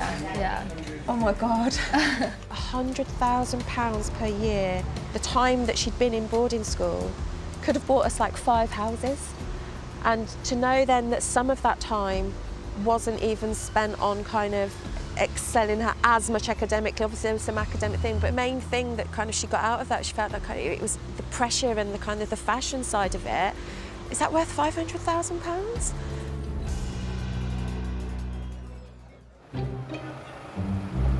Ready access to her parents' seemingly bottomless bank account means Shira's never been bothered by price tags. My parents give me around £1,000 a month to spend on food and luxuries. So next, Paul and Tara want to give her an insight into the demands of feeding a family on a meagre income. This is a different type of shopping to what you're used to. You have a £10 budget to go and get a Sunday roast for 4 people. Absolutely everything we need. For £10? For £10. Okay, I'll give it a go. For spendthrift Shira, a £10 lunch budget is a big ask. Never considered money when shopping just for food, because I feel like you can't really go overboard that much when food shopping, because you just get like what you want to eat. But this is really hard trying to stick into the budget. Okay, so what goes into a roast dinner? So I need vegetables. Where are vegetables? I don't think she's done this before. She's used to going out for meals and she would eat this kind of thing, obviously, but shopping is a whole different ball game. Can I Google it, or is that cheating? Just to see what goes into a roast dinner. I'm gonna need chicken, roast potatoes, wait. I think she's like had to Google what's in a Sunday roast. Vegetables such as parsnips, Brussels sprouts, peas, carrots, runner beans. Well, I see some carrots, so I can probably get those. There's no Brussels sprouts. I've never had frozen peas before, so I'm not actually sure how you make them. I found some gravy, but this one looks like it's the cheapest one. Oh, there's one for like a few p cheaper, so I might get that one. She's like really taking on board how much you can get for your money now and just valuing things. She's doing well. This is like reduced stuff. I've never shopped in the reduced aisle before, but it actually looks like you can get stuff a little bit cheaper. Well, the clue's in the name. So I definitely need a chicken. But it's kind of expensive, so I might get chicken drumsticks instead. Yeah. Because these are only £2, so I should still be within the budget. She'll soon find out. £10 isn't much for a family roast. I'm trying to work out how much it is as he's scanning them. Total is $12.58. Oh dear. Can I put back the broccoli and the second vegetable? This one? Yeah, and the broccoli. And it's back, eh? Yeah. That's okay. I've never had to put anything back before while shopping, so it's a little bit embarrassing, but I guess that's what you have to do to stay in the budget. Looks like you've done well. Yeah, I think I got everything that we need. So. Cool. Well, let's get this home and then we can unpack it and see how you did. Yeah. Let's go. Shira's just scraped in under budget, but has the rich kid bought enough ingredients to feed 5 people? Well, for a start, she's fallen foul with the main ingredient. The whole chicken was £4 and that was too much for the budget. Okay. So instead I got some chicken drumsticks. Okay, yeah. It's not what we'd usually have as a Sunday roast, but okay. Okay. And there's not much else there to make up a roast dinner for the family. Sunday roast is going to consist of 1 chicken leg, 1/4 of an onion, half a carrot, and half a potato each. But we've got a sack of peas. How did I think that this would be a meal? Paul and Tara have been teaching her the value of making things yourself. Oh my goodness, carrots allowed. And now Shira's going to have to put what she's learnt into practice. I've never cooked a roast before, or anything quite like it. So I just feel a bit lost. Like I don't really know what I'm doing. Seems she's having to make it up as she goes. I've seen people like poke holes in these and then put them in the oven. So I think that sounds like something that would work. Let's hope it does. There's a hungry family of 4 relying on her cooking skills. I'm just doing like what I think would work, but I'm also not sure if it will. Okay, so I'll put the chicken on the top so it cooks quicker, and I'll put that one underneath.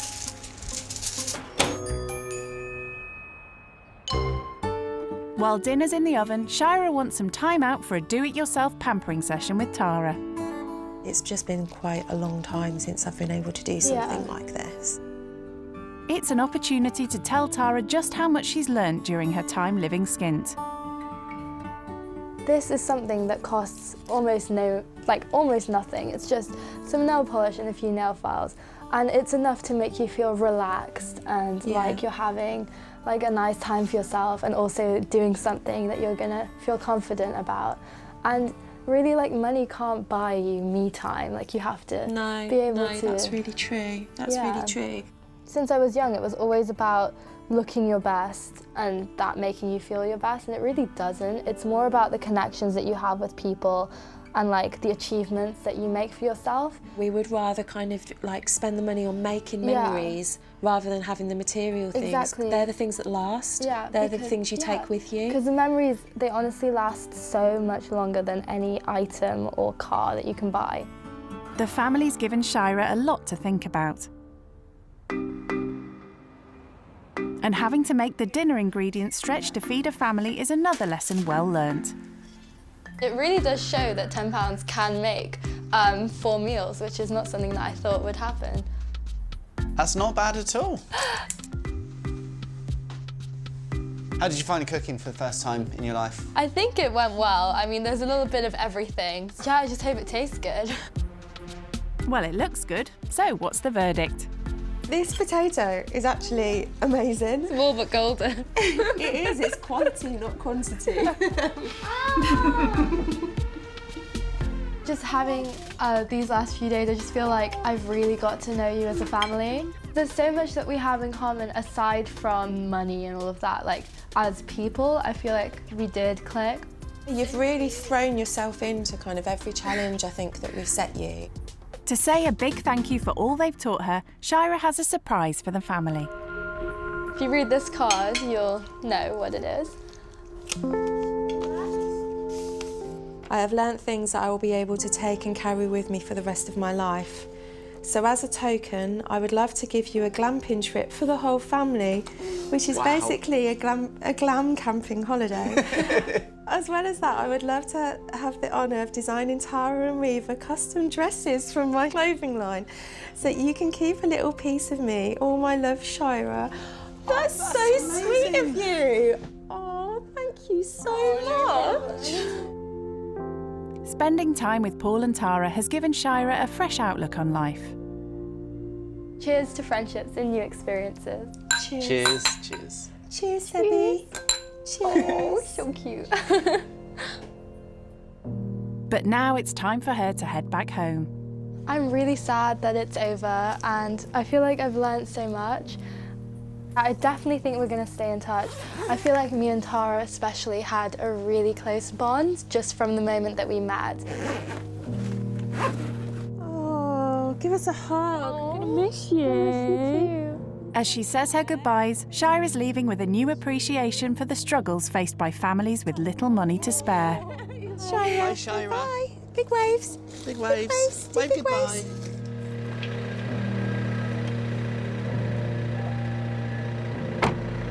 It really has changed my perspective on money and its worth, and I feel like also learning to budget will really help me in the future once I start a family of my own. I've learned a lot about family values and how important they really are, and how those kind of bonds can't be bought with any money, and that it really all does come down to those connections. I had such an amazing experience, and I'm so grateful that I had the opportunity of meeting them. And it is really sad leaving them. I didn't think that I would feel like this, but this experience has really shaped me.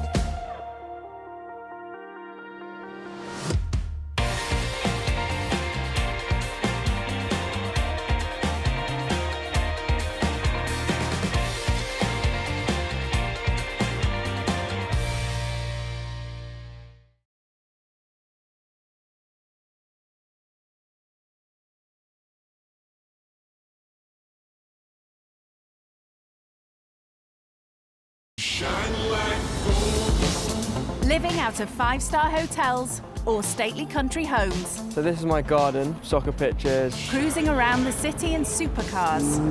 On the hunt for the most expensive designer gear. This would be £1,000. £32,500, literally just here. The mega-moneyed life of the rich kid is beyond unreal. My most expensive holiday was over £10,000.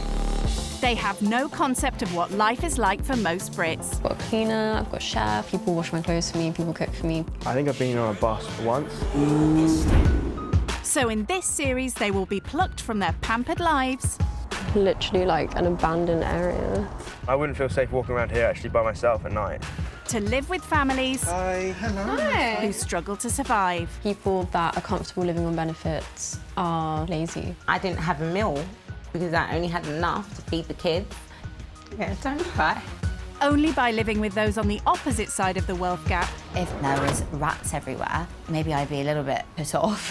Can they appreciate the real value of money? So at the end of the month, how much normally are you left with? Nothing. I've really realised how tough it actually is. When rich kids go skint. I am considered rich.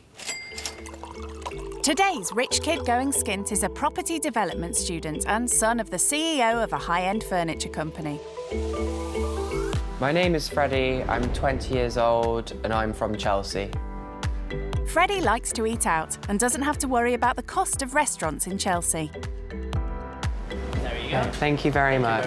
Maybe £200 for 2 courses and a bottle of wine, which is actually considered quite a normal price around the area I am. As well as having a posh palate for pricey food, Freddie also likes to shop for fancy threads. This is my morning coat that I wear for Royal Ascot. It's in June every year. And of course, this outfit would simply not be complete without my top hat. And this is the top hat. And Freddie gets fitted for these only at the finest places. It does feel good wearing a new morning dress. Absolutely lovely. Freddie's family not only have a 4-bedroom London townhouse, they also own a villa in Ibiza. Freddie attended the exclusive Milton Abbey School, which cost the Bank of Mum and Dad just under £200,000. We had a school shoot, a school farm, a sailing academy, and a 9-hole golf course. And with an education like that, Freddie expects to earn the big bucks one day. A couple of £100,000 a year is probably what you would need to sustain that type of lifestyle. Like a lot of students before uni, Freddie took a gap year. I actually did have a budget. I spent £5,000 in about 6 weeks. Not your average student budget. I do invest a lot of money, I guess, in adventure. And his next adventure is to experience life with virtually no disposable income. I think one of the things that I am dying to know is why do certain families, why are they living in accommodation that's simply too small for them? That is the question. Well, he can try putting that to a single mum who lives in a 2-bedroom house with her 2 young children. My name's Charmaine. I am 34 years old. I live in Watford and I'm a stay-at-home mum. Well, we'll find some more pieces and we'll finish this as soon as you finish your lunch, OK? 3 years ago, Charmaine's world turned upside down when her marriage collapsed. Put the clothes in. And she moved into emergency accommodation with 1-year-old Sean. I think when I went into the hostel, when I was registered as a homeless person, that was the toughest time of my life. And to find out I was pregnant on top of that, it really did hit me hard. Whoa! That was the point when I realised how I choose to see this experience is going to either make me or break me. Go, go, go, go, go! Charmaine posts her positivity on social media and hopes to one day become a life coach. There is a word for it, #mumtrepreneur. I think I live a very rich life.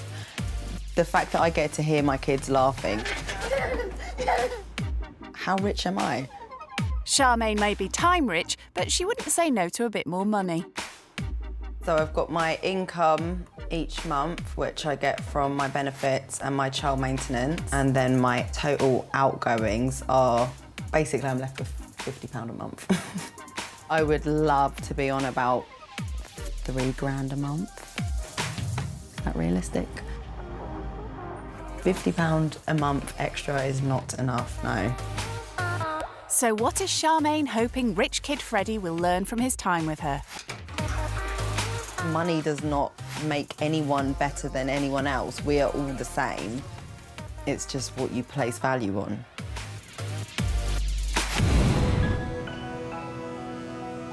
Living skint with Charmaine will be a shock to the system for posh Freddie.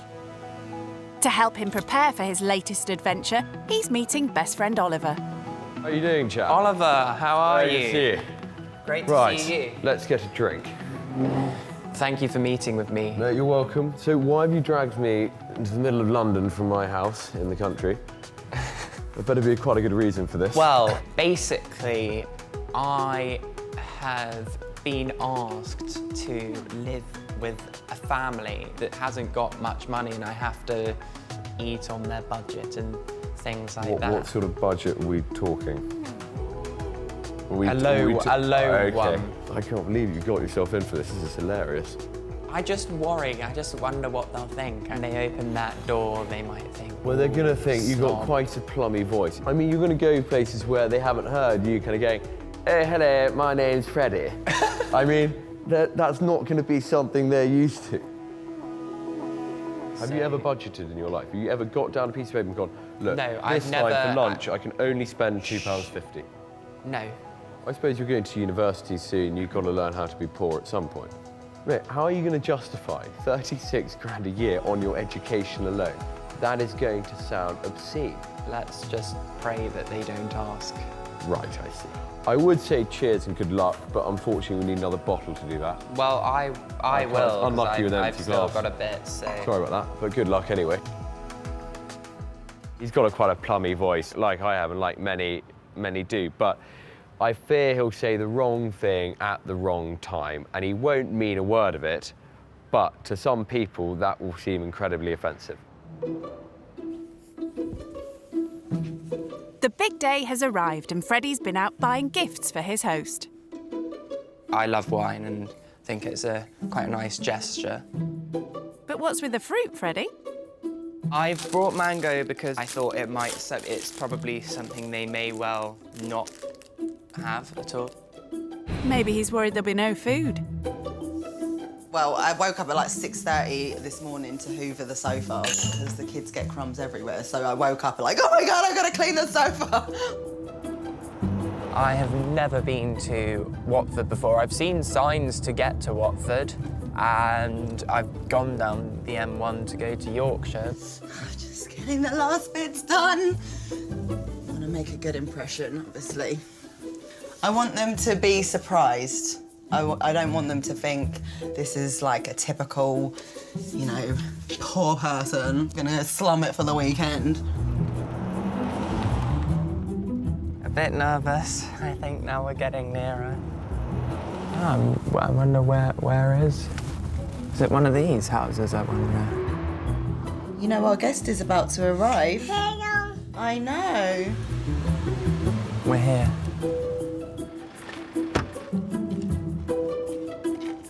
I'm actually quite excited, so here goes. Hello. Hello. Nice to Freddie, meet you. nice to meet Freddie. you. I'm Charmaine. Nice to meet you. Come in. Welcome, welcome. Such a lovely house. So nice and cosy. Is that Freddie's polite way of saying small? This is the bathroom. What's your bathroom like? So I have an ensuite bathroom. Of course. Have you always had an ensuite? Have you ever had to share? No, we've never had to share. How many bathrooms do you have in your house? We have 5 bathrooms and then 1 loo downstairs. Okay. Wow. Yes. So they've got 5 bathrooms. That's like more rooms than I've got in this whole house. He's just got on bathrooms. It's amazing. Hopefully he'll come and invite me round. Time for Freddie to sweeten his arrival. I bought you a bottle of wine. Oh, my favourite as well. Some red wine. Got you some mango as well. Thank you. Oh, he was really sweet. I didn't get them, mangoes and stuff, but like, have you ever tried a mango? Like, yeah, darling. But they were really sweet. What else is he going to pull out? Some chocolates. Nice. Oh, you're so sweet. And I've also Like, you know me so well already. got some sweets and things for the... Oh, that's so cute. So how are you feeling about having me this weekend? Yeah, I'm really excited to get to show you how we find the fun in life with a minimal budget. That is good. Hashtag winning! He seems really sweet. He seems a bit introvert. My aim is just to get him to just chill out, just let his guard down a little bit. And she has just the thing in her kitchen to help with that. This pole, I hadn't really noticed it when I walked in. This is how I let loose. Twerkology 101. Get him a little bit wavy and just see that you can have fun on £5 just as much as you can have on 500. We'll do a little spin and then come down. Ha-ha! Wow. It's called finding the hoe in the housewife. He's not actually going to have a go, is he? Hey. So foot that way, knee to the pole. Like that. Knee on the other side. Like that. That's it. Pull up. And then cross. pull up. And then, woo! Ooh, nice. I'm not really good at moving around that, so I can't. I think I'll have to let Charmaine do the show, really. We'll have you twerking in no time. The fun continues as Freddie plays with 4-year-old Sean and 2-year-old Shayla. Look, there's a plane. Look what Sean's got. So windmill. What is this one? Freddie the engineer. Wow, He's done look, it. it spins, and then you've got it spinning around. Wow, that's like a real one, isn't it? Yeah. Whoa. Nice. So he likes things that spin around. Spin, yeah. I mean, that is pretty cool. You're building these all at 4 years old. I know. Do you want to be a scientist? Yeah. Or an engineer? Or an engineer, yeah. You're gonna make me some millions? Yeah. Then we're gonna go and live in Chelsea next to Freddie? Yeah. Yeah? Until then, Charmaine's content with her cosy home. But it means no spare room for Freddie. This is gonna be your boudoir for the evening. Lovely. Don't worry, it does pull out. To be honest, Charmaine's house is a lot nicer than I thought I was going to be living in. It is a lot smaller than mine, but you know, it is a nice, cozy house, and I'm not going to be worried about staying there at all. I was expecting maybe someone a bit more snooty, someone who maybe would look down on the whole place a bit more, but he seems really sweet. This bit that's not fixing on. He does sound posh, but I could sound posh as well. It's like you just got to enunciate, darling.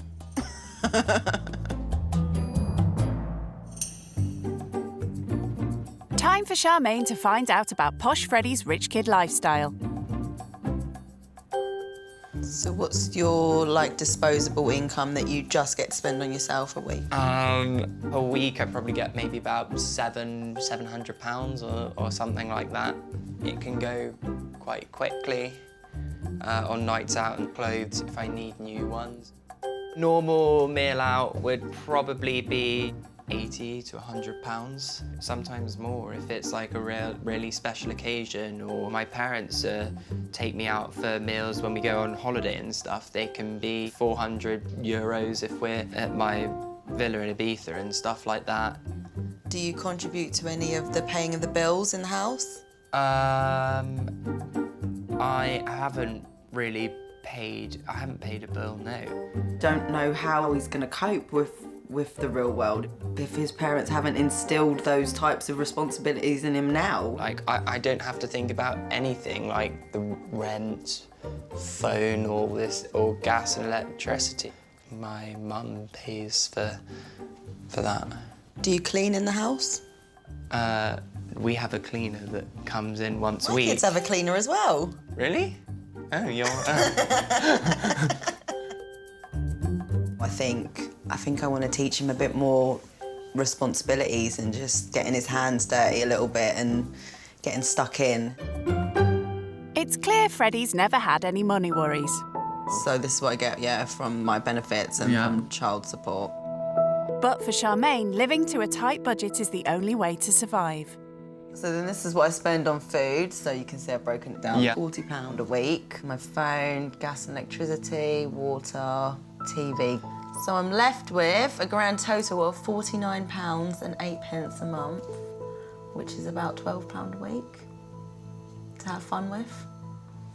I mean, it's just some an amount of money that I could easily spend and not really think about. Okay. I actually don't know what to say, really. There are a mixture of emotions running through me. I think I do feel a bit of guilt. I do feel a bit sorry for her, but she doesn't feel sorry for herself, it seems, and that, you know, she makes the most of what she has. I'm just really shocked how positive and happy you are all the time, and how great you are with the children and everything, and you've got £12 a week to spend, and everyone seems to be happy. His reaction really did make me think, like, how am I doing this? Like, how am I so positive? I'm really great. I'm really good at this.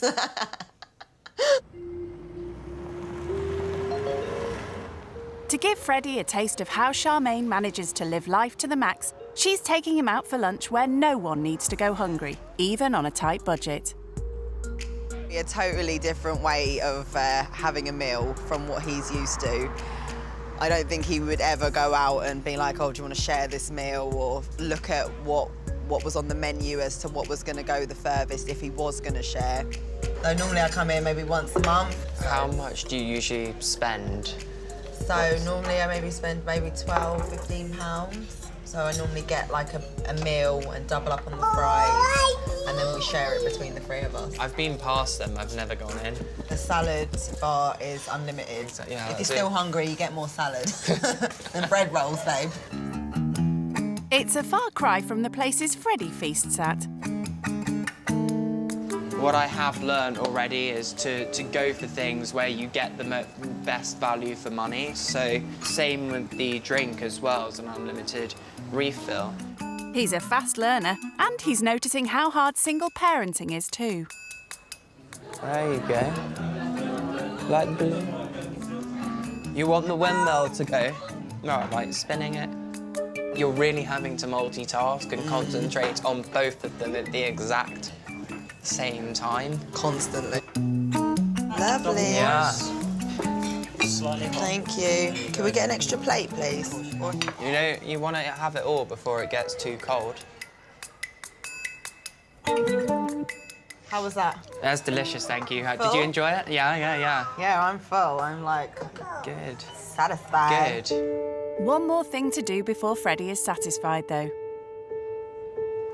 I'm going to get that. Are you? Because, you know, this is quite a lot for you. That's really sweet, thank you. You're welcome. She's looking for deals, not what she wants to eat, which is a bit upsetting, I think. For a rich kid like Freddie, seeing exotic animals in the flesh is something you do on safari. However, Charmaine has to think outside the box for such exciting treats for her children. You're holding a parrot? Yeah.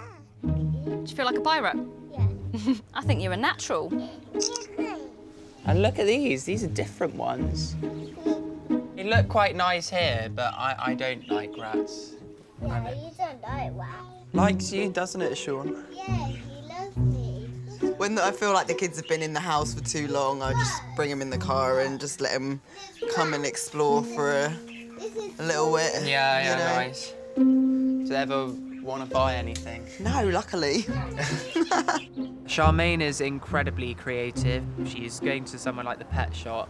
Her kids can have a really great time seeing all the different animals, and she doesn't have to pay for that. So I think, yeah, so she's always thinking of things that are going to be enjoyable for her children, yet aren't going to be really expensive. And Charmaine wants to show Freddie how she manages to have a stylish wardrobe on her shoestring budget. Got a little challenge for you. Oh, no. You have £15 £15 to try and get as much of an outfit as possible. For you. For you. Wearing second-hand clothes isn't something he's used to. £4.50. That's actually quite good. £4.50 for a pair of Topman jeans. There are really good prices in this shop. Oh, Jack and Jones, that's quite a good, that's nice. £5. Oh, I like the look of that. What have we got there? I wouldn't buy those, realistically. So what if... Look at you. Get that. Winning. Ooh. So I've got this for, where's the price? £6. Ralph Lauren, not bad. These shirts, brand new from Ralph Lauren, are like £60, £90, really. I think I've done pretty well. You gonna try it on? Yeah. Let's see. Wait, there he is. I think this is actually pretty good. I'm pretty pleased with Yes. That's £11 then, please. Perfect. Freddie's so happy he's keeping the outfit on. that. There's your change. Thank you. I have never worn an outfit that has cost £11 before. I mean, it's quite a bit more than that. So yeah, I'm very happy. I'm surprised you did it so quickly. You're like a charity shop pro like me now. Now he's all dressed up, Freddie just needs somewhere to go. This is like the party house. So I love coming here for some home cooking. Mum's cooking can't be beaten. Charmaine is very close to her family. Hi, Freddie. Nice to meet you. So has brought Freddie to meet sister Naomi, brother-in-law Aaron and mum Ingrid. Yeah, very well. How are you? Supporting his... I am. £11 for a Ralph Lauren shirt and Levi jeans. Well I know. Do you eat Indian food? I love Indian food. Okay, well, I've made butter chicken with salad. Sounds... Samosas. Oh, I'm very excited. You're only from Watford, do you? Are you? No, I'm from London. Okay. Chelsea. Oh, nice. Okay. Well, this looks delicious. After you. Oh, thank you. I spend too much time on Instagram, clearly, because I had expected, like, watches, chains, I don't know. I was actually really surprised. But they want to know more about his background. So I went to a boarding school. My sister is at a boarding school. Like, when I think of boarding school, I think of, like, Hogwarts. Hogwarts. So what sort of things did you get to do at private school that you wouldn't get to do in a normal school? So the fact that at my school you could do shooting. We had a sailing academy as well. You know, we had a 9-hole golf course. The list could go on. We had our own abbey.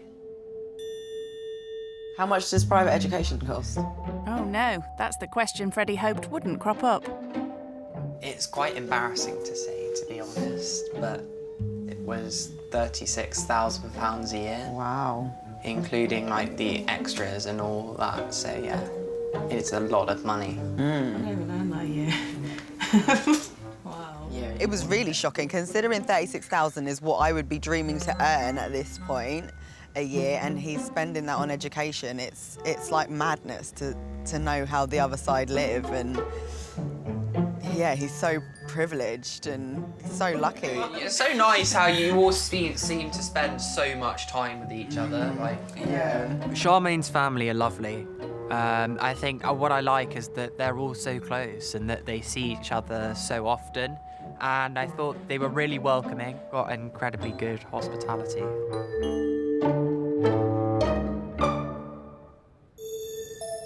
Freddie's nearing the end of his first day living skint with Charmaine and is keen to update best mate Oliver. Where in the country are you? I'm in Watford. Crikey. Any fun? Yeah, today's been actually a really interesting day and I've learned quite a lot. So I'm staying with Charmaine and her 2 children. She only has £12 a week to spend. Disposable income at £12 a week? Yep. Jeez. I know. Entry fees at nightclubs in London are like more than that.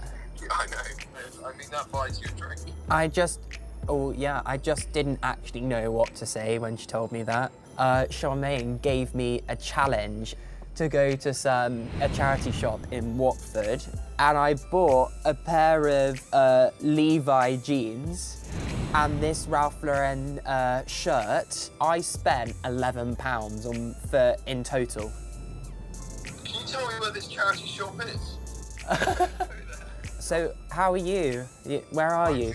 I shot a couple of pigeons last night, so I'm about to have a lovely pigeon salad. Oh, I'm so jealous. I might open a bottle of red later.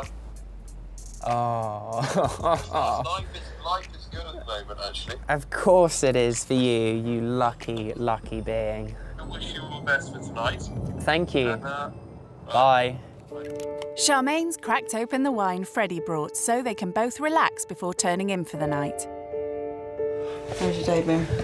I've learned a lot today. I thought you wouldn't like me, maybe based on the fact you felt maybe I had more of an advantage, that I came from a family with money. You're not what I expected. I thought you was going to be a bit more obnoxious and like a bit more... What, like a bit of a snob type of thing? Yeah, you're not flashy, like you weren't expecting caviar and... Oh, that's day 1 down. Here's to tomorrow. Thank you so much for today. That's a good one. Yeah. Thanks for that. Crikey, they're getting on famously. Just need some soft music and candles. Time for Freddie's final challenge of the day, bedding down on a sofa. You all settled? Yeah, I am. Yeah, good. Hope you find it comfortable. I don't think I've ever slept on a sofa before. Ciao, darling. Ciao.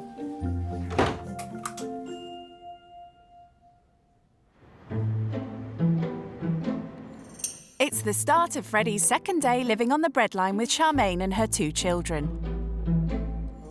Last night he swapped his luxury 4-bed London townhouse for dossing down on their settee.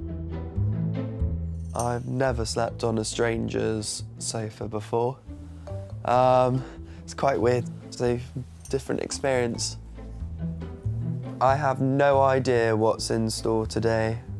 Living at home with Mum and Dad has meant Freddie's never had to worry about money. Thank you so much for this breakfast. It's Welcome. delicious. Charmaine's keen to find out more about frivolous Freddie and his spending habits. So, what do you normally spend, or what do your parents normally spend on a weekly food budget? If we're having like roasts and steaks, it could easily be maybe a couple of £100. So I'm going to give you my weekly budget, which is £40. And you have to get enough food to feed all 3 of us. Good luck. I'm actually quite nervous about this now.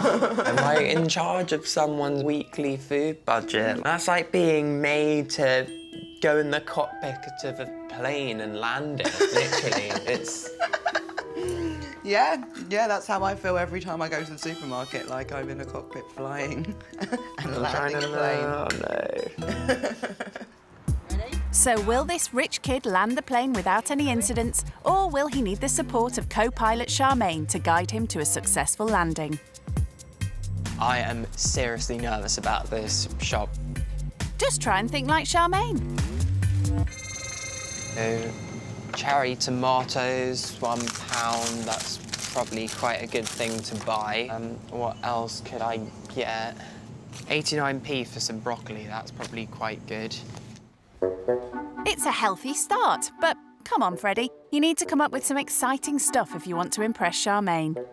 2 for £5, and then she's getting more meals out of that, I think. Not bad, but he's getting sidetracked by the deals. I don't think he's ever had to spend £40 on a shop. He just gets whatever he wants whenever he feels like it. Nappies, I need to find nappies. £4.50, which is good for me when I'm doing this shop. I reckon he'll end up getting a lot of frozen stuff. These are £2. Processed stuff, really. £1 each, and some chips. Roast chicken for £3, which is quite a good price. I've actually never seen a roast chicken this cheap. This won't be an organic one, so that's why the price is considerably lower than what, my family would usually spend. I think here, more than anywhere we've been so far, is where he's going to notice the divide the most, because here is just completely different to what I think he's used to. But he does spot something familiar.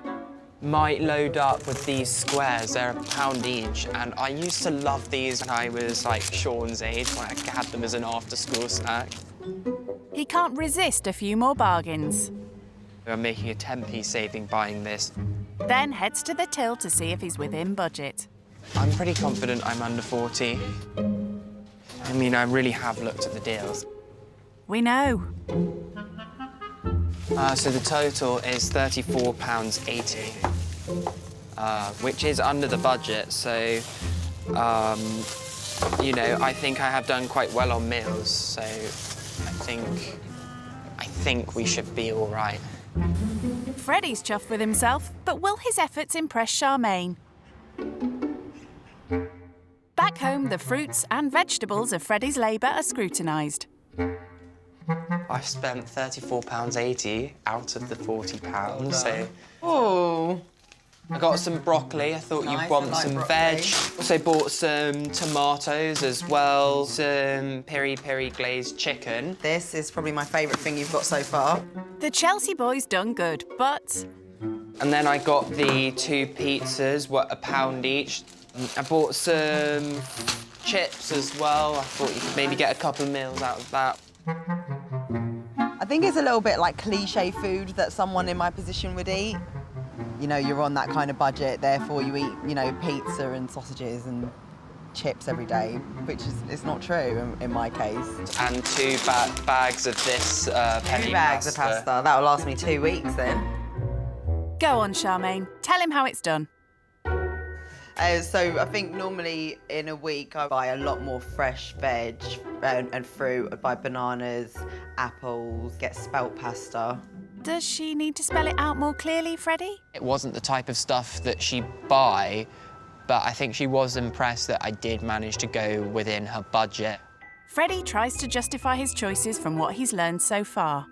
When we were at the harvester, we were talking about how the chicken, and that you got that because it was the best value for money and you got the most chicken out of that. So when I went into the supermarket, I sort of thought that that was a bit of a hint of sort of buy the most you can for the money. We're not totally screwed.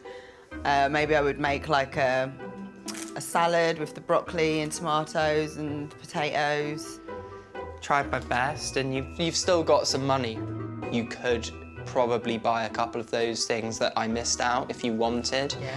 He did all right. It isn't what I would normally buy, but, you know, I am grateful that I've got some food for the week. A lot of pasta. Ah! Look at that, big man. Can you see any cars? What does car? Living skint in Watford has been a whole new experience for Freddie, but he has no idea what Charmaine's been through to get where she is now. Before I came here, to be honest, I thought it'd be like a really grotty area with like rabid bulldogs and stuff like everywhere. And you live in such a lovely house, and that is not something I expected. How were you able to get here and like move into this house? It's quite a shocking story, to be honest. Like, I paid my dues. When I separated from my husband about 3 years ago, I couldn't afford to live where we were living on my own. So I was registered homeless and I had to go into like a hostel. A hostel? With some weirdos that lived there as well. Like drug users? Yeah, drug addicts. You know, I was there for like 16 months. 16? Me and Sean basically had one room that was maybe like half the size of this garden. And then like 2 weeks into living in this place, I found out I was pregnant again. Charmaine's revelation has shocked Freddie. To be there with Sean when he was a toddler and being pregnant with Shayla at the same time, like, didn't you feel like angry or like frustrated or a bit broken? You must have felt you maybe hit a rock bottom or something. I just chose to see that as my making point rather than my breaking point. And I literally just chose to find anything to be positive about, and I chose not to complain about my situation. I saw these houses were being built, and one day I just came and sat outside of them and I was like, I just wish I could have one of these houses. And then, I'm not joking, about 3 hours later, they phoned me and was like, you've been housed, like, which one do you want? I just don't really know where to start with that. I mean, this is probably one of the most shocking but yet amazing things to hear. Like, just being so positive and being able to, like, to make something of yourself, that would just break pretty much everyone if they were in that boat. I think if you choose to not let it break you, you will surprise yourself. Keen to show Charmaine he can cook an exciting meal, So we're going to have sausages, chips and baked beans. Freddie takes over in the kitchen. I'm a bit nervous because I don't really know how to use the oven, so I'm just gonna have to guess and try and work it out. How do I use this oven? Yeah, so I need like one of those black, I don't know what you call them, but I just know which cupboard it is in my house. A baking tray? I want to do this myself. I hate this cooking out here. Like, it's just not clear. Like, with the one at home, you just get it, you go, boop. I don't... Oh. Oh, yeah, this is working. I can hear it. The bubbling beans mean lunch is ready. It's the moment of truth. He's gonna have some Look, lunch. Shayla, you've got some food, and Sean, there's your one. Do you like it, Sean? Yeah. Result? Is Freddie a good cook? Yeah. Oh, that's good. And he gets 5 stars. As they all tuck in, Freddie has a special gift for budding engineer Sean. So, Sean, I got this aeroplane when I was your age. Yeah. And it's high in sentimental value. So cute, isn't it? Yeah. So, I wanted to give you this to remind you of my time staying with you at your house. Thank you. You're welcome. Freddie's gift provokes more questions from Charmaine. Freddie, how many planes have you been on? To be honest, I can't count. I've gone on quite a lot. How much do you reckon your family spends on holidays each year? Adding it all up, probably £20,000. Where's the best place you've been to? To Mozambique. I stayed on one of my really good friends' private island. The reality of how different their worlds are It's nice. becomes even more apparent. When the sun's out, I'm on holiday. Basically. Go and sunbathe, get the tunes on. Nice. Literally, when the sun is out, That's your I'm holiday. on holiday. Yeah. And with that mentality, Charmaine wants to show Freddie that she can also enjoy a good dance without going to an expensive club. Freddie! Yup? Come here a sec. How much is this going to cost me? Just your dignity. Okay, right. So you normally spend about £200-300 on a night out. Right, yeah. We're gonna play dress up and have some fun right here. Oh, no, yeah. Oh, yes. Put it on. Like, what?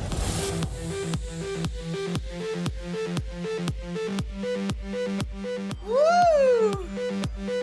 It's a far cry from Chelsea and Ibiza. Get ready, it's your birthday. But Freddie looks like he's really enjoying himself with Charmaine. Woo! And that is how you have fun with no budget. High five to no budget. High five, my G. Living skint has been a journey of discovery for Freddie, but it's almost time for him to leave Watford and Charmaine. It has been really, really nice to meet you, and I am so glad that it was you that came and that we've just clicked, haven't we? We just have, yeah, from like totally different backgrounds, and yet we found quite a lot in common with each other. Yeah, we've not been able to stop gassing, really, have we? I'm so happy that I came here this weekend, and I feel so lucky and honoured that I got to spend it with you. You taught me so much about myself and about your life, and even if you're in a bad situation, rather than being down in the dumps or break, find the positive side out of it, and what can you learn out of that situation? We have to be like phoenixes rising from the ashes. Yeah. Yeah. Yeah, darling. Yeah. Oh, yeah. And it's not just Charmaine who's liked having Freddie's company. Sean, have you enjoyed having me at your house? Yeah. Are you going back home in a minute? I am sadly going home very soon. Oh. Are you going to miss him? Yeah. I miss you. Oh. Yeah, oh, you want to go on my shoulders? Cheese! Cheese! Cheese! Before I go, I wanted to part with a present for you. Aww. So I have got you a pass to the Science Museum to an exhibition. Oh, wow. And it is for you and the kids. Enjoy it. Lovely. You will have a blast there, won't you? Oh, thank you so much for that. That's so lovely and thoughtful. You're welcome. Bye, Sean. Thank you so much for having me to your house. I'll come back and visit you as soon as I can. Say bye. Bye, Shayla. Thank you so much for having me to your house. Give him a cuddle. I really enjoyed myself. Yeah? And I'll hopefully see you soon. Yeah, we'll see you soon. Bye. Time for Freddie to head back to his life in London. I'm really sad to be leaving because I really did enjoy myself and I felt I had a really good bond with the family. and they were so nice and welcoming and really friendly, so I will miss that a lot.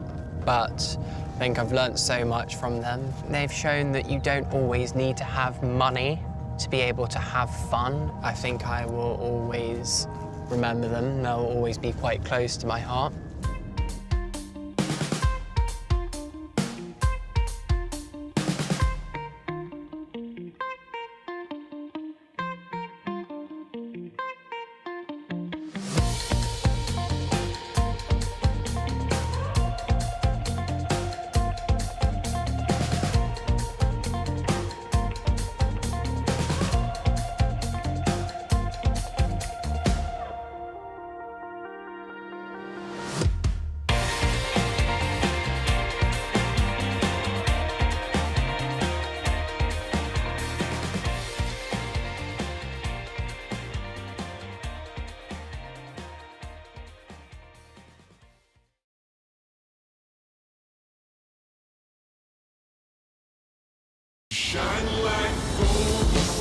Living out of five-star hotels or stately country homes. So this is my garden, soccer pitches. Cruising around the city in supercars.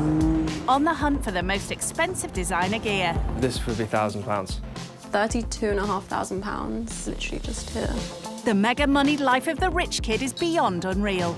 My most expensive holiday was over £10,000. They have no concept of what life is like for most Brits. I've got a cleaner, I've got a chef, people wash my clothes for me, people cook for me. I think I've been on a bus once. So in this series, they will be plucked from their pampered lives. Literally like an abandoned area. I wouldn't feel safe walking around here actually by myself at night.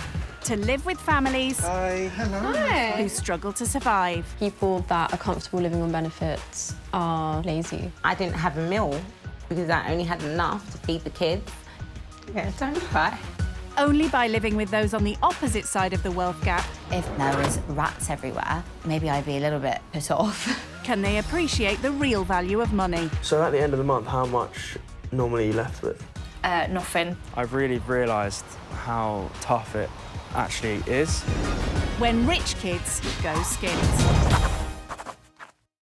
Today's rich kid going skint is a 19-year-old university student whose parents are multi-millionaires. I'm Yasmin, I'm 19. My dad is Syrian and my mum is from the Netherlands, but I was born and raised in London. But Yasmin is not your average struggling student. Growing up, I've been very fortunate to live the life that I do. My parents have been very generous towards me. I've always been privately educated at school. I get an allowance from my parents, which I get monthly.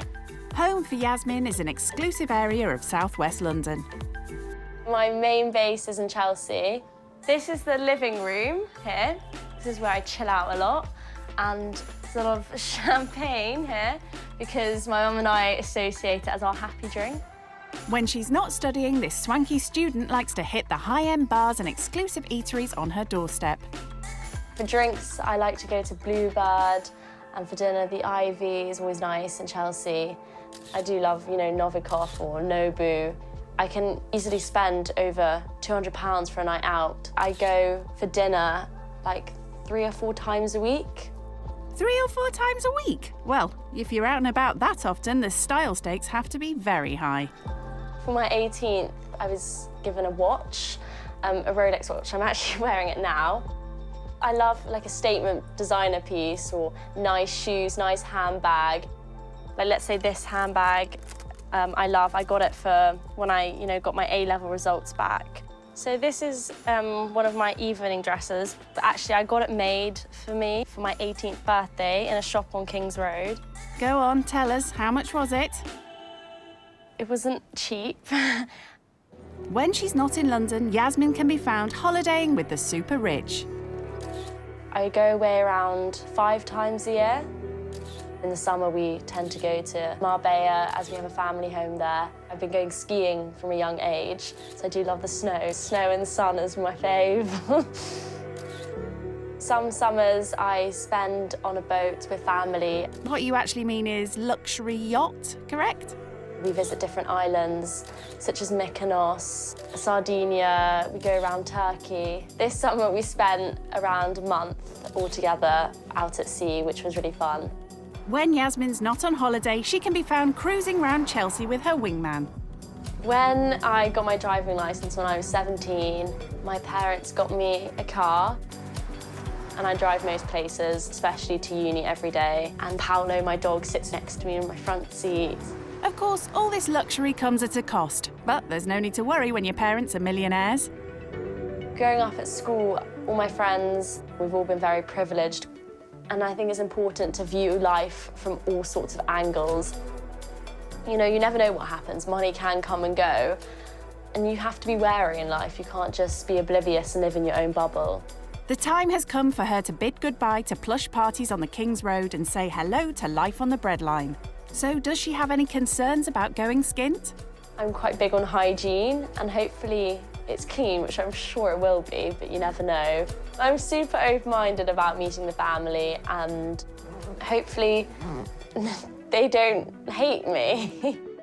Why would anyone hate you? Ah, OK, maybe don't mention the yacht. Waiting to give this rich kid a taste of what it's like living skint are a family of 4 struggling to survive on a council estate in Hertfordshire. I'm Shayla, I'm 24 years old. I live in Welling Garden City with my partner, Miguel, and my 2 kids.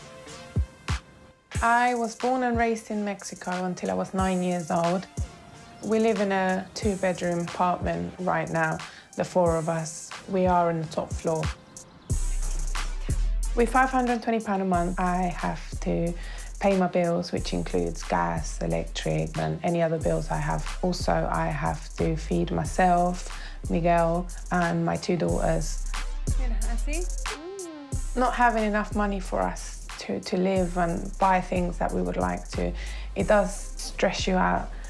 Sometimes there's nights where I genuinely can't sleep. Miguel, is food nearly ready? Miguel, he helps out a lot in the house. He's really passionate about cooking, so he likes to spend a lot of the time in the kitchen anyway. Gracias. He helps so much. I really, really appreciate him a lot. Bye, Casa. Being on a budget and having 2 daughters, we have to find the cheapest or anything free to do with them. So sometimes we go to walks to the nearest park. Not having a car makes it really difficult with 2 kids having to travel everywhere on the bus. So sometimes we really don't even go out, we just stay at home. So what does Shayla want to teach the rich kid? I hope that that person can learn a little bit from me, and maybe they can realise that, you know, love is everything and money really it's a bonus in life.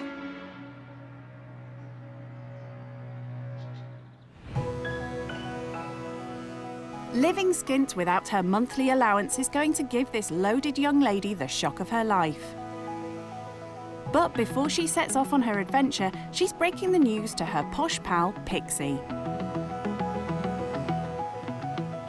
Hey. Hello. How are you? Good, thank you. How are you? Good. Nice to see you. What's the occasion? Okay, so I'm going to stay with another family. What? You know, a less privileged family who live on an extremely tight budget, and just to see how they live. That's crazy. Yeah. Are you so nervous though? I'm really nervous, but I'm going in with a complete open mind. Yeah. So what would like your worst kind of nightmare be? It's just like things like cleaning. They might eat like the same thing like twice or 3 days in a row, you know, just to save it. And I hope that's not the case. You quite like variety. Yeah. Don't you? So like, why are you actually doing it? Like, what do you want to get out of it? You know, from Instagram, you get such a different view of someone. 100%. And I think we all like live different lives, but it doesn't necessarily mean we're different people. Yeah. Like, you don't really think about that. Where like here and there, you're spending like, you know, £20 on like a drink or whatever on a night out. Yeah. Then you're thinking people actually, you know, counting all the figures. Yeah. I mean, I hope you have an amazing time, babe. I'm really gonna miss you. Me too. Thank you so much for coming here today. Good luck. Thank you. Initially, when Yasmin told me about it, I was quite shocked. But then when she kind of explained the reasons for why she wanted to do this experience and everything, it does make sense, and I think it is quite important to experience every aspect of life, so. Time for Yasmin to leave behind her lavish London lifestyle as she travels into the great unknown. Well, 40 minutes up the M1. So, what are Yasmin's first impressions? I personally don't like the look of the outside of the houses around here. They're all brown and beige, and they all have white windows. A world without sash windows, who knew? While Yasmin gets to grips with the architecture, how's Shayla feeling about the imminent arrival of her gold-plated guest? I don't know what to expect. I don't know who's coming. You know, I don't know what they're going to think of my family, my house, so yeah, I'm a bit nervous. Around here, I don't really see many shops or restaurants or, you know, like furniture shops. Houses with white windows and a distinct lack of furniture shops. It's all getting a bit real for our rich kid. I have a mixture of emotions right now. I'm nervous, excited. I don't know what I'm expecting.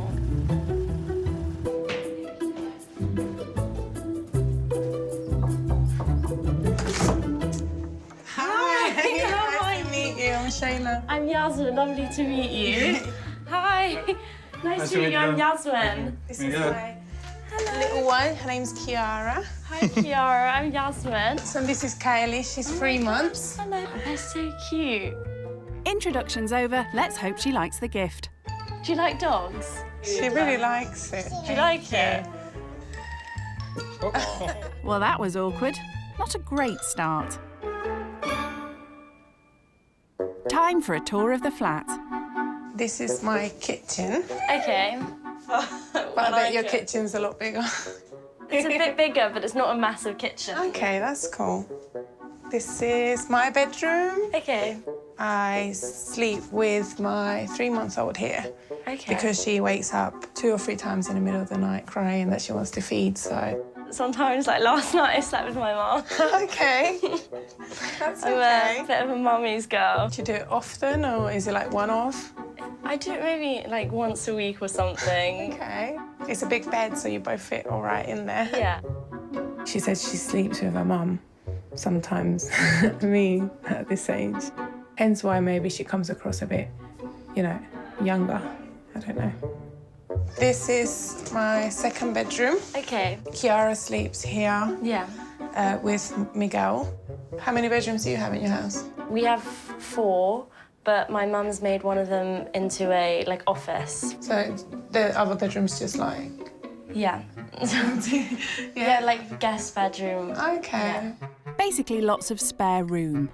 What's your bedroom like? I do have a bathroom inside. Oh, that's nice. Yes, yeah, it is. Nice. Yeah. Cool. It's nice to have. Is it like twice the size, 3 times the size of this? And be honest. You can be honest. No. I'm maybe just a little bit under twice the size. Okay. Yeah, it's not like huge, it's just cozy. Yeah, that's nice. Yeah. Okay. Cosy, that's one way of playing it down. Tour of the flat over, and there's no sign of a spare bed. So I'm going to offer you the couch for tonight. Okay. I don't have anywhere else to offer. It's fine, anything. At least it's inside. Okay. I wasn't going to offer you like the balcony or something, you know.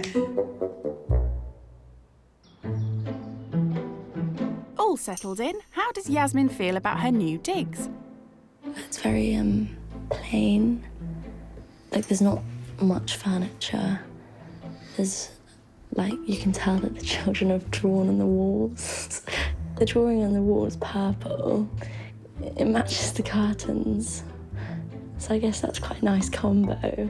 Ah, always looking for the positives. When Shayla was asking me questions about my lifestyle at home, it did make me feel a bit awkward, to explain it.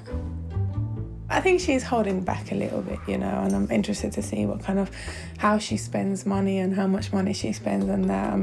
By the time she's left, I'm hoping that she goes away a bit more mature and grown up after this. Only time will tell. Being used to splashing the cash on luxury holidays and expensive restaurants, living skint is going to be a big adjustment for this rich kid.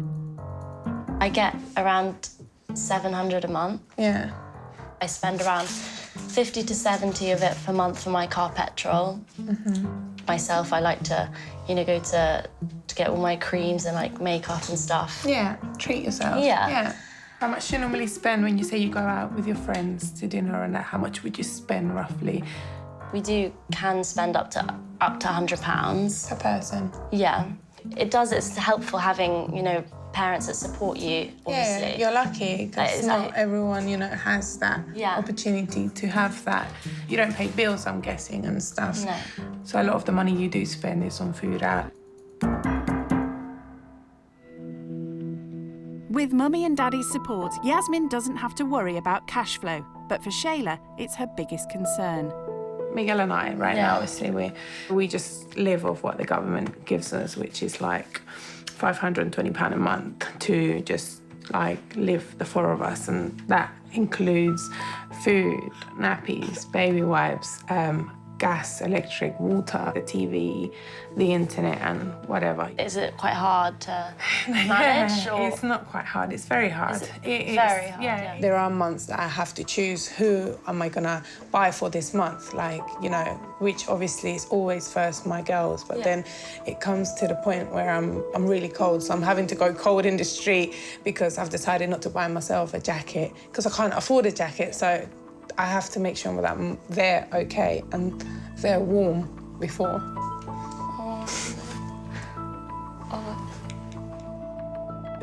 It's just something you do, when you're a mum, you always put your children first. Sometimes it is hard, because sometimes you have to suffer a little bit just to see your children happy. Hearing about Shayla's financial worries is already a big reality check for the rich kid. Kind of puts life into perspective. If you think about it, $520, it's not a lot of money to live off for 4 people. If I was in their shoes, I'd find it very difficult to live how they do. Yasmin may be used to splashing out on swanky suppers, but from the off, Shayla wants her to realise that that's not an option for those on a tight budget. For lunch, we are going to have enchiladas, which is... Oh, that's so exciting! Yeah. She's already roped Yasmin in to help prepare the meal. So the chicken's already made. Okay. What you can do is start shredding it for me. It's a chance for Yasmin to see how Shayla's forced to get creative in her kitchen to simply make ends meet. I'm excited to learn a new dish. I feel like sometimes I'm I don't know what to make that's different. Well, I've got many, many recipes that are simple and cheap to make, Yeah. There are all sorts of ways Shayla's learnt to help save money. Sometimes what I do is I cook more so then it's in the fridge already, to eat for another day. Yeah. Because it just makes more sense, and sometimes I don't have a lot of time to be in the kitchen and cook because I'm with the girls. How long does it last if you keep it in the fridge? Salsas last up to 7 days in the fridge, actually. Oh, that's good. Yeah.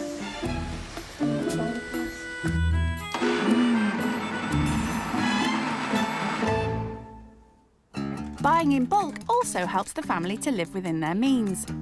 These are made out of corn, and I buy them online.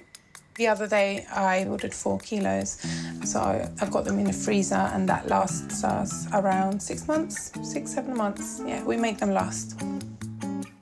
For Yasmin, who's used to dining on expensive restaurant dishes, a cheap homemade alternative is a completely new experience. It's really good.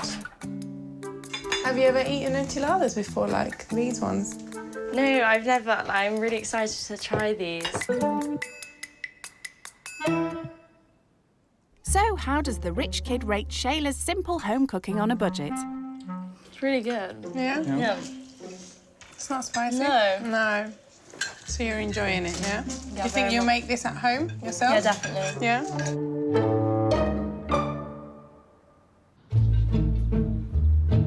She's only been here a few hours, but already living skint has been quite an education. Yeah. Shayla's local park provides a cheap form of entertainment for the girls, but living in a top-floor flat means getting there can be quite an ordeal. This is always a bit of a struggle because she doesn't like the pram since she was like 1 year and 2 months. Vámonos! I'm having to chase around. I feel like a mum. Shayla had no choice in deciding where she wanted to live. I said, what happens if I don't accept it because of the stairs? Yeah. You know, I knew it was going to be an inconvenience, but they said to me, if you don't accept it, you leave yourself intentionally homeless. So I wouldn't have anywhere to go. So I had to accept that, and it's been really hard. You know, it's been a struggle getting up and down the stairs, even when I was heavily pregnant. You know, it was really hard. I spent a lot of time stuck indoors. Time together in the park is an opportunity for Shayla to talk to Yasmin about her previous life in Mexico. We left, my mum and my dad chose to leave because Mexico was becoming very dangerous. You know, there was a lot of crime and we were at risk a lot of the time. There was a lot of violence, you know, and the cartels and all of that you hear, it's actually 100% true. So my mum chose to bring us here to have a safer upbringing. I didn't realise Mexico was that bad because, like, I always hear people, like, going to holiday to Mexico. But Shayla's experience of Mexico was far from a holiday. Where I was brought up, you know, like in the same neighbourhood that I was brought up, you know, I've heard of a couple of people that I actually know personally of their children being snatched, and yeah, it's hit pretty close to home. And but here, you know, in the UK, it is a lot safer. Like, I do feel a lot safer, and I feel very fortunate and very lucky that my mum and my dad made the decision to come here and bring us here, because I was, you know, now I'm blessed to be able to bring up my own daughters here, you know, because I don't know what it would have been like bringing up my daughters over there. I'd live in constant fear, and I would just feel like I have to hide all the time. Hearing what Shayla has been through is starting to have an impact on Yasmin. I do relate in that respect because obviously my dad's Syrian and we've had a lot of issues that's gone on, like, as a family. Yes, I've heard and read a lot about Syria as well. You know, it's a shame, all of what's going on around the world. It's just really eye-opening. Like, she's only 24 and she's been through so much in her life, especially with the stories from Mexico. And, like, she seems like such an amazing mum. Like, obviously she wants to do everything for her children. So I think she's, like, in a way, like a role model for a young woman. At 19, you know, when I was Yasmin's age, I had already been through a lot. I had already felt, you know, what it was like to be in danger, what it was like to fear for my own life. And yeah, I think that she's privileged and she's blessed to have the life she has because, you know, she doesn't have to worry about those things. So I'm trying to set the same life for my children. I'm trying to, you know, make them feel safe too.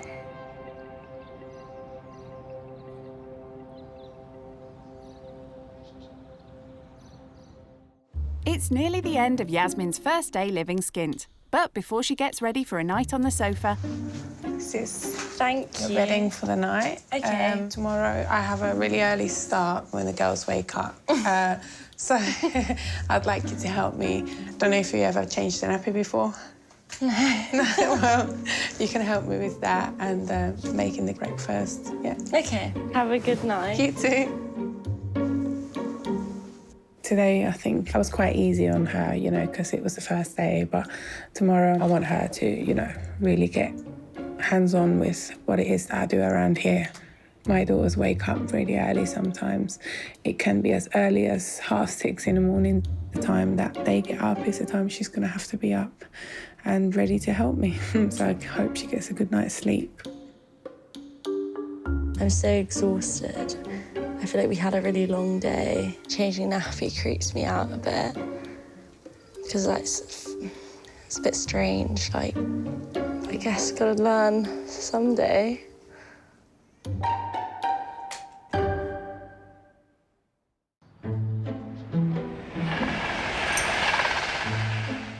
Yasmin might be used to a lion, but there's no chance of that in Shayla's house. She's drafted in her loaded lodger to help with the daily chores. First on the list is a nappy change. Over to you, Yasmin. I've never changed a nappy before. No. Well, there's a first time for everything. Okay, Mama. Yeah, do that. And then the straps, yeah. That's it. I'm a pro. You haven't finished yet, Yasmin. I just didn't really know what I was doing because I had never changed a nappy before. But I guess I had to learn one day. Just put the nappy on. So But is it a particular way? just lift her legs up, put it underneath her, yeah, up to her waist. I'm a diaper queen now. You took 10 minutes longer than I would, but obviously that's because I've got a lot of I'm practice. sorry. What's the verdict? Okay, let's check her out. She is fine. You've done a good job. Say thank you. Gracias. Back home in Chelsea, Yasmin doesn't have to worry about the laundry. Mummy does that.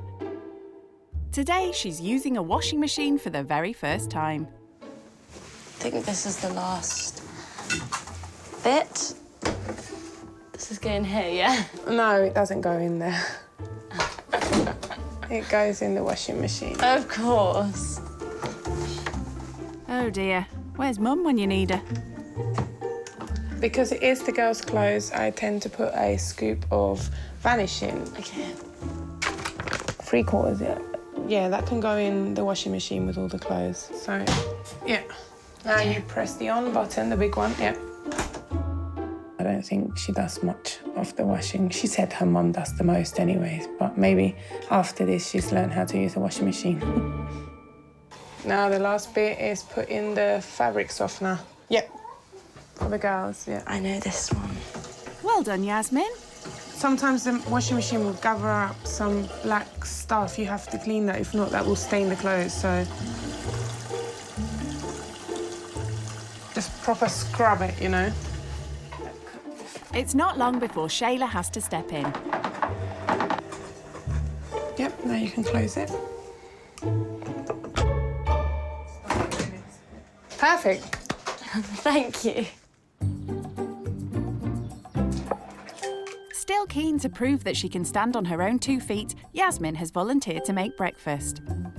It feels really nice to help out Shayla. Because obviously she has a lot on her hands, so it's nice I'm taking some of the responsibilities. You know, cooking breakfast for us. Yasmin dines out all the time. The last thing she has to worry about is saving scraps of food. But for Shayla, these leftovers play a vital role in feeding her family. Nothing can be wasted. That leftover onion and chilli, you know, I can make some tacos in a couple of days, and there are times where we are running low on food and low on money, so it's kind of you know, every single little bit that's left over helps, you know, to do another meal, you know, so we just chuck things together and, you know, so we never let anything go to waste. Thank you. It's okay. It's really nice. Yeah. Actually, you've done well. This is what it would look like if I made it. Oh, thank you. Having experienced Shayla's busy daily routine, Yasmin has decided it's time for her to have a break from her hectic everyday life. I thought it'd be quite nice for just the 2 of us to get out of the house together and go for a little pamper session. So that's what we're gonna do together. I appreciate that. That's a nice thought. Thank you. While Miguel looks after the kids, Yasmin and Shayla head out. For Yasmin, a good pamper session is a weekly occurrence, but Shayla doesn't have the time or money for such luxuries. Do you get pampered once in a while or get your nails done? Not in the last couple of years. I haven't done anything like this before. I just do them at home, really. I don't really have the time to go out to a salon or the money, so I just get a cheap nail polish and just do them myself. What about you? What do you do? Mostly get my nails done when I go and get, let's say, pampered. Yeah. Obviously, you're always with the kids, so you don't have much time to go out or anything, but do you once in a while dress up and... I haven't actually for the last 2 years gone out anywhere without the girls, so I haven't had that time to you know, do my makeup properly, you know, have nice clothes, high heels. I've been in trainers for the last 2 years. You know, how often do you go out? How often you get to dress up and, you know, get pretty? All my friends are all very young, and it's once or twice a week we dress up and go out somewhere. Yasmin is only a few years younger than Shayla, but it's becoming clear that their lives are very different. She's also learning that she has a lot of growing up to do. I didn't obviously say this because I didn't want to seem silly or anything, but I didn't know actually how to use a washing machine. Oh, OK. I could tell, I'm not going to lie. I'm sorry, but I was able to tell that you didn't know where anything went. She confessed that, you know, earlier on when she was using the washing machine, she'd never used one before. I don't know if she was embarrassed to say that she hadn't, but I kind of got the sense of it anyway when I watched her. But, you know, that's good. I've learned how to, yeah, that's good. So now I know how to do it myself. After coming clean over the washing machine, let's hope this rich kid will do better in Shayla's next task.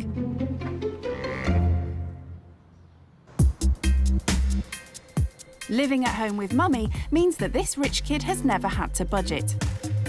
So Shayla has brought Yasmin to her local shop to set her the biggest challenge yet. Here is my weekly budget of £40. OK. With this, I'd like you to buy a meal for every day of the week, for 7 days a week. And then if you can, it'd be nice if you can make dinner for us tonight with what you buy. No pressure. Yeah. Yasmin needs to be frugal if she's going to feed a family of 4 for a week with just £40. You've seen how we eat, and I kind of explained to you over the last few days who eats kind of what things, didn't I? Yeah. Good luck. Thank you. She's going to need it. Yeah, I don't want to mess up for them because they've given me their £40 weekly budget, and obviously it's very important to them, and I want to make sure that I do it right. I'm going to get this lactose-free semi-skim milk because this is the milk that I saw that they drink. It's a good start. She's on the ball. Here are tomatoes. They love their tomatoes. And for my pasta dish, I'm going to be making a tomato-based sauce. So I think I'm going to get maybe this much of tomatoes. That's a lot of tomatoes. With £40, I'm sure that, you know, that's what she'll spend just on one meal when she goes out to a restaurant. But £40 has got to last us 7 days. And I just hope she doesn't mess up. This is ham. I'm going to get ham because we had that for breakfast this morning. So I assume they have ham more than once. This is £1. So I'll get 1 ham and see how my budget is looking after. It's obviously difficult because I don't know what they like. I'm only going off what I've seen them eat. What's the cheapest pasta? With cooking with Shayla, I've learnt that they use tomatoes in nearly all their cooking and onion. So I'm just going to get 1 pack of tinned tomatoes. What? Really? And they're tinned. Shayla has concerns. I'm hoping that she's not buying, like, too many canned things, like canned tomatoes and canned fruit and veg. I'm just hoping that she buys things fresh. I don't know. I tend to put some spinach in my pasta sauce, but I haven't seen fresh spinach here. So I might buy some chopped spinach in a can. So that's tonight's dinner sorted, but what about food for the rest of the week? Oh my God, I found onions. I might get some cherry tomatoes because, you know, they like tomatoes, like I said. 20 minutes in. So far, Yasmin has a basket full of tomatoes. But Shayla has to get back to Miguel and the kids. Right, I'm going to pick up my pace now. I'm stressing out slightly because I can't think. Hi. Hello. How are you? Time to find out if this rich kid has kept to Shayla's £40 budget. I really kind of don't know if this is going to be on the budget. I have a feeling around £35, but we'll see. Result? That'll be 36.05, please. Thank you very much. So I did it. You finished? I got some change left over. OK. Well, thank you. Let's go home and see what you bought. Okay. She may have some change, but more importantly, is there enough food to feed the whole family for a week? Time to see if what she bought will provide enough food for the week. Shall I show you what I got? Yes, show me. Okay.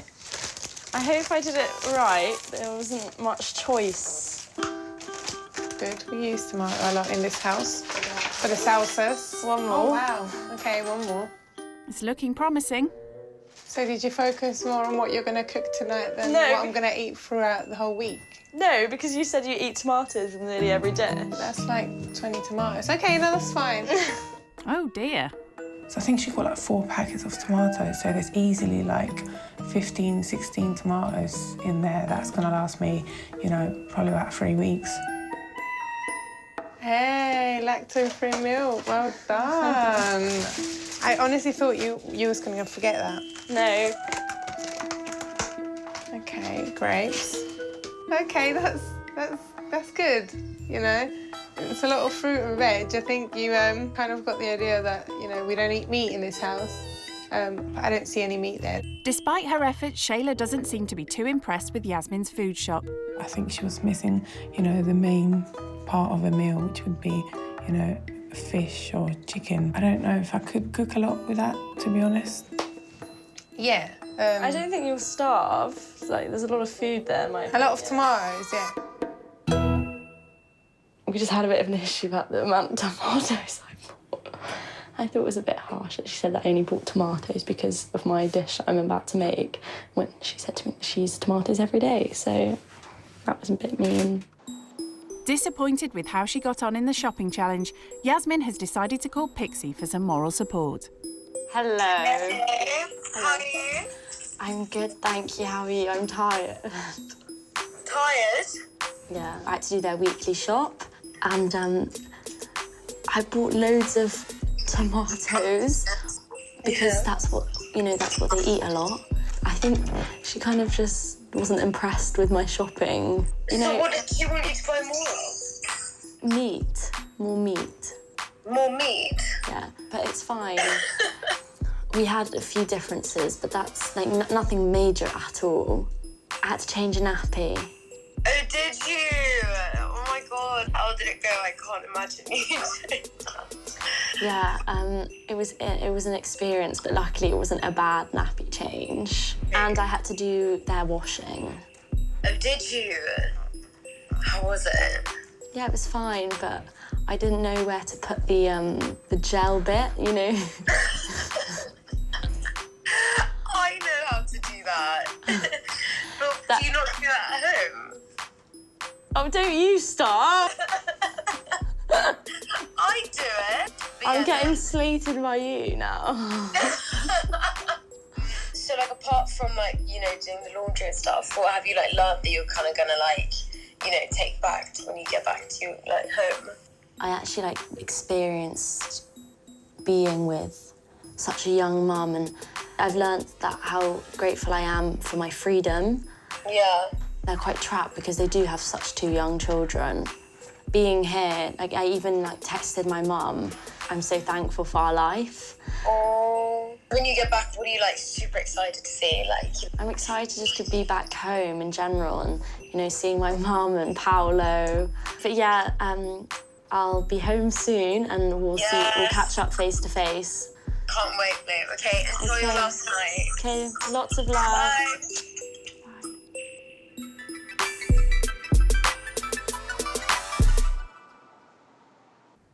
Lifted by her chat with her best mates, Yasmin gets to work in the kitchen. I actually learned to cook it in Italy. Like an Italian chef, he taught us how to basically cook this sauce, but I've kind of added my own twist with the onions, because apparently you're not meant to mix onions and garlic, but I do what I want, so I'm mixing them. With her experience living skint almost over, she's determined to make a good impression with her pasta dish. Are you hungry? Yes, I am hungry. Yeah, You? me too. Very hungry. No pressure. I think I might put some of the onions in this pot, because I don't think I'm going to use it all. She's even putting into practice the food-saving skills that Shayla taught her. amazing. She's also starting to see the funny side of the shopping challenge. Won't be running dry on tomatoes. I always have a giggle about a tomato now. You know, that's one thing. I'll never forget that story about the tomatoes. It's looking good. It's decent. I hope I've done them proud with my spice. We'll soon find out. Done. Dinner time. Grub's up. Here you go. I'm sorry, I hope it's okay. Thank you. Comida. Gracias. Yummy. Okay. The moment of truth. Has she managed to pull it out of the bag? It's nice. Yeah? You put plenty of chilli in that, didn't you? Yeah, I did. Yeah, it's nice. You like it? Yeah. I really didn't think it was going to taste that spicy, but you'll be surprised. Over their final meal together, Shayla reveals what she really thought when she first met her guest. To be honest, before I met you, I didn't know what to expect. Yeah. And I expected someone who was going to be completely dependent on their parents, someone who was going to be very spoiled. But you've surprised me so much. I was hoping that we got to know each other to the level where, besides money and lifestyle, that we just got to know each other as people. Yeah, exactly. And I really think you're an amazing mum, amazing parents. And I do look up to you, and I hope I'm as good with my kids as you are to yours. I'm sure you will be. During her time living skint, Yasmin has found a new appreciation for her freedom. And as a thank you for all Shayla has taught her, I thought it would be a nice idea to give you 10 hours worth of driving lessons. Really? And here's a car theory test book to get that theory.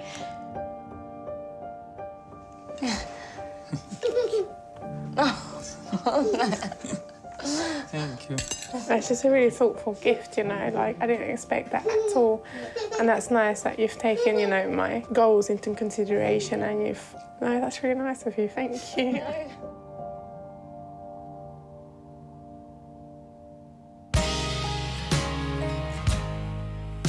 living skint with Shayla and family has been a real eye-opener for this rich kid. Thank you so much for having me. It's been so nice. Thank you for everything. Thank you so much, Miguel. It's shown her just how tough life could be without the financial support from her family. I feel actually quite sad that it's over. From this whole experience, I'm taking away the fact that how much I appreciate my lifestyle and my family and being able to see my family whenever I want. And as she heads home, she has a new appreciation for the hardships people like Shayla and Miguel face. She's so young and she has a lot on her hands. I will always remember their family and I hope to keep in touch with them all.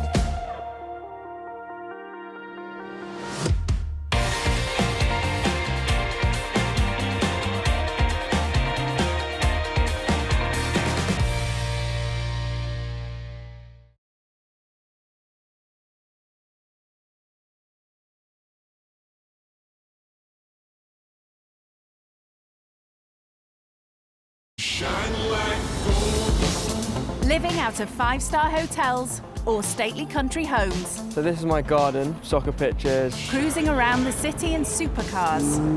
On the hunt for the most expensive designer gear. This would be £1,000. £32,500, literally just here. The mega-moneyed life of the rich kid is beyond unreal. My most expensive holiday was over £10,000. They have no concept of what life is like for most Brits. I've got a cleaner, I've got a chef, people wash my clothes for me, people cook for me. I think I've been on a bus once. So in this series, they will be plucked from their pampered lives literally like an abandoned area. I wouldn't feel safe walking around here actually by myself at night. To live with families who struggle to survive. People that are comfortable living on benefits are lazy. I didn't have a meal because I only had enough to feed the kids. Yeah, don't cry. Only by living with those on the opposite side of the wealth gap. If there was rats everywhere, maybe I'd be a little bit put off. Can they appreciate the real value of money? So at the end of the month, how much normally are you left with? Nothing. I've really realised how tough it actually is. When rich kids go skint. Today's rich kid going skint is 21-year-old university graduate Patrick, the son of a wealthy property tycoon. Yeah, my dad's been supportive of me my whole life. He's paid for me to go to private school, he's paid for me to have a nice house at university. He's taken me on nice holidays during my breaks. Home for Patrick is his parents' rather palatial 7-bed mansion in Hertfordshire. This is the hallway, pretty much where just guests come in and we greet guests. The main chilling is done in here, in the lounge. So this is my garden, really. We've just got some soccer pitches, and then I've got my tree house over there, which was built for me when I was much younger. Now he's all grown up, Patrick's been given his very own apartment at the top of the house. This is my area, really. Just got a kind of lounge living area where I hang out with my friends, have some pre-drink for a night out. Growing up in such opulence means rich kid Patrick's never had to lose sleep over money. I love my clothes and fashion, shoes, and I love cars and watches. They're my main things that I like to collect. As you do. This is a two-tone Rolex Submariner, which I actually got stolen from me, but I just bought another one. Rich kid Patrick's also a passionate collector of designer clothes. I have a lot of shoes. So these are probably my favourite pair of trainers. I bought them for about £1,000. So this is probably my most extravagant piece of clothing that I've bought. I saw Kanye West had it, so I bought it because he had it. So this would be £1,000. So overall, it would be tens of thousands of pounds. Blimey. But his wardrobe isn't the only thing racking up his dad's credit card bill. My most expensive possession would be my Mercedes car. My favourite feature on it is obviously the colour of it, satin black. That's what makes it so stand out-ish. It's quite posy, I guess. Yes, it is. Ever thought of using public transport? I think I've been on a bus once. And when his car can't get in places, he just hops on a plane. I go on holiday, I don't know, five times a year probably. I'm fortunate enough to have a place in south of France. Once he's done sipping champagne on his holidays, Patrick hopes to one day join the family business. But his parents reckon he first needs a hard dose of reality by spending time with an underprivileged family. I have kind of lived in a bubble where I've just not really worried about paying bills, paying mortgages, paying for food on the table. It could be wise for me to see how they do it and how they maybe cut their costs. Maybe I could learn to cut some of mine from them. Hopefully I'll learn a lot. But being forced to live completely skint leaves our rich kid with some serious fears. I'm used to quite a lot of space and not feeling too claustrophobic. I eat quite a lot. I eat quite a few thousand calories a day, which I don't know if they could provide. My mum's given me some food. That's just what mums do, isn't it? Bursting Patrick's big bubble of privilege clearly won't be easy. But the person hoping to do just that is a single mum of one from Salford in Manchester, who faces a daily grind getting by on benefits. I'm Katrina, I'm 30 and from Salford. Jackson is 2 and I'd say I'm a good mum. Oh, look at all the animals. Being a single mum, it's hard at times. Each week we get £140 and that's to cover everything. Sometimes I have to think which bills need to go before other bills, and some weeks I don't pay some to be able to do things. With Jackson, I try obviously to cook proper food, but it's not always the case. So I'll go to frozen food. Say like it serves 4, I'd probably get about 8 servings from it.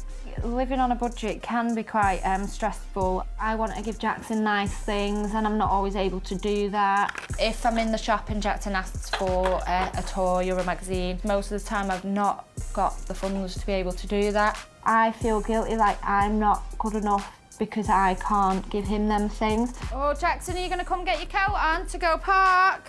Come on then, buddy. The last time I went on holiday was well over 10 years ago. Are you ready? Me and Jackson, we try and do most things that are free. The park's quite good because it's really big and it's not far. 1, 2, 3, woo! I'd hope that I could teach them like what real life is like, because real life isn't spending ridiculous amounts of money on champagne and nice fast cars, fancy watches. Real life is going work, staying at home, looking after the kids.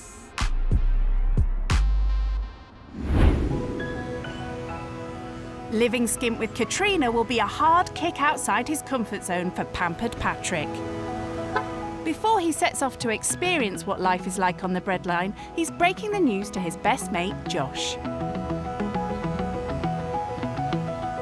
How are you? You good? How are you? Good, man. Haven't seen you in like a day. I know, we got back yesterday from Cannes. So you have something to tell me, apparently? I do. I'm going away. Okay. And I'm going to be staying with a family who's living on the breadline. So they have like nothing. Nothing. I don't know even if they have enough food on the table for everyone. So I'm going to do that. What? Yeah. Seriously? Yeah.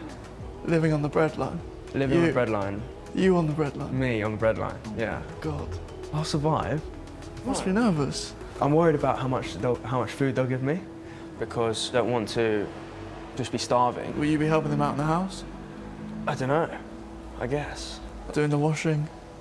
I don't know if I'll do the washing. I don't think you've ever done the washing. No, I haven't done washing, but I'll do the dishes. When they're asking him to wash the dishes, clean the clothes, clean the house, I mean, normally his mum does it all for him. They're not going to have a lot of money, so you can't cook your fillet steak, your potato dauphinoise, and then for dessert, moelle au chocolat. Yeah. It's not going to happen. Some pasta, nice pasta bolognese, I guess. You think I'll struggle? I think you'll struggle. I think I'll be fine. I know for sure he'll hate it. Deep down, he's going to be screaming inside. That will be an amazing experience, honestly. I think so. It'll be eye-opening for you to see how the other half live. Yeah. You'll learn a lot. That's one of the main things I think it would do. Yeah. And just make me realise like more the value of money and all that kind of stuff. Yeah. You'll realise how lucky you are. Yeah. Anyway, mate, I'm proud of you. Thank you. Cheers.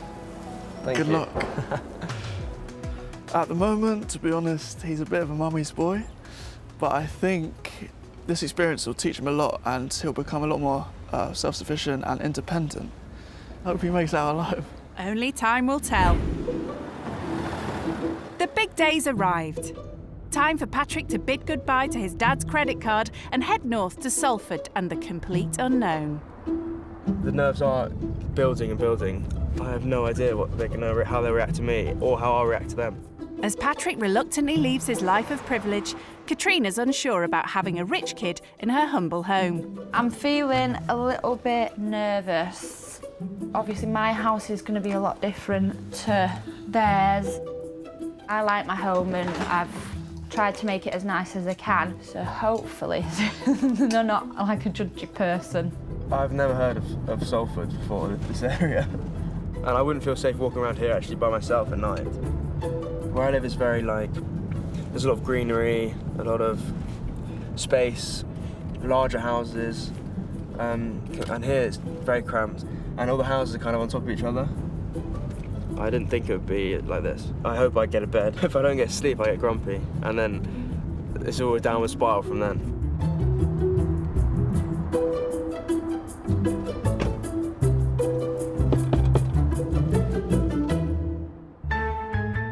Hi. Hi, I'm Kat. Hi, I'm Patrick. Nice to meet you. And this is Jackson. Hi, Jackson. You coming in? So this is the living room. This is where we spend most of the time. We'll have our meals in here. You don't have a table to eat your dinners at? So what's your house like? It's a bit different. It is quite a bit bigger than here, to be honest. So this is my room. So I think it's really big. Yeah, no, it is. That's good size. So how many bedrooms has your house got? There's... You have to count. I think there's one. I think there's six. Six right, bedrooms, okay, yeah. Okay. Right, and how many people live there? Just me and my mum. Yeah. So This is Jackson's room, a lot smaller than the other room, and he only really sleeps in here. We play downstairs, so it's perfect. So it's perfect for him. So this is the kitchen. Okay. Yeah, my kitchen's a lot bigger than this. If you're cooking, it could get a bit tricky, couldn't it? Yeah, sometimes you like whack the Yeah, exactly, that's what I was thinking. What foods do you cook? I tend to use a lot of frozen food because it's cheap cheaper, and it goes a long way. But I do try about 2 or 3 times a week. I'd try and make lasagna, spaghetti bolognese. What sort of foods would you? My mum cooks me a lot of salmon and steaks as well. I love my mum's cooking, so she cooks for me 3 meals a day. 3 meals a day? Yeah. Well, Mum's not here now, and neither are any of your home comforts. Okay, so this is where you'll be staying. This is my bed. Yeah, Perfect. this is your bed. Oh. Lovely. I'm just gonna go see what Okay, Jackson's make sure he's doing. all right. Okay.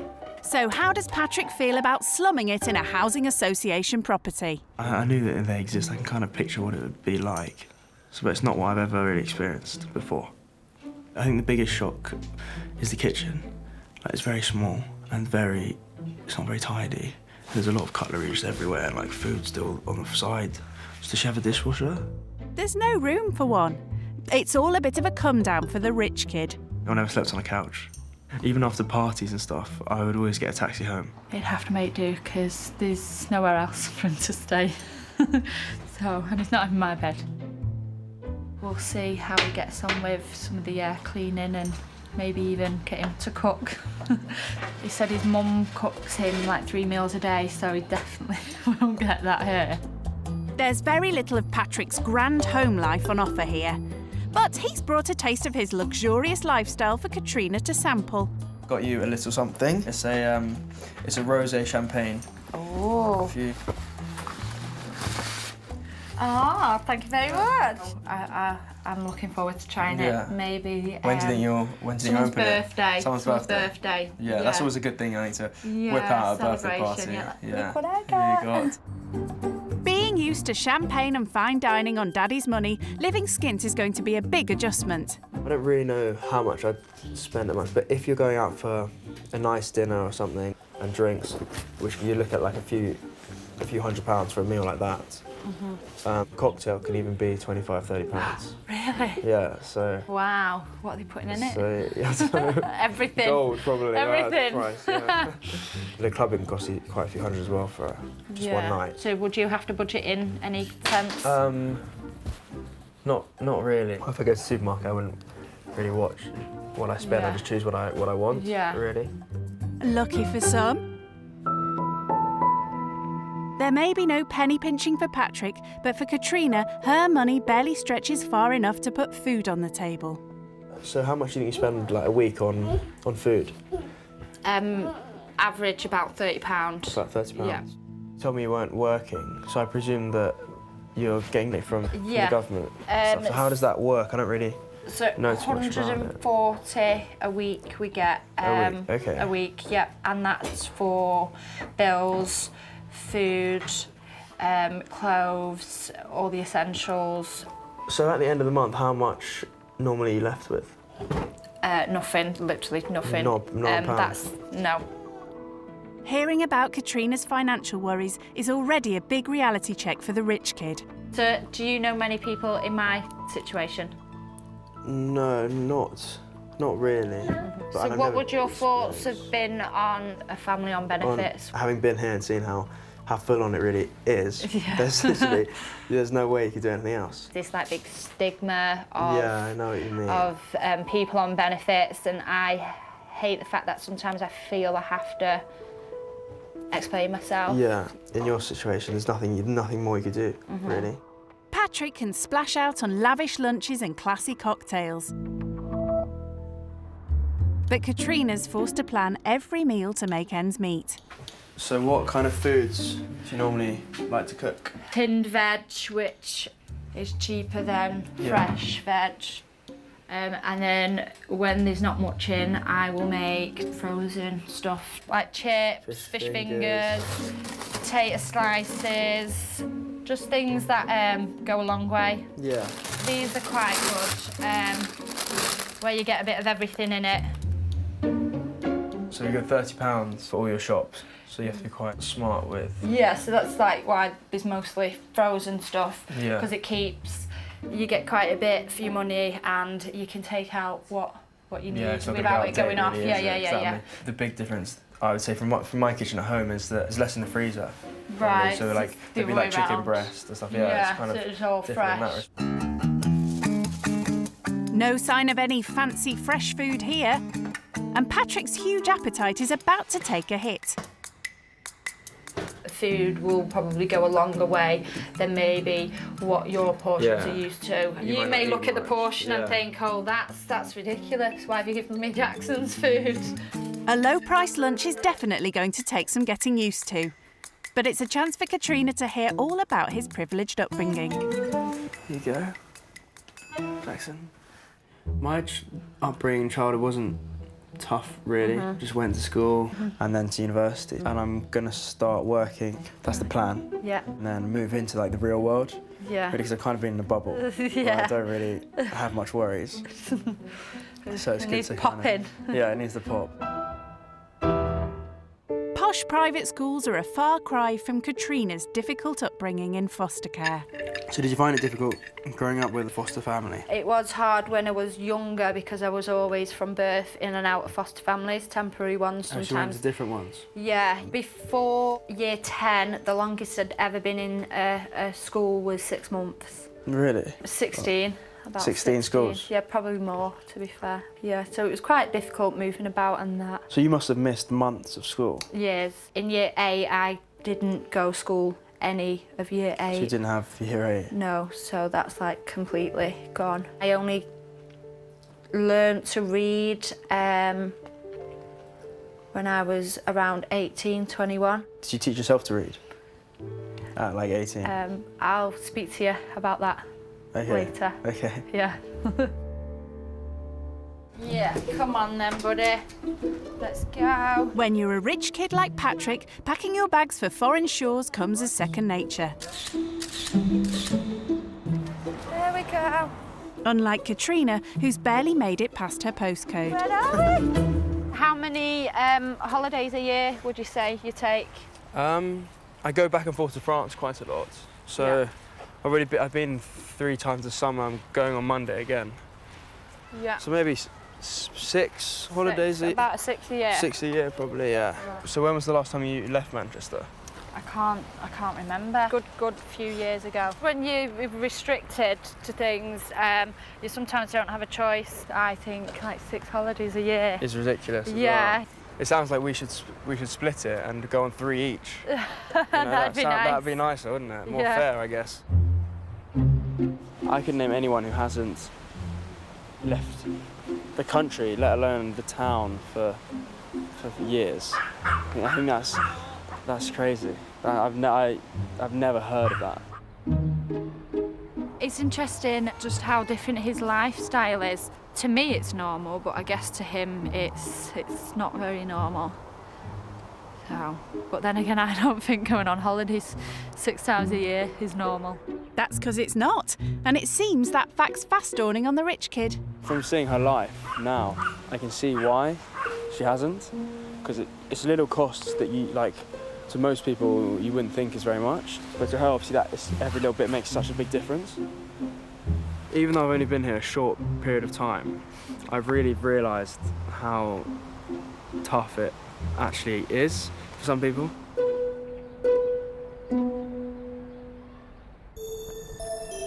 Having already learnt so much about life with little money, Patrick's keen to update his best mate Josh. Yes. How are you? Good, how are you? Good. Where are you? The airport? About to fly to Sri Lanka and then to Maldives. What class are you going? First. First class. Really? Oh, that looks so nice. Do you want to see my outlet a bit? Oh, yes. So different. It's not as nice as where you are.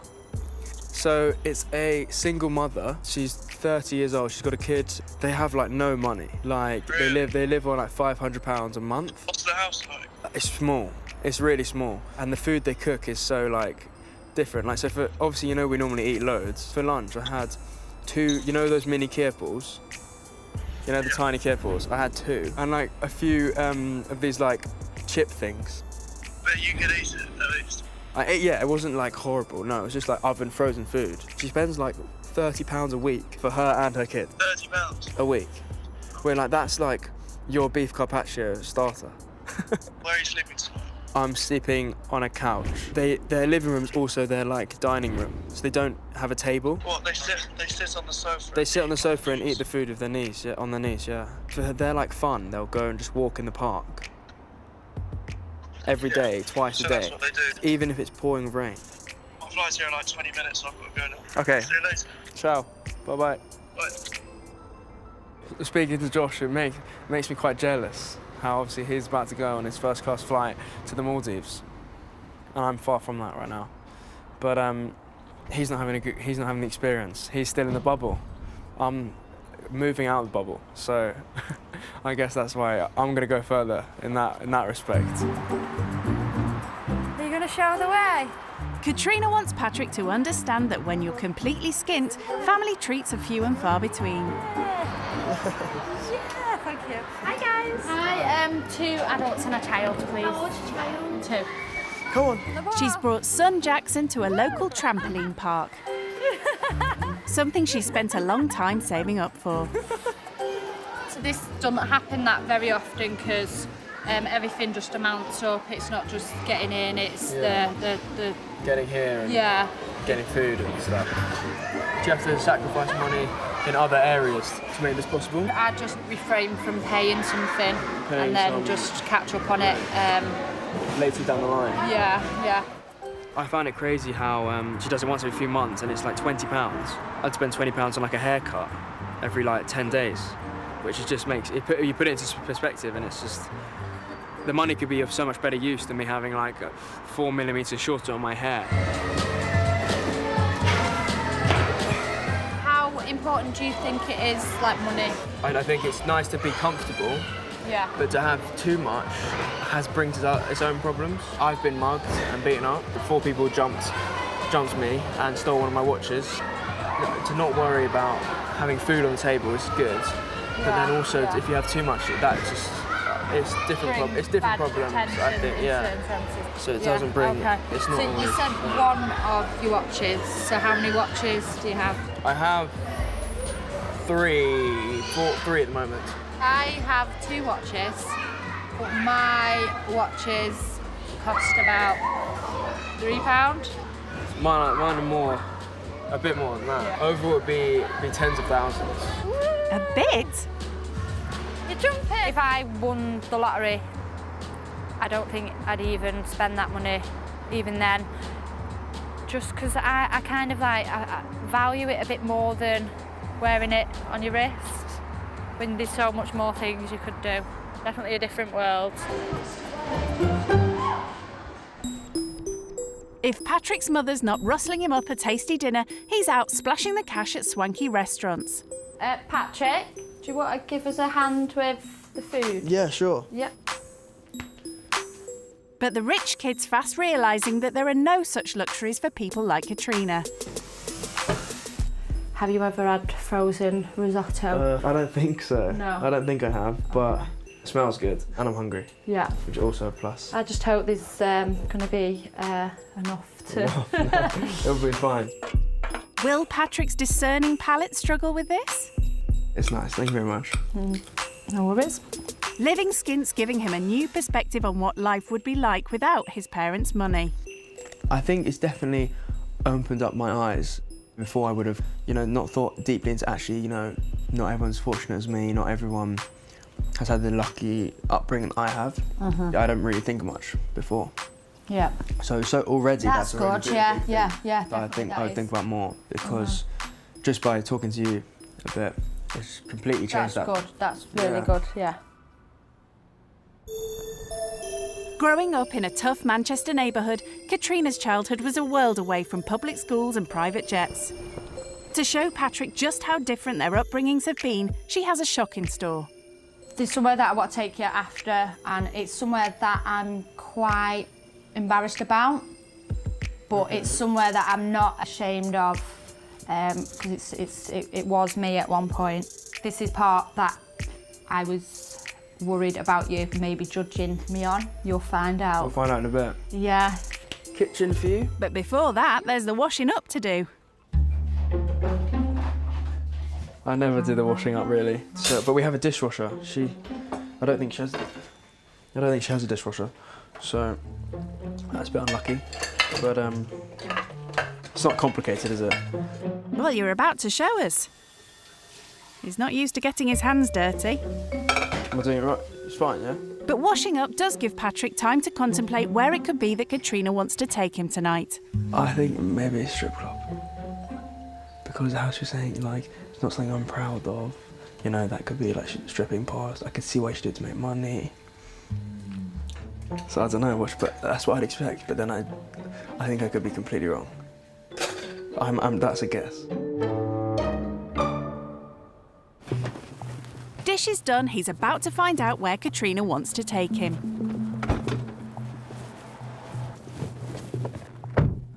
Where we're going is part of my past.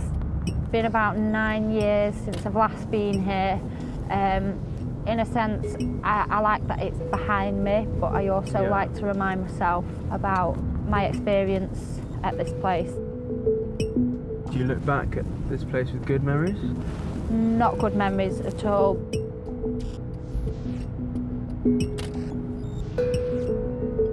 Was it prison? Was it prison? Yeah. Yeah. So you've been to prison? Yep. Yeah, no, that's really not what I expected, to be honest. That's a shock.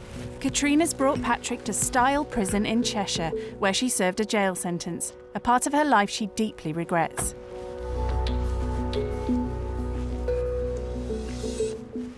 When I got out, I was roughly your age. So you were in here when you were the same age as me? Yeah. How long were you in here for? Just under 2.5 years. And it was horrible, I'm guessing. It was quite scary. Thinking like how much of my life I wasted in there. I could have used that time for something else. Much more productive, Yeah, definitely. But at the time, I wasn't thinking that. By meeting you, I'd never thought you'd have been here. That's nice that you think that, yeah. Maybe it shows how much you've maybe changed. I think if, a couple of years ago, you probably wouldn't have, really? Thought that, yeah. I guess it's all in the past now. Yeah. So you just don't really want to think about it and kind of put it. It was when you were young, so it doesn't really... young and stupid and thought I knew it all. Everyone's young and stupid sometimes. Yeah, well, we all make mistakes, and I think I've learned a little bit from it. I actually learned myself to read in here. Learn to read in here? Yeah, all I had was time, and over nearly 3 years, you just taught yourself? I learned how to, Katrina's shocking revelation tonight has brought home to Patrick what a fortunate childhood he's had.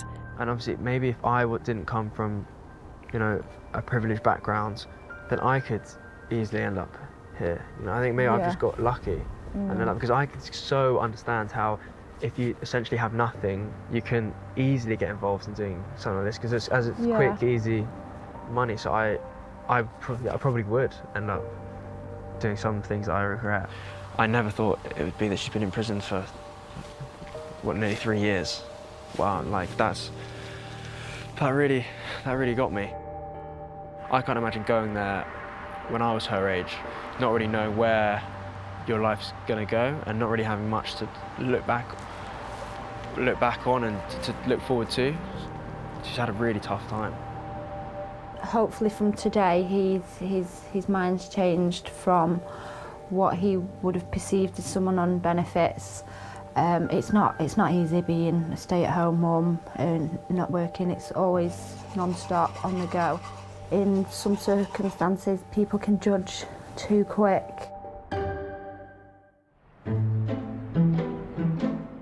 Leaving behind his luxuries and parents' comfy country mansion has been a shock for Patrick.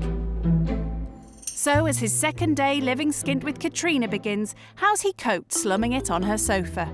Last night I probably slept about 3 hours, compared to I normally sleep 9. Jackson woke up screaming a few times in the night, and then the dog was running around. I don't think I'll rush back to the sofa if I had the choice. No such thing as a lion when you have a house and toddler to look after. Here you go, Pudding, there's yours.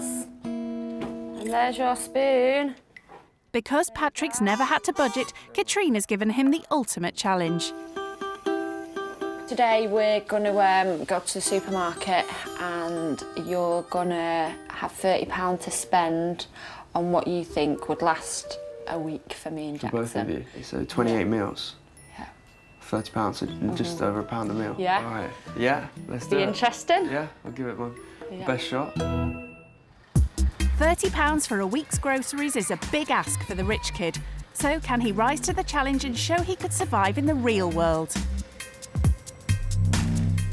Any tips? Try not to go over, because if you go over, you'll have to put things back, and it's a bit embarrassing. Okay. Yeah.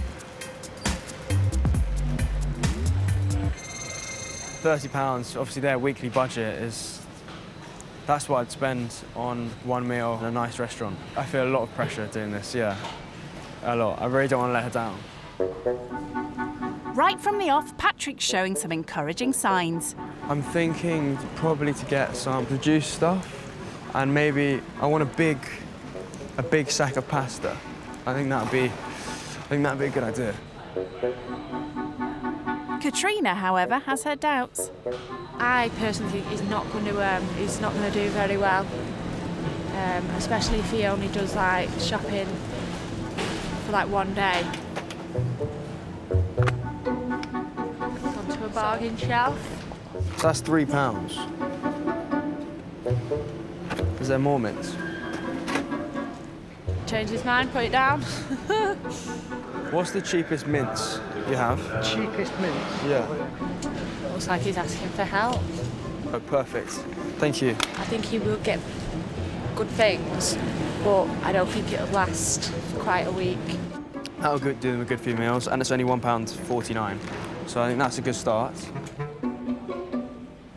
3 kilograms of pasta for £3, £2.80. So that's definitely a good idea. Good thinking.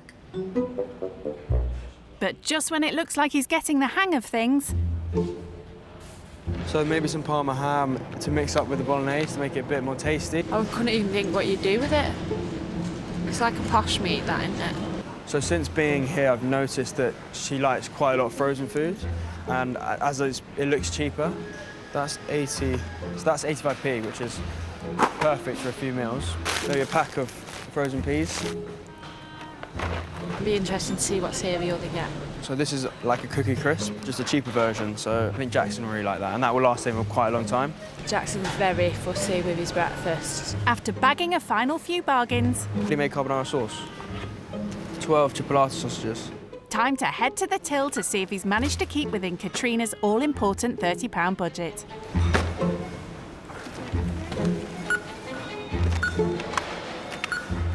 £29.68. Thank you. Ooh, well done you. I think it went pretty well. I'm surprised at how much you can actually get for £30.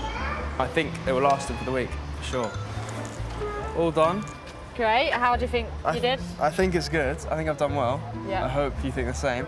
He's pretty sure of himself, but the jury's still out on that one. Time to see if what he's bought is enough to provide 28 meals for the household. So, do you want to see what I've chose? Yeah. For the week? So I got a thin and crispy cheese tomato pizza. Yeah. Okay. Yeah? Yeah, So I that's feel fine. like that's a yeah, couple quick and meals. easy, yeah. Just some veg. So quite Yeah, a lot perfect. of garden peas. Perfect. Yeah. I got some frozen chicken Yeah. breast I know fillets. that's good. So I thought that'd be quite nice. Yeah. Some carbonara sauce. That's good. Yeah. Because you can't go wrong with that. Bolognese sauce. Yeah. Yeah, that's good because it's not Yeah. it's not a really expensive one as No, well. it's quite so it's quite not, a cheap one. Patrick's obviously given some serious thought to his food shop. Obviously, I know you like pasta, so I got loads of pasta. Right. Okay. Yeah, see, that's good. That's really good. This was And the it's a most big pasta you bulk can as get. well, so it works out cheaper. I got some Parma ham. Okay. Good luck selling that one to her. I wouldn't even know what to do with that. Really? Yeah. Luckily for you, I know what to do with it, so you have to wait and see. Before you start getting too confident, what does Katrina reckon? That's brilliant for me and Jackson, but these three... The dog? Yeah. Oh, really? Yeah. I didn't think of the dog. Patrick did really well. There was a few things that I would have changed. Palm ham. We'll see. Poor Rocco's got no food, but yeah, he did good. The dog may have no dinner this week, but there are often times when Katrina can't afford to feed herself and her son. So, what is this place? It's similar to food bank, but you're paying a little bit towards, so you're putting a bit of a contribution, yeah. Time, okay. Katrina wants to show Patrick that when times are so tight, there is a last resort. If he was to take something away from this, like if he was to not throw things away, maybe spend a bit little, that'd be brilliant. Probably pick the chicken. That will do like 2 days. Quite a few meals. This social supermarket is specifically for families on benefits or low incomes. And then there's more stuff around here. Hot dogs. Members pay £2.50 a week and are able to choose items to the value of around £15. Pasta sauce, that looks interesting. What we've got here, I guess, is like probably like 5-6 meals. Yeah. It's like kind of another food shop a week. Yeah.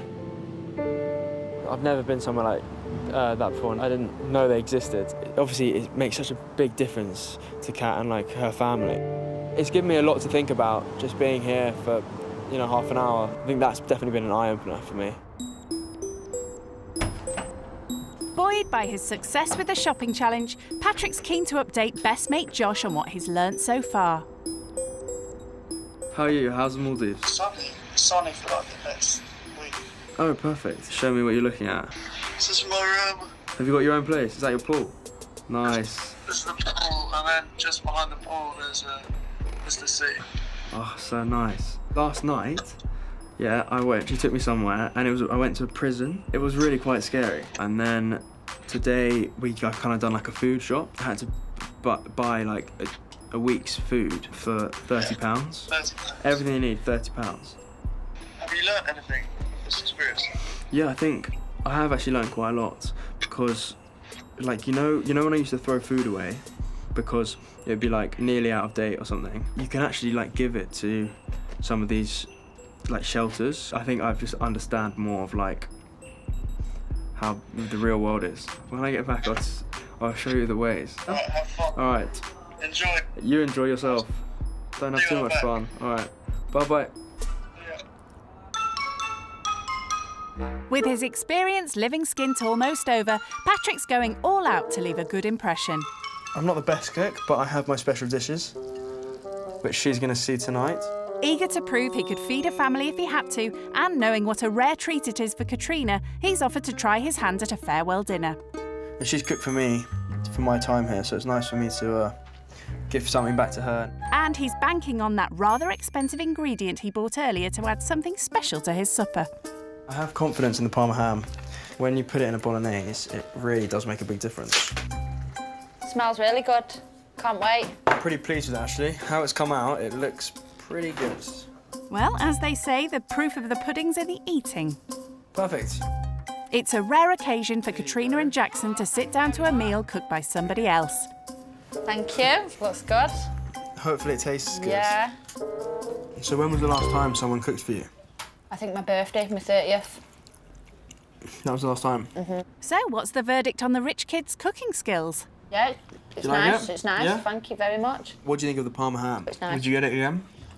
If it was Probably in the not. reduced style. In the reduced style.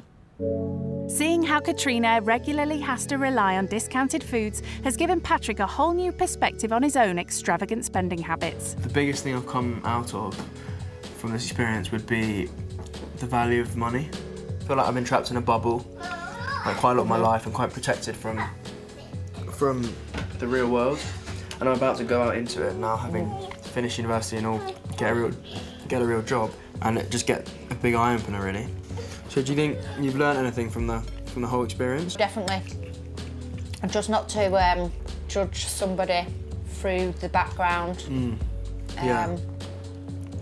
No, I think I've definitely learned that as well. Yeah. I've probably learned more though, because I've seen got real insight into your life and everything, so I've learned a lot. That's good, that's good. Living skint with Katrina has been a hard dose of reality for this rich kid. It's shown him just how tough life could be without his parents' financial support. And as he heads home, he has a new appreciation for the hardships people like her face. Thank you so much for having me. Yeah, it's been lovely. thank you. As a gesture for all she's taught him, Patrick has something from the trampoline park. I picked up 5 free passes for both of you. Oh, thank you. So I thought that's more useful and more fun than it's a day out Yeah, stuff. oh, thanks. That's really nice, that. Thank you so much. Something that's useful. So, yeah, thank you. Anyway, there you go.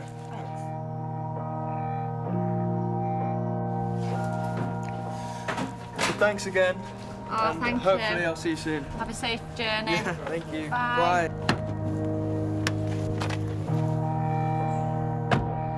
The thing that's surprised me most from my whole time with Katrina and her family, I think, is how hard it really is. For the last few days, I feel like I've really got out of the bubble that I've been in and really been put, in the deep end. And I've learned so much from doing that, and I think that's one of the biggest shocks, just how hard it actually is to, for some people to get by.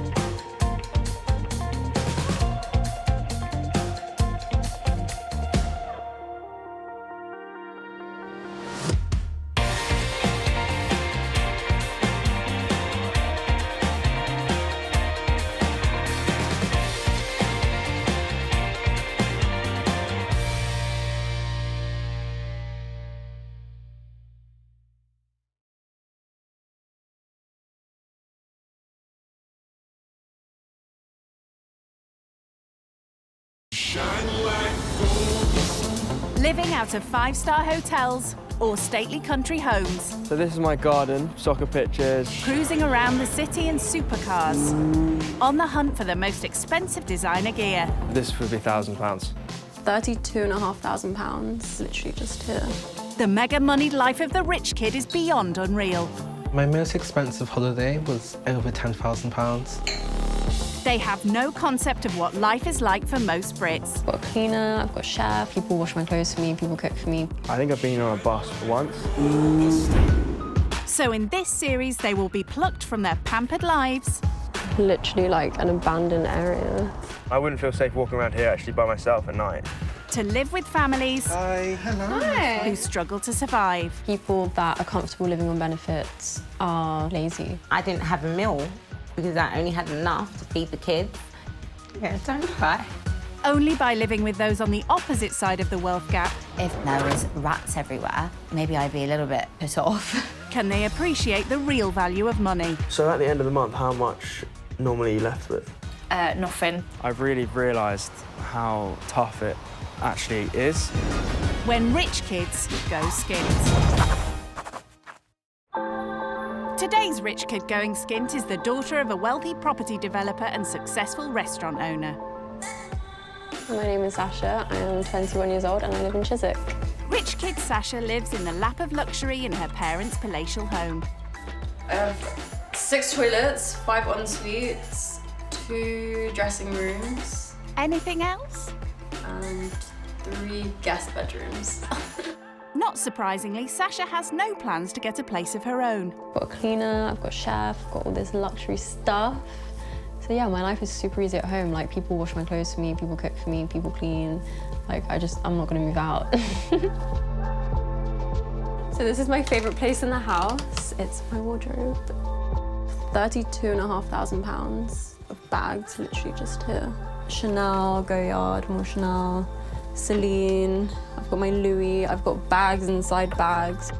From a very young age, Sasha's always been a right old bag lady. This was my first designer bag, like it was my school bag. I think it was like 2,500. I don't really check my bank statements because I don't really need to check. And Sasha also doesn't have a care in the world when it comes to her regular swanky shopping sprees. My dad gave me his debit card. It's just easier instead of calling like every 2 seconds saying I need money. As well as being a self-confessed shopaholic, this rich kid's also a posh petrolhead. So my favourite thing in the whole world would be my car. It's a BMW M2. It's really nice, really fast. It's also rather expensive to run. I can only go to petrol stations that have the highest octane of fuel, and it costs me roughly £65 to £70 every other day. After all that fast and furious driving and shopping, poor Sasha's in regular need of some serious pampering. Or rather, getting someone to pamper her. I haven't physically washed my hair myself with my own hands for the past maybe 4 or 5 years. So 3rd time this week, babe. Are we going to do a 4th? I love getting my hair done. I get roughly 3 or 4 blow dries a week. Should come back in a couple days and do another blow dry. So should we do Saturday just before you go out? Yeah. And going out is a daily occurrence for this rich kid. Every single meal, I'm not exaggerating, I eat out. I have no food in my house. This is my kitchen, so I don't know how to use the oven. Welcome to my fridge. We always have lots of water in the house because we like drinking cold water. What, from the tap? No, who drinks tap water? I would need about £1,000 a week to fund my lifestyle, just because I'm always out. I sleep all day, socialise all night, come home, and repeat.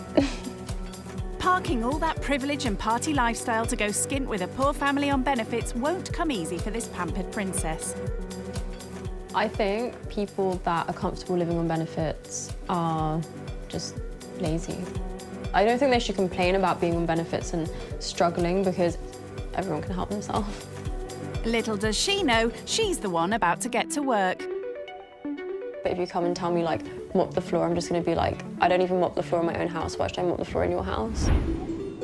Well, that's what she thinks. Ready to shock Sasha with a taste of life in the real world is single mum of 3, Juanita, from Orpington in Kent. So I live with my 3 kids, Marnie 15, Kai 8 and Riley 5. I absolutely love and adore my children. It's really hard work being a single mum. Oh, good. Come today. Life is certainly not a holiday for Juanita, who scrapes by on benefits. Biggest struggle for me at the moment is not being able to provide everything for the kids. The money is just so low. It's literally ridiculous to live on. I worry every night when I go to my bed, how am I gonna feed the kids? How am I gonna get through another week? How am I gonna do all of these things on £200? Life hasn't always been this difficult for Juanita, who lost her much-loved dad a few years ago. Life completely changed from the day my dad died. I literally left the hospital after 9 days of watching him pass away, and I was a complete different person. He was my biggest fan and my biggest supporter. He adored me and I adored him. There you go. If I went to him and he did £100, needed a couple hundred, it didn't matter how big or how small, my dad would give that to me. So to lose not only that love, that support, but that income, how do you come back from that? The day my dad died changed everything for me. You enjoying that? I would like the rich kids come and stay with me so I can let them know that your life can be here 1 minute, happy, healthy, money, successful, all of that, and equally it can be taken away tomorrow. And I want you to see, like, how do you keep the lights on? How do you pay the bills? How do you budget your shopping when you're used to any kind of shopping limit? I've done it, you can do it too. Seeing what life could be like if she lost her parents' support will more than likely be a shocking experience for Sasha. So, before setting off, she wants to seek some encouragement from Ty, her friend and fellow fan of flash cars. What's up, Lou? How you doing? You all right? How are you? I'm good. What's been going on? I'm gonna drop a bombshell. You what? Are you ready? Are you getting married? No. What's happened? So I'm going to be staying with a poor family for a couple days, just to see what it's like to be poor. Were you joking? No, for real. I'm gonna leave everything behind. Car, money, everything. I don't think you can do it. Why? You're not going to be able to go out. You're not going to be able to drive your car. What are you gonna eat? I didn't even think of that. You can't even cook. Like, I know. You make a sandwich, that's about it. I'll be eating toast. But you shower. Basic things like just you getting ready in your own space. That's gonna be horrible. Imagine having one bathroom and one toilet in the whole house. Ugh. So like, what's gonna be your biggest struggle? I think adjusting to their sleeping pattern. Because you know I go out all night and I sleep all day. So. That's gonna be hard for you. I know, but I think it'll be fun. It'll be an experience, an adventure. Do you think you can do it? Yeah, but pray for me. Pray for you. I need help. I'll pray for you, but I don't think you'll be able to survive. I don't think you can survive a night. If you do come back changed, I'll make sure I take my words back. My hope is that she comes back a little bit changed. I feel like she needs to have this wake-up call. She needs this adventure for her to appreciate what her parents have given her, appreciate what she has. As Sasha sets off to experience living life skint with Juanita, it's already apparent that Orpington feels like a foreign country. Looks really poor, not gonna lie. It looks a bit grimy. The houses are super small.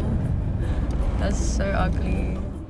As Sasha gets used to the idea of slumming it in the suburbs, Juanita's feeling unsure about what the experience holds in store. I am slightly worried because it's a stranger coming into my house. You don't know what they're going to think, you know. Maybe to me and my friends, like, I look like I live okay, but to her, she might come in here and be like, whatever, you know, like, I'm just nervous about her perception of me and my family. I'm worried about the house smelling. I feel like if it smells really gross, then I'll just feel sick constantly. So yeah, that's going to be a massive issue. It's just literally like an abandoned area.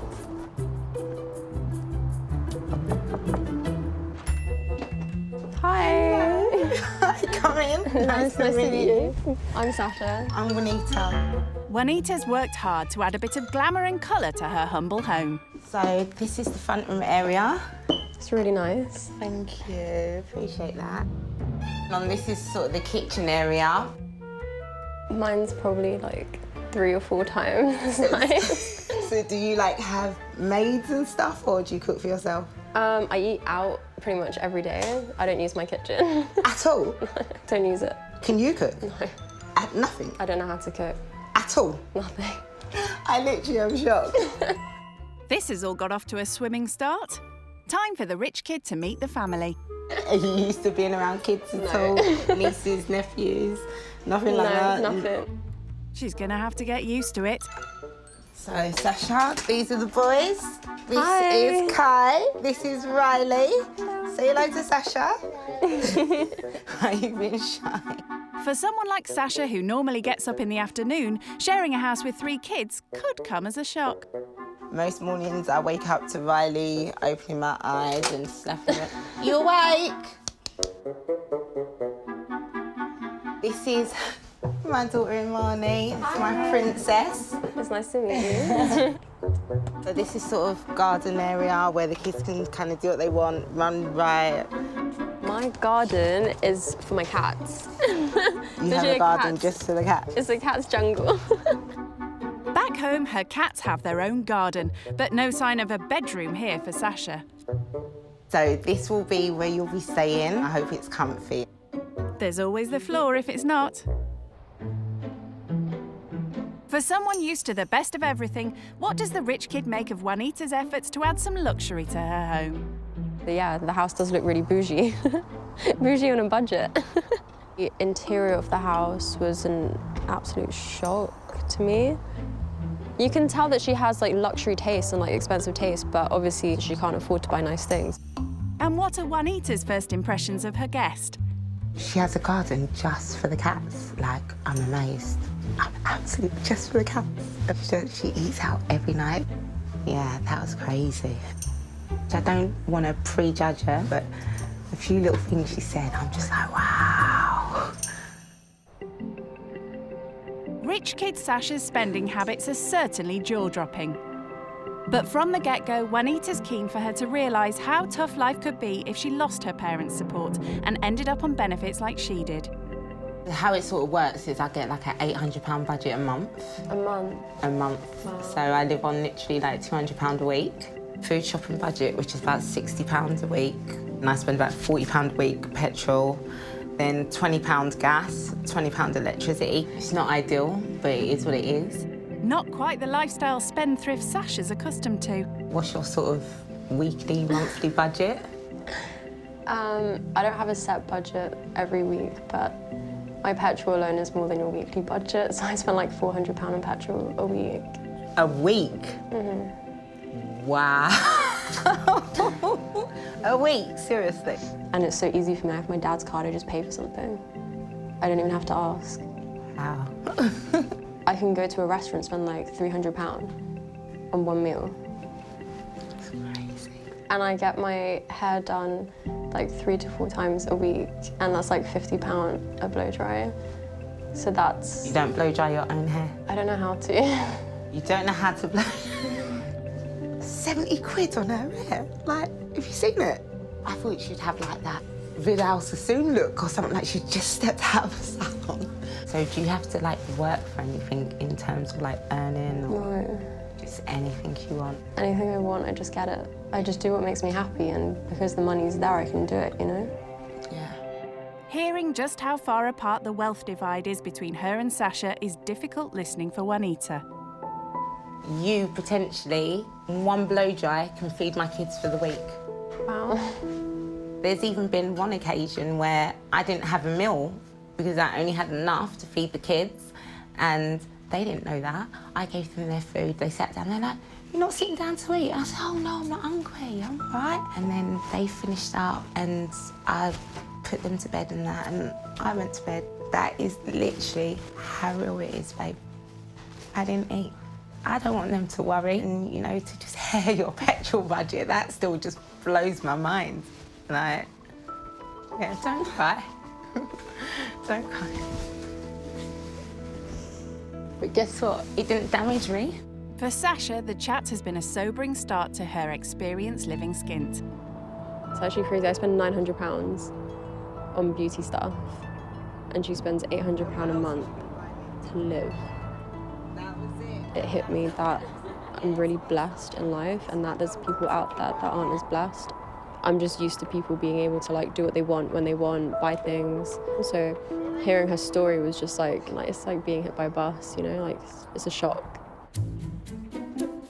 And there are plenty more shocks in store for Sasha when it comes to living skint. Next, Juanita wants to show her how she's forced to get creative just to feed her family. So this is our sort of weekly food. So how do you make a meal out of this food? Well, so I can make literally a meal out of anything. So what sort of things would you have in your fridge? So my fridge is full of water and vodka. Oh, I suppose you eat out, don't you? So if I was to come over and be like, "I'm hungry," I'd be like, "Cool, let's get delivery." Really? No such thing as takeaways when you skint. To give Sasha her first taste of dining on a tight budget, today's lunch menu consists of pizzas made with a personal touch.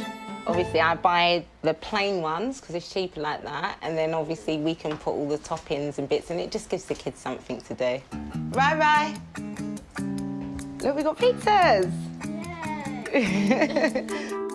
Using all types of leftovers for the topping, Peppers. making lunch is a family affair. Even Sasha's getting stuck in. Is it full of water? I'm actually really proud of you. Teamwork means the pizzas are soon ready. Good thing Sasha's not in charge of the cooking. Okay, which one's the oven? That's for me. Well, she did admit to never using her kitchen.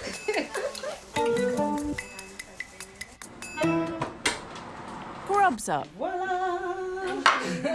But how does a low-budget lunch compare with the high culinary standards that Sasha's used to? How's that taste? Is that all right, Sash? It's really doughy. Where do you normally eat when you go out there? So I usually go to like Harrods Pizzeria. Have you heard of Nobu? Yeah, I've heard of Nobu. I go to Nobu quite a bit for sushi. All the Mayfair restaurants. What's your favourite restaurant? I couldn't really say I've got a favourite restaurant that we go to now because we don't really eat out like that no more. It's just not on the list of priorities to do right now. Although restaurants are a rare treat, Juanita's shown that meals at home are an opportunity for the family to spend quality time together. If my mum closes the restaurant on a Sunday, we'll go to the pub for like Sunday roast. And that's all the time that I spend with my family. Just on a Sunday? If that. Yeah, we don't really spend that much time together. Thanks to her parents' money, Sasha's constantly surrounded by opulence. Next, Juanita wants to show the rich kid how she's had to find new ways of adding luxury to her living room since losing her father's financial support. Welcome to my playground.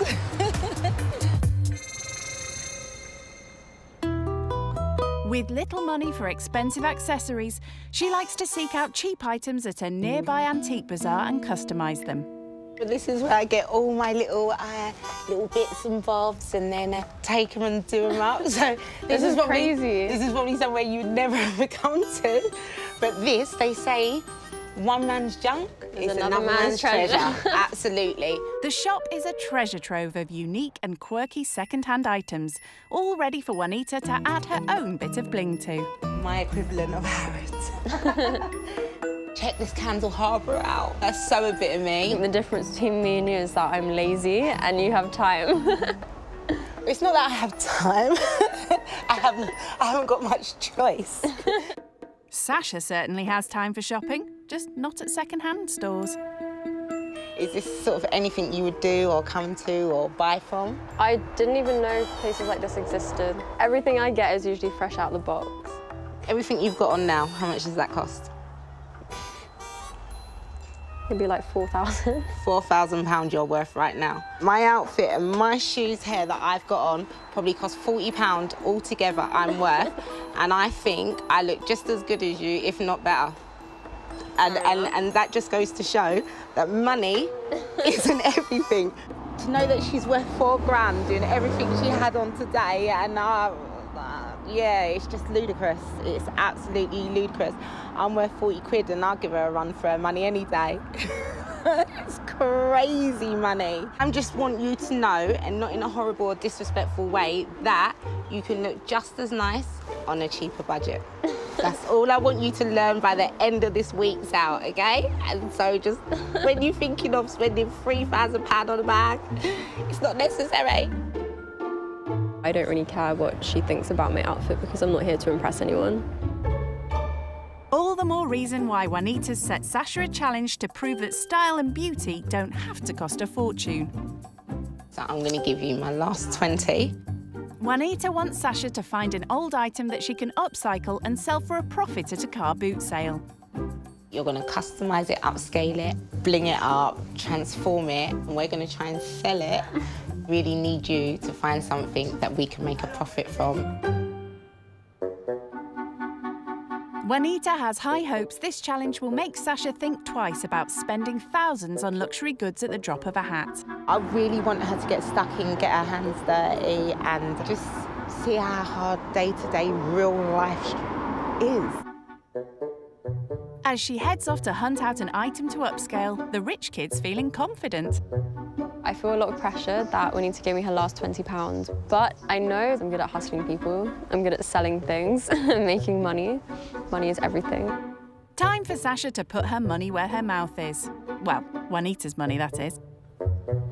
This is really cool. This is like a Moroccan, thing. She's looking at crazy stuff. We need things like mirrors or a box or something you can put trinkets in. I wouldn't say this is like Primark, but this isn't exactly luxury. It's just secondhand, like antique. Let's try and find a mirror. Looks like she's got a plan. I like how it's so simple and it's got like a border on it, so I can easily just like customize the frame. I'm interested in buying this mirror. I was just wondering how much it was. Okay, right, the best that can be is 20 pounds. Can you do it for 15? About 18. 16. Is that your budget? Okay, 16 is good. Yeah? Yeah, Alright. 16 is fine. Okay, I'll take it. She's under budget, but does Juanita see any potential in Sasha's purchase? Thank you. You've actually got a good buy, and you know what's really good? Mirrors go all the time. I have change for you. How much? £4. Oh, sad. Oh, you don't even understand, because with this, like, it just goes forward. We can get extra bits, like, to put on it, things like, oh my God, you saved our money. She put love into getting something, getting it under budget, so I had some change left over, but I need her to put the same love, attention and detail into customising it so that we can actually make the profit. Kai, Riley, Amani. But before that, it's dinner time. As the family sit down to eat, Do you want me to do it? Know about wisdom too. they're keen to find out more about their guest's life of luxury in London. What do you have for breakfast, Ash? So I usually eat breakfast around 4 p.m. You can sleep in until 4 o'clock. And then I have dinner around like 2 a.m. 2 a.m? So what would your breakfast be at 4 o'clock? So I go to Mayfair and get eggs royale every day. Same So breakfast. what's the egg royale? It's smoked salmon, poached egg, on like muffin with sauce. And roughly, like, how much is something like that for breakfast? Like £12. What? For some runny egg? That's actually cheap. Sasha may think her posh breakfasts are a bargain, but she's soon going to have to prove she can embrace life living skint. I actually like this. You like that one, yeah? Tomorrow, Juanita's taking her to a car boot sale to try and sell the mirror Sasha bought earlier. But not before she's customised it well enough to turn a profit. Have you got any more of this? After a few pointers from the professional. Spray like that. And then you just place your placement. Give it a few minutes to dry. And then obviously you cut your edging, and then, you know, I'll let you do the rest. Time for Sasha to show what she's made of. So kind of do it sort of zigzaggy. Yeah. So then, you watch me. So we're going to come in as close as we can, line it up, just stretch that out a pace. Upscaling a mirror is a far cry from what Sasha would normally be doing in her spare time. Like, how many nights a week would you be out? Probably like every other night. How much, like, would that you spend on one night out? So if we get a table, could be up to like 10,000. £10,000. Are you joking? Ludicrous. Absolutely. So when your dad gets his credit card statements at the end of the month, what does he say to you? Nothing. Nothing? They don't, there's never a month they say, like, go a bit easy, or we can't afford this, or I've never said that's crazy so much in one day. A bit of bling's gone a long way to give the mirror a magical makeover. It's also helped the rich kid realise how easy it is to turn the cheap into chic. You happy with it? It actually looks banging. Tomorrow I will sell this mirror for you and I will make you lots of money. I hope so. All right, let's call it a night. As Sasha beds down on the sofa for the very first time, I want to go sleep. She's beginning to realise her party lifestyle may not be all it's cracked up to be. I feel like I'm seeing a different side to family life. When everyone goes to bed at the same time, everyone eats dinner together, and it reminds me of my childhood, so it's really nice. Who gets up at 4 o'clock in the afternoon? Who goes out every single night? Up to now, I've been giving it to her easy, but tomorrow, things change. I'm going to be getting her up bright and early for the boot sale. Wake up! So far, giving up her parents' money and party lifestyle hasn't been easy for Sasha. So, as she gets woken up in the traditional way in Juanita's home... Oh my God, time to wake up! Time to wake up! Is the rich kid raring to go after a night roughing it on the sofa? We'll take that as a no, then. Good morning, Sleeping Beauty. We got to get up. Boot sale time, babes. Wake up!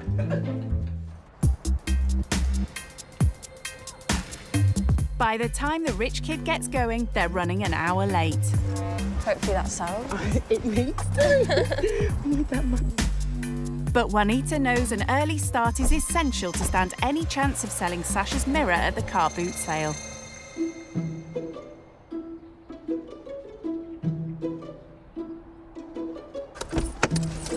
As you can see, we've got here late because of you. So what we're gonna do is we need to set up as quick as possible. So we need to get on it, babe. This is a far, far place from Knightsbridge where she's come from. Obviously, what was a bit disappointing that my girl didn't get up this morning. It is still technically the middle of the night in Sasha's world. The time that we left this morning to come here is probably the same time that I would get home from a night out. She better get her skates on as Juanita's cracking the whip this morning. What I want your main focus to be is working on this mirror. So I'm going to give you the challenge to get this mirror sold, and as long as we make more than what we paid for it, you know, then that's the deal. Let the boot sale begin. I'm going to declare it open, and I'm going to leave you to the mirror. I'm guarding my mirror. And I'm going to do everything No one's else. stealing my mirror. I would feel bad if the mirror doesn't sell today, but it is what it is. Mirror, mirror on the wall, who's the least enthusiastic of them all? I think she needs to be a little bit more upbeat about it. More enthusiastic. Yeah, you know, Mummy's like, roll up, come on. There you go. Thank you. Thank you. Don't have a bag? Nah, sorry. Oh, really? She could brush up on her customer service skills. You think she's going to get on runs? I think she might do okay. You think she might do okay? Well, she's got people interested, she's got people looking in, so maybe. Hiya. She does look a bit awkward, though.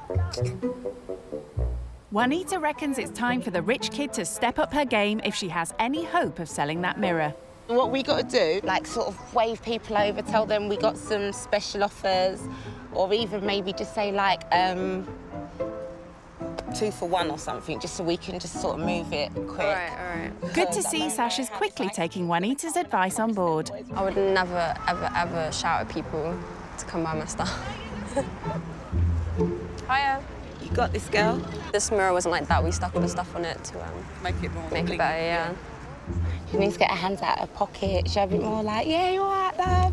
After a very slow start, Sasha finally begins showing a bit of initiative. So I was thinking, because the action's happening all over there, why don't we walk down and tell people about the mirror and then get them to come see it and buy it? Like, but you're going to tell them? Yeah, I'll tell them. All right, Marge, you got this. You know the setup, you know how it runs. And not surprisingly, the rich kid's rather good at spotting those most likely to spend. I like your car. So we have a stall at the very front, and I was wondering if you wanted to purchase a mirror for £25. It's like that high. It's got crystals on it. We're right at the front in the corner. Okay. Oh, that'll Thank you. Thank you. An hour later, Juanita's getting desperate. All right, before we go, everything's going for like 50p or £1 or 2 for £1. Come on, look at my stall. But just when they were losing hope... Hello. How much is the mirror? It's 20. Are you taking any lower? 17. 16. All right, go on then. Yeah? I sold it. Well done, my G. Enjoy the mirror. Thank you. Well done. Well done. Obviously, she didn't make the profit on it, but it was just nice to see her work and just having fun. Her fun nights out, yeah, they're cool and that, but it's expensive. To be able to know that she had fun on a budget and would do it again, I'm just glad that she got stuck in. I'm proud of her. So I didn't make any profit, but I broke even. So it's all right. As long as there's no loss, that's all that matters.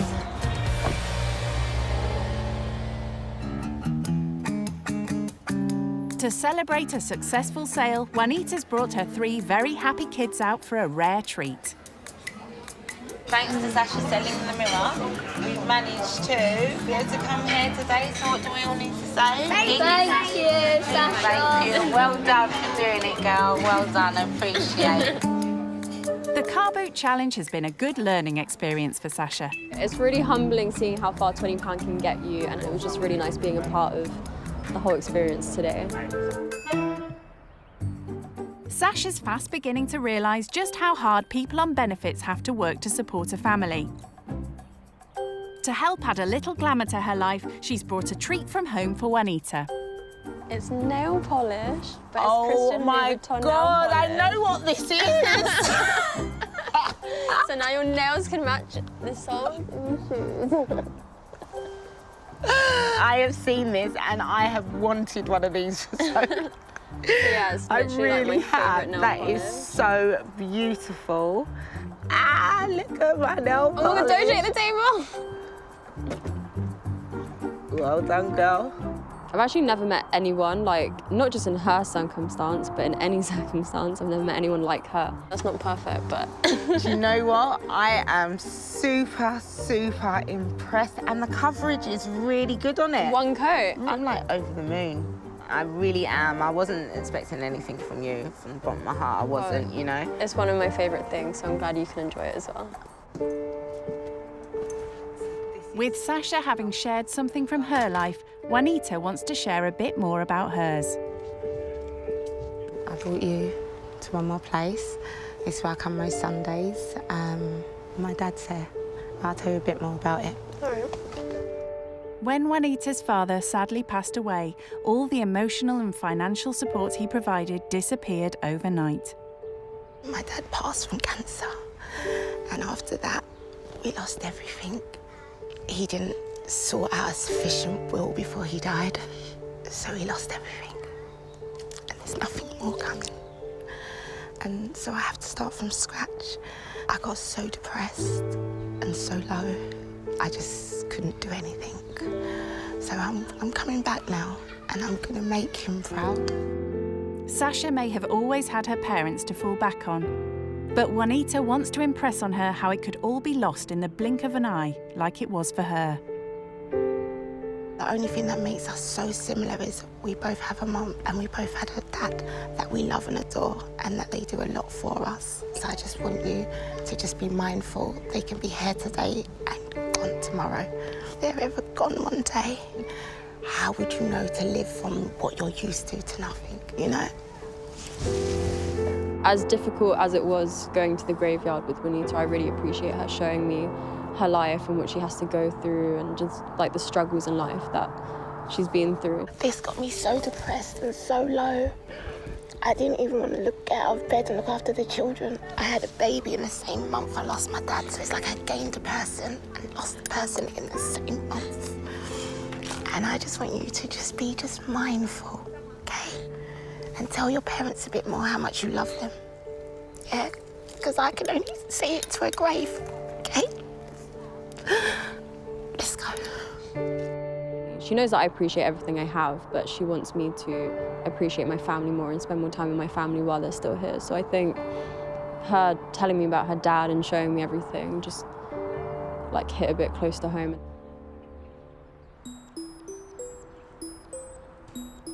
Time to update her best mate Ty on all she's learnt during her time living skint. Hey, Ty. Hey. You all right? Yeah, I'm good. How are you? Yeah, I'm good. I'm surviving. Surviving? Yeah. Like, is it family or is it just a person on its own? It's a mum with 3 kids. They're all really cute kids. We bonded really well. We're actually really good friends now. Okay, sweet. Yeah, I'm gonna bring her to our ends. You're gonna meet her one day. What does she do for a living? She's on benefits. She's living on like £200 a week. I was like, yo, I spend £200 in Nobu a night. So how are you finding it? Like, are you happy? Do you feel like it's something that you could do long term? Would you move out there? You know what? I'm good chilling here. I can chill here for a good month. I'm happy. We need to save. She's cool. But listen, what are you missing? Are you missing anything? I'm missing my cats, man. My babies, yeah, I miss them a lot. There's no cats here. I'm proud of you, you've stuck it out. It sounds like a good time, learned a little bit. I just can't believe that you did this, I told you I would do it. Proud of you, well done. You deserve a pat on the back, and it's going to be nice to see what you've learned and what you can bring back in. Are you going to change all of us? Are you going to give us tips? I'm going to humble all of you. Thanks. No more McLaren. Take care, bro. Bye-bye. Bye. Experiencing the demands of living skint firsthand has been a shock for Sasha. To show she's learning to stand on her own 2 feet if she had to, she's decided to give Juanita a well-earned night off. So I'm making vegetables with pasta. And then once they're both cooked, I'm gonna mix them all up and make vegetables with pasta. So this is definitely not what you'd see in my mum's restaurant, but this is something that I can cook. Cooking on a budget is yet another surprising revelation for the rich kid. This dinner cost £1.59. Fair play. Dinner's served. Mumsy. Thank you. This way to Thank you. So can Sasha impress the discerning judges? All right, enjoy, guys. So, you want to explain to us what this is? Okay, this is pasta à la vegetables, Michelin star. Okay. Nice presentation. You got the carrots, you got the green peas, you got the sweet corn, and you got the dry pasta. Whatever this is so good. Good too that tonight's meal's also shown the rich kid how easy it is to save money. This is probably the cheapest meal I've ever cooked. It was £1.59. Imagine I'm that. learning. Imagine that. Budget food. And how much would a dinner of yours normally cost? About £100. So you know that if you ever get stuck, got my £1.59. £1.59 can get you a meal. She may have some way to go before she can call herself a chef. But with her time living skint drawing to an end, Sasha's willingness to learn about Juanita's struggles has impressed her host. The fact that you've made us a meal, I know you've never cooked, the fact that you've come in my house and you surprised cooked for us, I really appreciate that. And you know what? You are cool. You are good people. And you are good people. And I really, really hope that we stay in contact, man, because I really like you.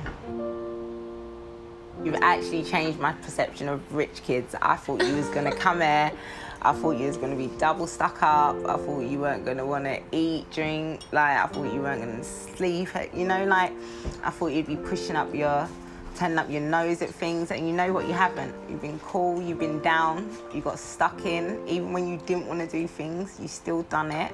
And I really, really appreciate that. And you've made the time easy, you haven't made us feel uncomfortable in our home, you know? Well, thank you for bringing me into your home. I really appreciate it. Well, I thought you were going to be really judgmental and that I thought you'd hate me. Really? Yeah. No, but you're actually really nice. Thank you so much. And I feel like you've humbled me. Bless. So I really appreciate it. Before she leaves, you know what, I'm actually sad to see you go. Me too, I don't want to go home. Sasha has something for the family. I brought you a little gift. What's that? To show you what I like doing. It's a little adventure day. Really? A go-karting session for you and the kids. Are you for real? Thank you. Thank you so On the much. day? Are you coming as well? Yes, you coming of to course. support us? Of Oh course, my I God. will be there. That is amazing. As she bids goodbye to the family, Nice to meet you. Oh, thank you for coming, and again, you're welcome anytime. Absolute pleasure, baby. Bye. Bye. Sasha's returning home with a new appreciation of the privileged life she leads. I've learned a lot about budgeting and just appreciating people, not just materialistic things. The amount that I spend on like food, for example, like we need to spend like half of one dish that I spend money on, like for a whole week of food. So yeah, I would definitely be like analysing what I spend my money on and think, do I really need this? You never know what can happen tomorrow. So I've learned to appreciate everything, and I will definitely go home and hug my parents.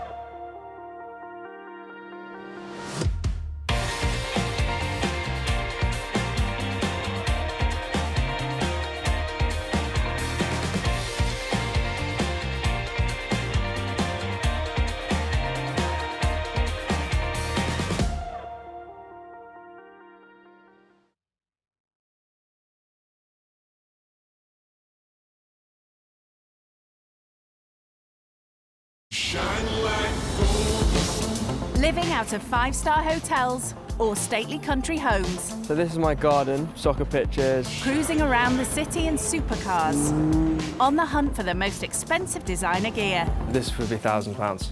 £32,500, literally just here. The mega-moneyed life of the rich kid is beyond unreal. My most expensive holiday was over £10,000. They have no concept of what life is like for most Brits. I've got a cleaner, I've got a chef, people wash my clothes for me, people cook for me. I think I've been on a bus once. So in this series, they will be plucked from their pampered lives. Literally like an abandoned area. I wouldn't feel safe walking around here actually by myself at night. To live with families who struggle to survive. People that are comfortable living on benefits are lazy. I didn't have a meal because I only had enough to feed the kids. Yeah, don't cry. Only by living with those on the opposite side of the wealth gap. If there was rats everywhere, maybe I'd be a little bit put off. Can they appreciate the real value of money? So at the end of the month, how much normally are you left with? Nothing. I've really realised how tough it actually is. When rich kids go skint. Today's rich kid going skint is 18-year-old Kofi, son of multimillionaire parents who takes luxury living to another level. Growing up, my life was good. I got to travel a lot with my family. We go to the best places for dinner. My parents bought me everything I really wanted. So I definitely now expect to find the things in life. Having rich parents who pay for everything has allowed Kofi to indulge his one big passion in life. I'm definitely a self-confessed shopaholic. It's something I do every day and something I love doing. I can't live without shopping. Kofi splits his time between his parents' country mansion in Sheffield and high-end shopping sprees in London. You know, you can't beat Bond Street. There's really nowhere better. And when he's in the capital, this rich kid spends weeks on end hopping from one 5-star hotel to another. Whenever I'm here, I tend to stay in the Dorchester, the Ritz, Shangri-La. When I go shopping, I don't really have a budget or look at the price of things, but I'd probably say I'd spend maybe 4 or 5 figures, or I just fall in love with a piece of clothing or an accessory and I end up with it in my wardrobe. This one is my silk shirt from Dolce & Gabbana. It costs around £700. Diesel jacket costs around £600. For every day, I just wear Gucci. Splashing your parents' cash around designer boutiques can really take it out of you. So this champagne-loving rich kid makes sure he always pencils in some downtime to keep up appearances. I tend to go to the spa at least once a week. I go twice a month to see my skincare therapist at the Dorchester. You know, each time I go to the spa, it's about £300. I mean, I think I'm blessed with genetics, but maintaining my smooth skin, it's definitely dedication. Kofi's also passionate about taking regular luxury holidays abroad. My most expensive holiday was Dubai. The whole trip probably, you know, over £10,000. Spending his parents' money is a full-time job for Kofi, leaving him little time to consider the plight of those less fortunate. In, you know, this country, there's obviously lots of poor people. I don't feel bad about it. I don't really think about it often, but it's definitely, you know, there. It's time for Kofi to plunge himself into life with a family struggling to make ends meet. Managing money is not something that I really have to think about, so it'll be interesting to see how this person manages to live on a, you know, tight budget. So, does he have any concerns about going skint? I couldn't handle, just, I don't know, cheap, bad quality food. My taste buds are high maintenance, so yeah, I don't know if I could handle that. But as Kofi prepares to step into frugal family life, it seems he's not quite ready to give up all his luxuries. I'm bringing some designer stuff simply because it's amazing quality.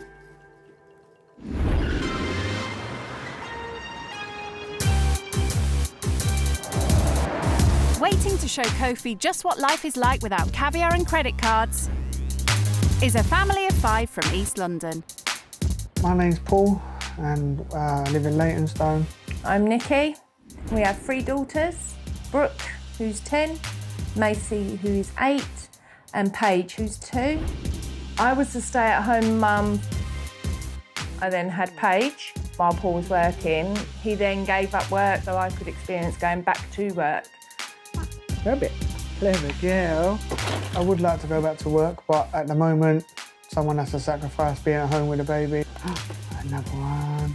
On a good month, I could bring home around about 1,000. 140 on rent. On a bad month, roughly around 750. And then after bills and everything's paid with the 750 and that, you're left with roughly around 150 to see us through the month, and that's where we have to budget our shopping to make sure the kids eat and what have you. Catch! Oh! Daddy's turn. They're always asking for stuff, like, can we get this, can we have that? And then we have to, it's horrible to say no. I can't see it.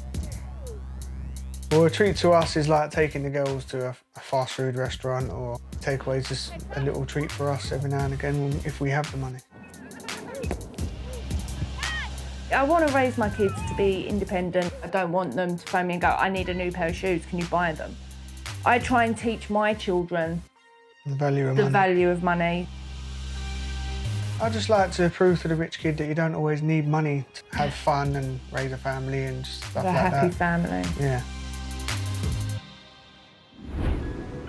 Bidding goodbye to designer boutiques and ritzy restaurants won't come naturally to shopaholic Kofi. Before he sets off, he has a champagne rendezvous with shopper in crime Ollie to announce his surprising departure. Why have you brought me here today? Basically, going to this person's house who lives kind of on the breadline, and seeing how, you know, their life is different to mine.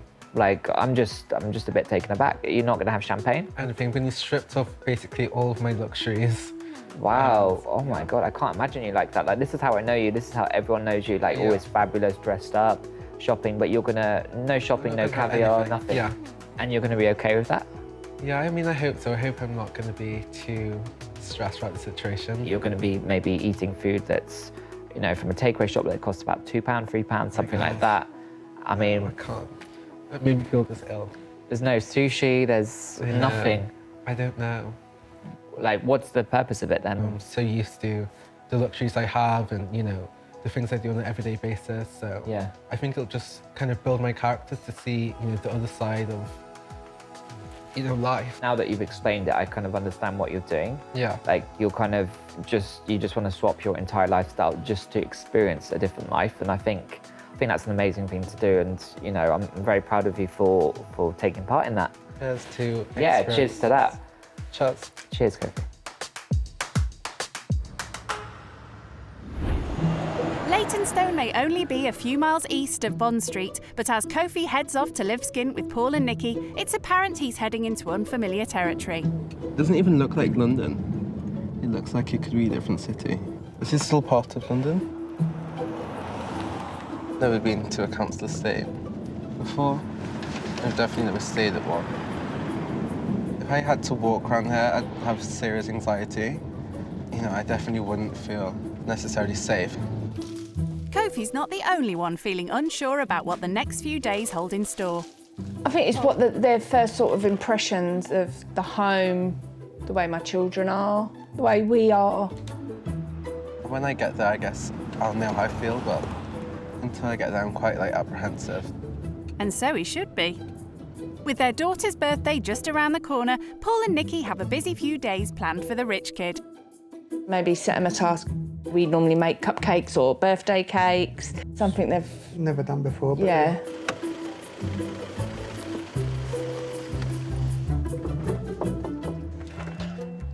Hi. Hello. Hi, hello. Nice to meet you. I'm Paul. Hi, I'm Kofi. This is Nikki. Hi. And this is little Paige. Hi, Paige. This is the living room. This is where we spend most of our time as a family. Okay. Size-wise, is something you used to, or something bigger? I have a living room and then kind of another living room and then a dining room. All right, no need to rub it in. Okay, fair enough. This is the kitchen.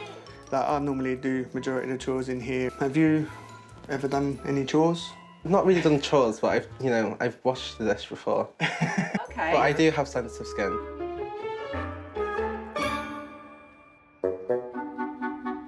This is the girls' bedroom. Obviously, you've got 2 bunk beds for the 2 older ones, and you've got the baby's bed there. Yeah, I have a brother and sister. Okay. But yeah, I've never shared a room with them. Never shared a room at all? No. Never. No need for bunk beds in his parents' house. Do you have your own little walk-in wardrobe or? Yeah, I have a spare room, so Okay. my parents converted that into my wardrobe. Oh, wow. Okay, so this is mine and Paul's bedroom. Okay. We've got our own little... Our own little walk-in wardrobe. No sign so far of any spare bed for Kofi, though. As we're quite limited with space and everything else, unfortunately, you'll probably have the sofa tonight. Have you ever slept on a sofa before? No, I've never slept on the sofa before. So it's all new to you? Yeah. House tour over, how's the rich kid settling into his new home for the next few days? It's not really my style. Paul listed a few chores which I was unfamiliar with, so I'm apprehensive about having to partake in those. Yeah, home does feel very far away. With 3 growing kids to support, Nikki and Paul have very little left in the pot at the end of every month. So, as they get to know their new house guest, hearing about his privileged life leaves them almost lost for words. What are your bills that you have to pay yourself? I don't pay for any bills. No bills at all? No bills at all. Wow. Everything's paid by Dad and Mum? And... Yeah. Some bills I hadn't even heard of before. Oh, really? Yeah, like an energy bill. An energy bill, so it's gas and electric. So okay. Electric for the house and gas for cooking and hot gas water. Okay. I mean, do you have a budget that you stick to? I don't have a budget, but every day I just kind of do whatever I want to do, kind of. So what's your average weekly spend on food? On average, like at dinner, I'd probably spend like £250 maybe. Just on meal? dinner? Yeah. Oh, wow. Yeah. So basically what you spend for your one meal is what we spend a month for On our shopping shopping. If you go shopping, what's your average you'd spend? A day, probably £700, £800. A day? A day? And Yeah, how every often do you time go I- shopping? Do you go shopping every day? Most days. So roughly a day you'd A probably day say on food. £1,000 a day. Yeah.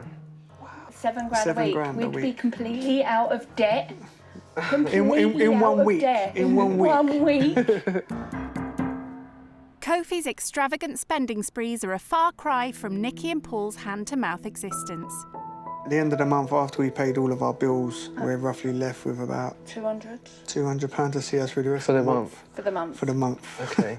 And that's after we've done rent, gas, electric, shopping, kids' uniforms. Yeah. We just try and budget it up so we can make it last a little bit longer to make sure the kids have got food. So you have to plan like the whole month? We have to plan Plan a literally whole everything we can. Yeah.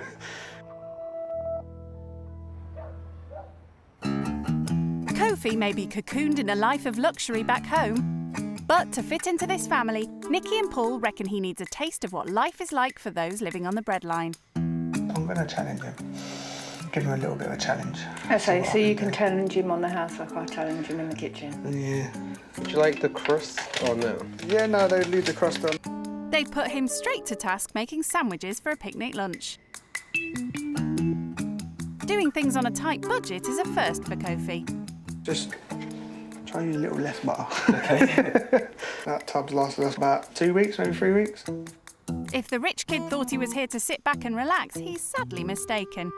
I'm actually working up a sweat. I have to make the kids their packed lunches in the mornings every day. Yeah, I'm actually really. And then no sauce. Lavish lunches in Knightsbridge or perhaps an afternoon tea at the Ritz are all in a day's work for this rich kid. But he's fast learning that when it comes to eating out, Paul and Nikki have to make do with far less splendid surroundings. We've always had like little picnics in the park. Yeah. It's a nice like little treat. It's low cost. Yeah. Ham and cheese sandwiches may not be up to Kofi's high standards, but as a little treat for the family, he's brought along something from home that is. So, macaroons. Okay, so how much does this box of treats cost? Maybe like £12, £13. Okay. £12. For 6 macaroons. So for £12, I could probably make about, I'd say 50 to 60, maybe more cupcakes. Really? For that. Yeah. That is a lot of cupcakes. That is a lot of cupcakes, and that's with topping as well. Yeah, I mean, they do like gift boxes and box sets. They can cost like hundreds. I was surprised that she was shocked because it's not too expensive. Like, there's 6 macaroons. so, and they're only £2 each. Still a lot when you're living on a tight budget. I couldn't allow myself to spend £12 on them, but that is really good. That is really good. He just obviously doesn't know the value of money at the moment. His budget He hasn't got one. Well, the it's thing. about £1,000 a day. Yeah. For the amount of money he spends a day, we probably don't even spend that on ourselves. A year? Roughly in about a year. As a stay-at-home dad, much of Paul's time is taken up doing domestic chores around the house. Do you do this more than once a day? Yeah. Okay. I'll say at least 2, maybe 3 times a day. Okay. But while the rich kid's in residence, he's determined to make Kofi pull his weight and help out. Have you, like, always done this? Like, you've never had a dishwasher? Never had a dishwasher. I call myself the dishwasher. But this dishwasher seems to be struggling. This is, like, tiring. And he's only just started. Are you working up a sweat? Yeah, it's tiring. Ta-da! Imagine doing that every day, 3 times a day. Oh my God, I can't imagine. I really can't. Well, he'd better start. No rest for the rich kid, who's been sent upstairs to experience another first. I've never done bathroom cleaning before. This is not easy. Perhaps ditching the designer gear would help. This jacket was £700, so I should treat it with more dignity. I don't actually know who cleans the bathrooms in my house, but they are always clean, so. Obviously, he's not used to doing chores and not used to doing things himself, so I wouldn't say he needs to man up. It's just that he probably needs to help out around the house a lot more with his mum and dad, and I think that'll give him a lot more satisfaction in himself. I would feel like I'm being punished for some reason if I had to stay and do this all day. It's not fun. It's like being Cinderella trapped in a castle, having to clean. He's got all of the cleaning to get done before he can go to the ball. A bit of elbow grease wouldn't go amiss either.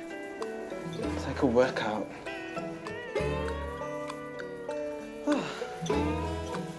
I feel like I've done an impeccable job. This looks like it's brand new, so I'm sure everyone will be very impressed. The jury's still out on that one. He's certainly no domestic goddess, but being forced to get his hands dirty has been another important lesson for Kofi. I think that's me finished. I think it might have been a bit of a shock to him at first, seeing that I had to do washing up twice, 3 times a day, do the bathroom every day, do like cleaning, hoovering and stuff like that. I think he'll appreciate that what we have to do to keep the family together. I think he might take that away from this. Kofi's a regular at some of London's classiest restaurants, with menu prices to make your eyes water. For this family, any eating out is usually at their local Greasy Spoon, somewhere Kofi would normally not be seen dead in. I'd never really come to restaurants like this, but No? yeah, I'll look at the menu and see what they have to offer. It's an East End cat. Pudding. Okay. Like on EastEnders or something. Eating out is a rare luxury for the family. Yeah, that's me. Thank you. It's all in stark contrast to Kofi, who never holds back when it comes to extravagances. We would go out once a month or have a takeaway dinner to our home as a treat. What would your treat be? We go to spas a lot, so. Spas? Yeah, Okay. so I might do that at least once a week or twice a week. How much does that set you back? It would be like $270, I think. And you go roughly twice a week? Yeah, at least once. Yeah. Every week? Not once a month, every No, week? yeah, every week. The closest I get to any sort of treat would be my nails, which I haven't had done for 3 months because I can't afford it. And the average cost is £30. Okay. I mean, your expenditures and everything, it's like, I've never met anybody that can do that. The difference is really shocking. What he likes is what he pays no matter what the price is. Yeah. So with us, we have to think about what we can have and what the kids can have, and he can just go and do whatever he wants. Even with that sort of money, I think we'll still try and budget it and stuff like that, like what we've been used to. I don't know how, I'd be if I had to budget everything. If I had to think about money all the time and stuff like that, it kind of be like stressful. It's very stressful to actually look at what you're spending it on. But it's a lesson that I've sort of learned as I've grown up. Family and time with family is more than just spending money on clothes and shoes and things like that. If I was rich, I'd give some to charity and buy some clothes and presents for other people. Yeah. And give money to homeless people when they have nothing. If I was rich, I would spend lots of money on charity and share presents with everyone. It's nice. That type of response from such a young child would make you proud. I feel like they prioritise spending time together and being raised the best way that they can possibly be. Oh, are you okay? Yeah, just having a 10-year-old say something like that she's actually not only thinking of herself, thinking of others, and an 8-year-old as well, you know, it does make me feel that I've brought them up the way I wanted to. Yeah. You've done a great job raising your children. Your family is amazing. Your children are so happy, and that's what's important. Thank you. Yeah. It means a lot. Yeah. It does mean a lot. You okay? Yeah, I'm good, thank you. For a 7-year-old to actually know that there's other people out there that are worse off than what we are, it's made me very proud. Yeah. Actually, listening to that. Yeah. I'm happy. We brought them up the right way. They know the value of money and like stuff like that, and hopefully Kofi at the end of this will learn hopefully the same thing. Rock, paper, scissors, shoot. Uh-oh. With the kids safely tucked up in bed, Nikki and Paul take Kofi out to show him their local neighbourhood at night. And Nikki's regular walk home from work. How would you feel if you had to walk through here by yourself? I wouldn't even attempt to, because like I would just feel a bit scared. Yeah, I mean, I get worried when she finishes work over night time and has to walk home by herself. Yeah. Because of what's been going on around the areas and stuff like that. Accidents and stuff like that. And stuff like that, yes. So if she's home a bit later than usual, I'm like, where are you? I normally leave London whenever there's an attack. So I'm normally... You go back to Sheffield? Yeah, I normally get in the car and just drive or get on the train. Yeah, so I'm never in London that long if there's a like attack or something. Yeah. I just feel unsafe, like I wouldn't want to go out anyway. When they mentioned acid attacks, I was like, OMG. Yeah, that was definitely scary to think about. It has opened my eyes that I am kind of privileged. I think where you live definitely can affect, you know, your life. I don't think he was in his comfort zone at all. He did seem to be sort of like jittery. Around these sort of areas is a lot different to what he's used to. He has got a hell of a lot to learn. Kofi's normally used to his comfy king bed.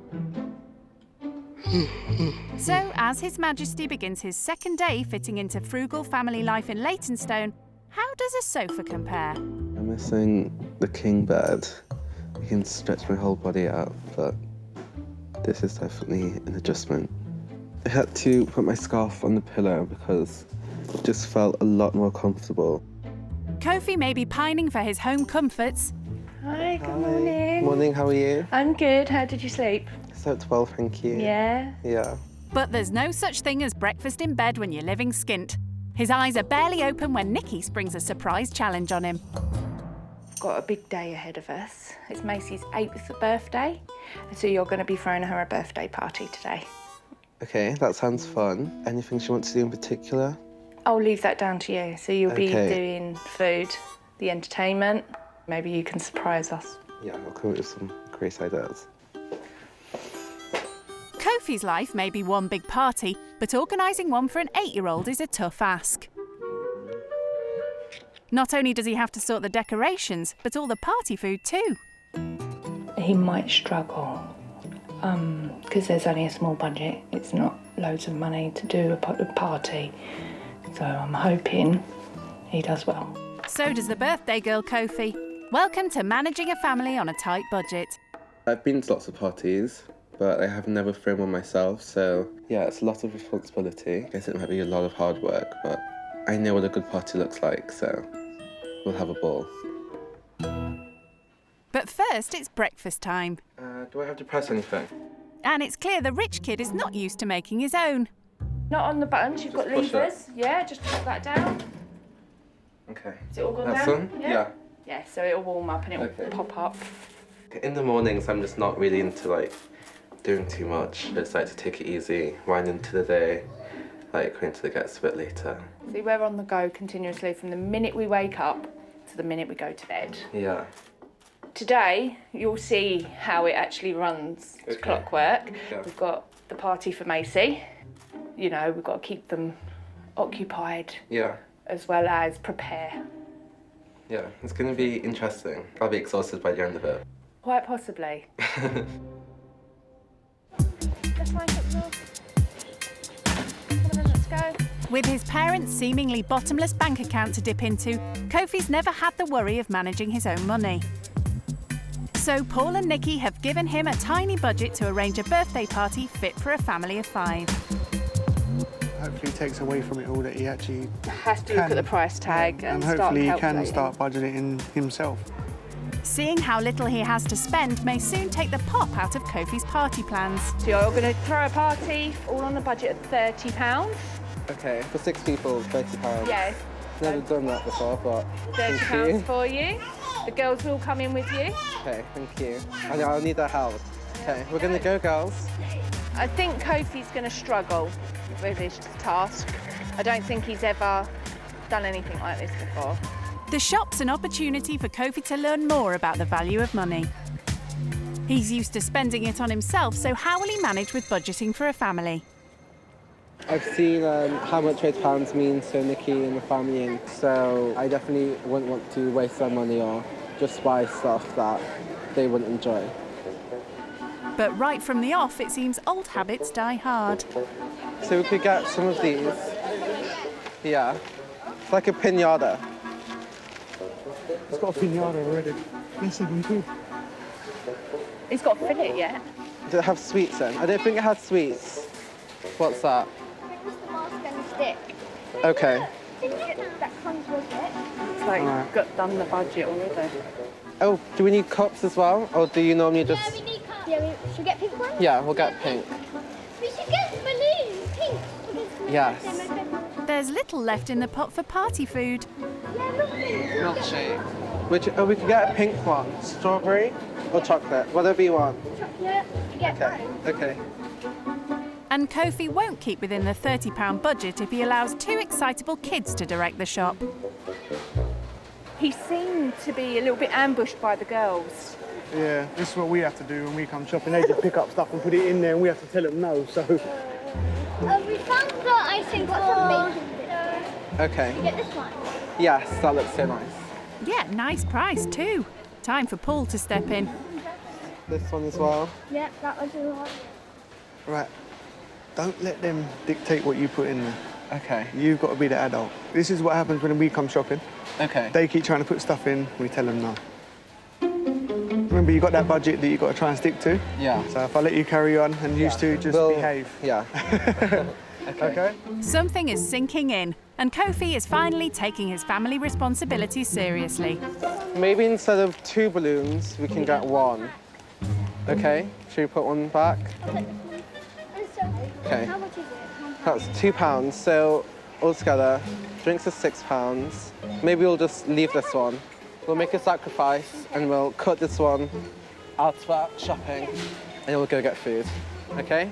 Macy picked up the Fanta fruit twist and he's put it back. Good. So that's the start. It's like I constantly got to think about like what I'm buying, which is weird.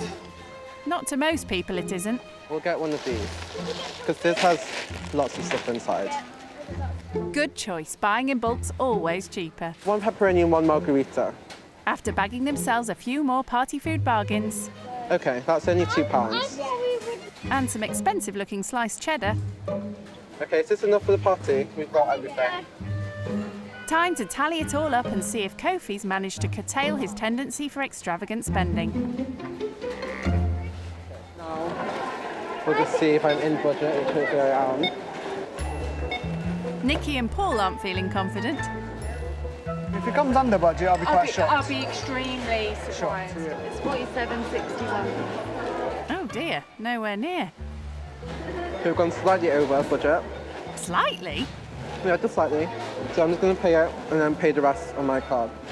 That'll teach him to look at the price of things.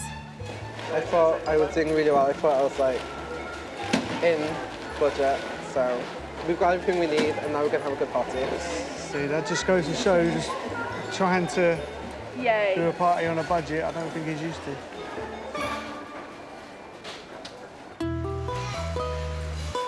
Kofi's gone way over budget. Let's hope Paul and Nikki approve of what he spent their hard-earned money on. Hi. Okay. How did I do? Wow. How much was the pinata? £8. But then there's the sweets as well that go with it. Hang on. £6 for the pinata filler, so that's half the budget. That's half the budget just on the pinata. just the pinata.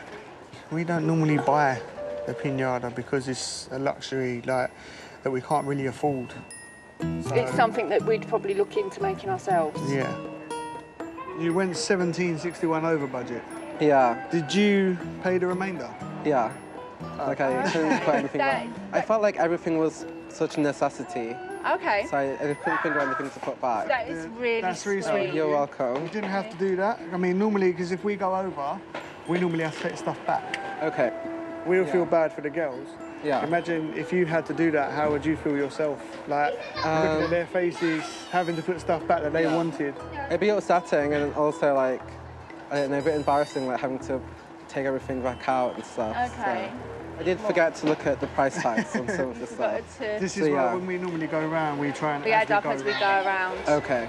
The only other thing is I don't see is actual party food. I mean, you've got 2 pizzas. We've got cheese, so and do we get ham as well? Are you going to get the cheese to make some sandwiches? Okay, so you thought that you've thought about what we've already got at home because we have as well. bread and stuff, so I thought we could make so party sandwiches. that is a really good technique. I think he said he doesn't really look at price tags. So I think like after the shopping trip today, he might start looking at price tags. Experiencing firsthand the type of sacrifices Nikki and Paul have to make has got Kofi thinking about his own spendthrift shopping habits. Time to fill in his mate Ollie on what he's learnt so far. It's been fun. It's been like a lovely family. They're so nice. I've had to do cleaning and tidying, and so not my usual. Yeah, I cleaned the bathroom. Oh my God, I knew you'd have to clean the bathroom. What was it? I did a good job, but the bath was like, had to do like lots of scrubbing. And what other things have you had to do then? I slept on the sofa. Oh my God. I know. I can't imagine I'm a changed person. We went to a takeaway place, and that for them was like a treat that they only do like once a month. I wouldn't even like drive past somewhere like that, you know, it's like a kebab place, so it made me feel a bit like guilty that like for them so little is so much. It's definitely educated me more on like how to like budget if needs be and not necessarily have to like spend loads of money to have fun. I guess it's made you realise that just how much more you can do with your money. Yeah, definitely. Are you looking forward to going home then, Kofi? Yeah, I'm looking forward to going home, but I am going to miss the family, but do need a good massage when I get back, so that's on the top of my agenda. It's an incredible experience. I'm very, very proud of you. Yeah. Good luck with the rest of your time there. Thank you. Bye-bye. Bye.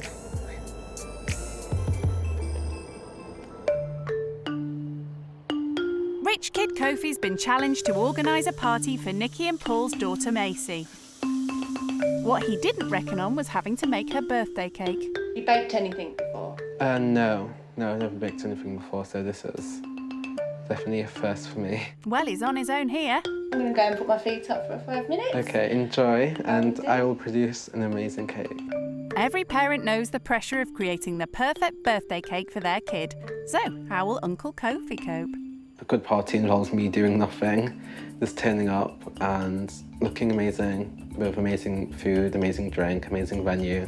He's also promised Macy an amazing cake. Best he gets cracking.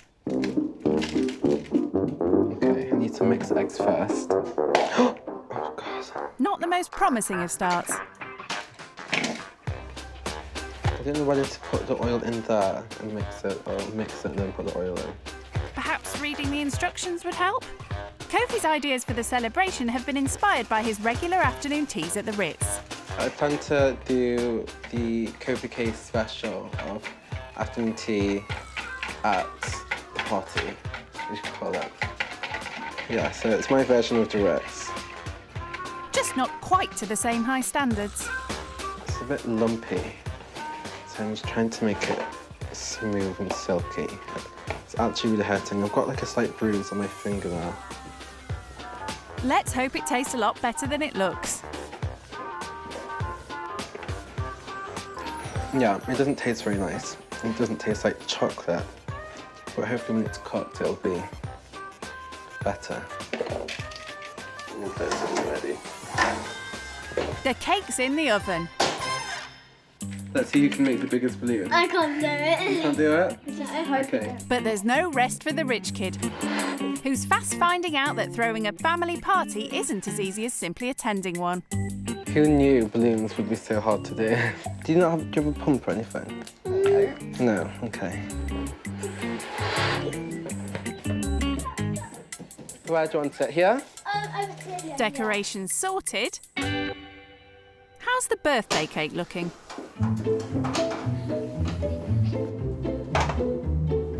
Looks nice. It's split a bit in the middle, but once we chill and put icing on, you won't be able to tell. I'm trying to make this into a circle so I can put it on the cake. Baking cakes may not be the rich kid's preferred pastime. I'm going to start again because it just wasn't good enough. But it's given Kofi time to consider how lucky he's got it. Perfect. I kind of realised that I'm not stressed about money ever. I'm always out for dinner or lunch or just out to make me look at my life and think some aspects of it are quite privileged, I guess. And I've got a hat. Not sure that was one of the ingredients. With the help of a couple of willing assistants, Kofi's first birthday cake, or his attempt at one, is finally complete. Perfect. Let the birthday celebrations begin. Yeah, it looks good if I do say so myself. Yeah, you've done really well. Oh, cut it in half and everything. That. So, do Kofi's efforts match up to the birthday girl's discerning standards? How does it taste? Good? Oh, there we go. Are you ready to smash this pinata? Yeah? 1, 2, 3, go.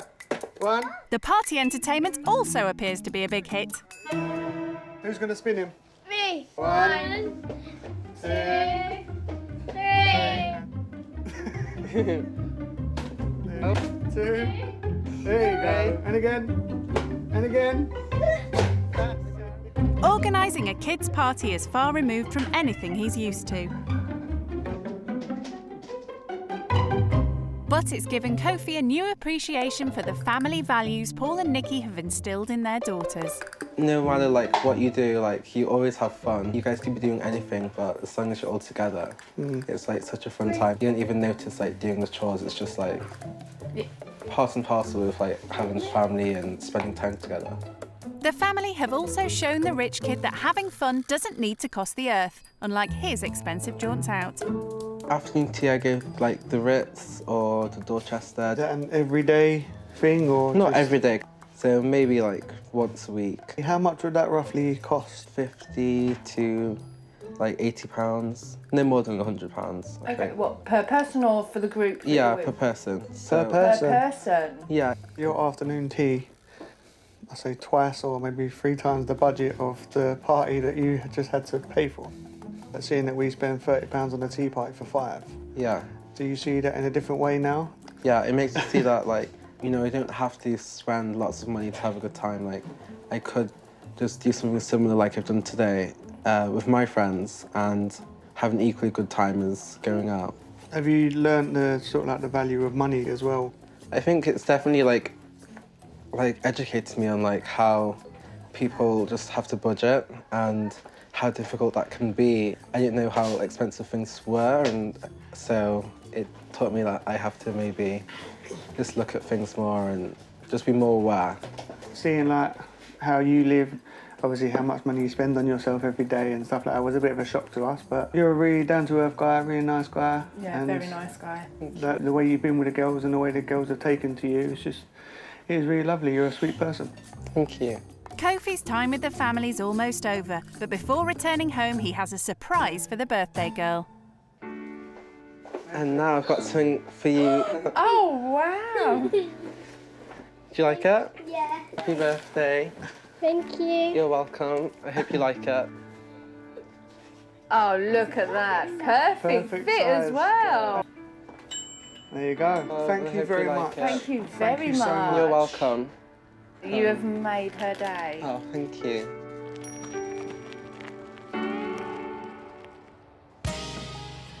Right, girls, I'm going to say goodbye. It's time for me to go.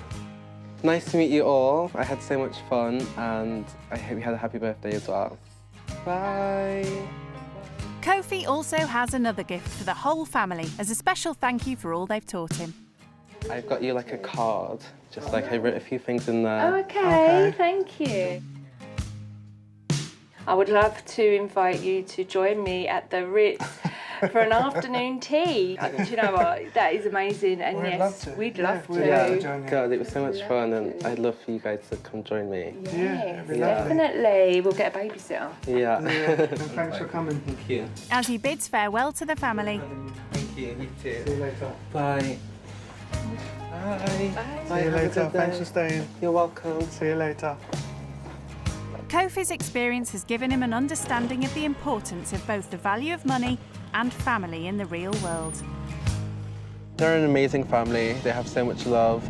Before this experience, I took some stuff for granted, but now I definitely have more of an appreciation. It definitely makes me think about expenses and the idea of like budgeting.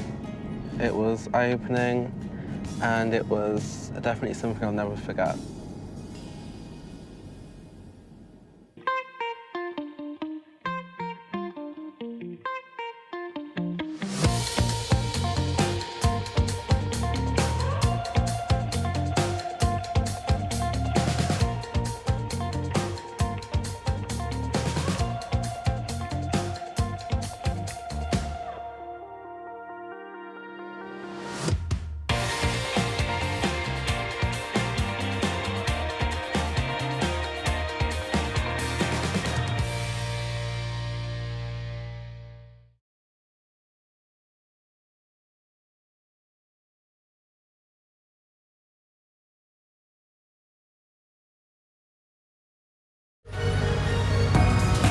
The mega-moneyed life of the rich kid is beyond unreal. It costs about £10,000. And went to one of the most expensive boarding schools in the world, £100,000 a year. They have no concept of what real life is like for most Brits. I've got a cleaner, I've got a chef. I haven't washed my hair myself for the past 4 or 5 years. I think I've been on a bus once. So in this series, they will be plucked from their pampered lives. It seems to be quite dirty. I wouldn't feel safe walking around here actually by myself at night. To live with families who struggle to survive. I am dying to know why they're living in accommodation that's simply too small for them. Only then can they realise the real value of money. £150 on food? Yeah, a on month? food, yeah. Basically, I'm just trying to make ends meet. You're okay, come here, baby. Life can be so cruel sometimes. When rich kids go skint. Today's rich kid going skint is 19-year-old university student Jacob. My upbringing was very easy. I've never really had to sort of worry about anything. I've lived a life of luxury. Home for Jacob is this rather plush 5-bedroom mansion in the countryside. Welcome to my family home in Kent. I live here with my mum, dad and my sister, and we absolutely love it in the countryside. So this is the sort of kitchen slash lounge. And what I love about it is it's just so open planned in here. Got like the kitchen here and then the sort of chilled out bit over there. There's certainly no shortage of living space on this 3-acre estate. So it's a 5-bedroom house based on 4 floors, and like the whole top floor is obviously mine. So yeah, it's pretty cool. Obviously. This is my main bedroom. Obviously on the top floor I've got my wardrobes and sort of like games room. I've got my main bedroom here, so you've got my gold bed here. This is my bathroom, which is obviously literally right next door to my bedroom. Obviously, I've got my shower, which is really nicely designed. It's sort of like a Playboy mansion up here. All of it's mine, no one else can use it. Thanks to his parents' generous financial support, Jacob's never had any money worries. I am able to just spend what I want, where I want. It's not about the price, it's just about what I want. And he definitely doesn't want for anything when it comes to his wardrobe. Canada Goose. I think this is about £750. I've got 4 of these. I've got my Gucci loafers here. These were about 500. My Yeezys as well. These are more of my gym shoes. These were 500. I rarely wear them though, so it was a bit of a waste of money. Only the best designer belts will do for Jacob. So these ones, obviously, I've got here 2 Gucci ones, which are about 350 to 400 each. You've got the big Gucci logo at the front. That's the first thing people notice when they see you, so that's what I like the most about it. Designer gear isn't the only thing Jacob spends his parents' money on. I'm a huge Chelsea fan. I'm a season ticket holder there. We've got hospitality ones, so I think you're looking at about £3,000 to £4,000 a season ticket. With his very own Chelsea bachelor pad, Jacob never misses the start of the match. It's so easy for the games. Like, I literally go there the night before, so it's super accessible. So does Jacob have a job to pay for all this extravagance? No, I'm not working at the moment, and I've never really had a job. I would like to take over my father's business. I've got a sort of passion for cars, and he's involved within the motor trade. We're a big fan of cars in his family. We feel that they really sort of show you off as a person. Jacob's family are also fans of regular holidays abroad. We tend to go to Dubai a lot, about 4 to 5 holidays a year. The hotels are obviously always the top quality. The price can obviously always rack up from about 15,000 onwards for like a family of 4. But now Jacob's about to experience what life is like for those without the luxuries he's grown up with. I think this experience will be very beneficial for me. You see these stories on the news every day, people in financial crisis, but obviously living in that lifestyle will obviously have an impact on me. I think I will learn a lot. Jacob will be living with a family of 5 from Manchester who face a daily battle to get by. I'm Terry, this is Gareth. We've got 3 young children and we both have to work 40 hours a week on minimum wage just to get by.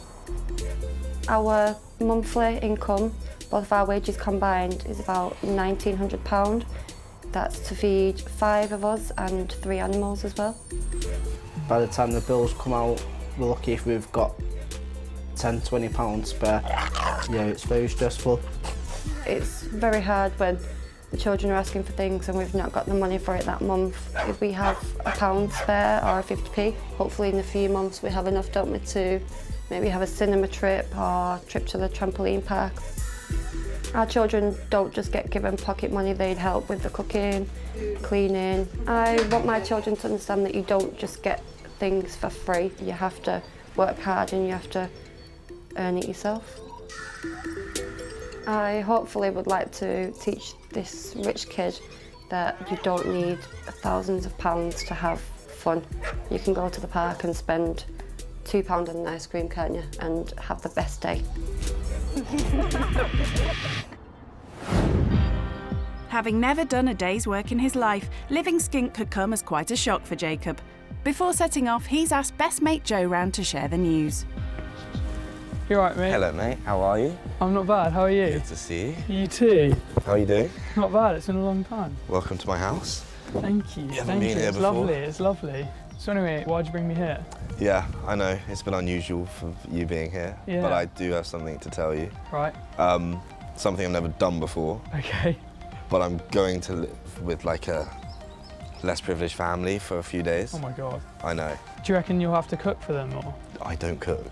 Yeah. Like when I'm here, parents cook Yeah. like 3 meals a day. I mean, but it'll be even harder cooking on a budget as well. Exactly, because it's not going to be the type of food that I'm used to having. Not at all. Yeah. Not from Waitrose. Not from Waitrose. I don't think there'll be a Waitrose around there, so. What kind of situation do you think they'll be living in? Do you think they'll have a job? I presume they're on benefits. Do you think you're going to be with like a big family? Do you think they'll have kids? Oh, mate. You're not that good with kids. No, I'm not at all. Like, it's just it's the screaming. Yeah. I can't deal with the noise. It could be a few days of hell. It could be really terrible, mate. Yeah. I do think it will be really difficult because I don't think you've had anything like this ever before. But I do think it's good that you're trying to learn some things. So let me know what happens when you're there. It'll be good to hear from you. I'll definitely give you an update. Cheers, mate. Cheers. Jacob's used to quality in his life. He's used to having meals cooked for him. He's used to his mum making his bed for him. And I think he's going to really struggle living in a house with people that won't do that for him. More likely Jacob will be the one doing the chores. As he heads into the great unknown up north, Manchester feels like a world away from the Kent countryside. Yeah, the area's very different to what I'm used to. So many houses all compact into one sort of space. Obviously, I'm used to all the greenery and the sort of countryside. They're all on top of each other. With Jacob's arrival imminent, Terry's concerned about appearances. It is a bit scary to think that we're going to have a stranger in the house, obviously, that lives completely different to how we live. Maybe they will judge us, hopefully they won't, but we'll see. First impressions aren't favourable. It's pretty much what I sort of expected in a way. Quite small, looks quite tight in there, so yeah, we'll wait and see.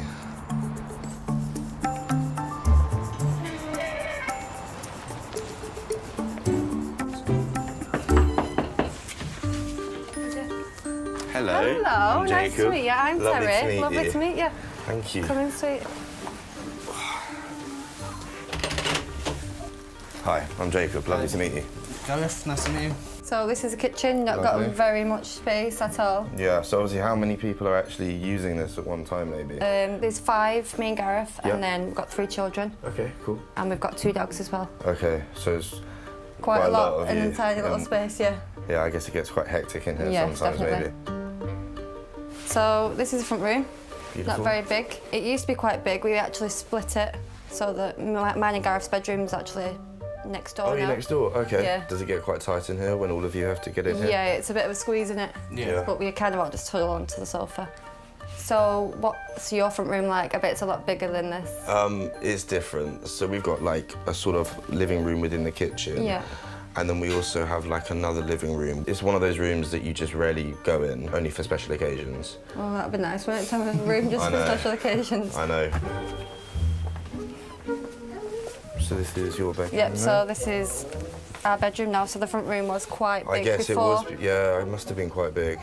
Yeah, obviously in comparison to my bedroom, I'm on the top floor of my house, so I've got sort of another living room, and then I've got like my bathroom ensuite, and then I've got my actual bedroom. Wow, so you've got your own living room as well? So it's more of like a penthouse sort of thing Wow. up there. They are very big rooms as well. I think it's amazing that he said he had his own flat upstairs.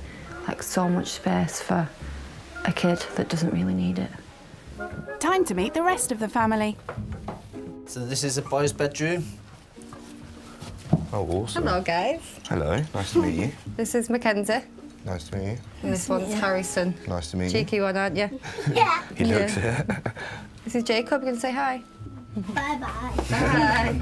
Seems not everyone's keen to welcome a rich kid into their home. So this is Harley.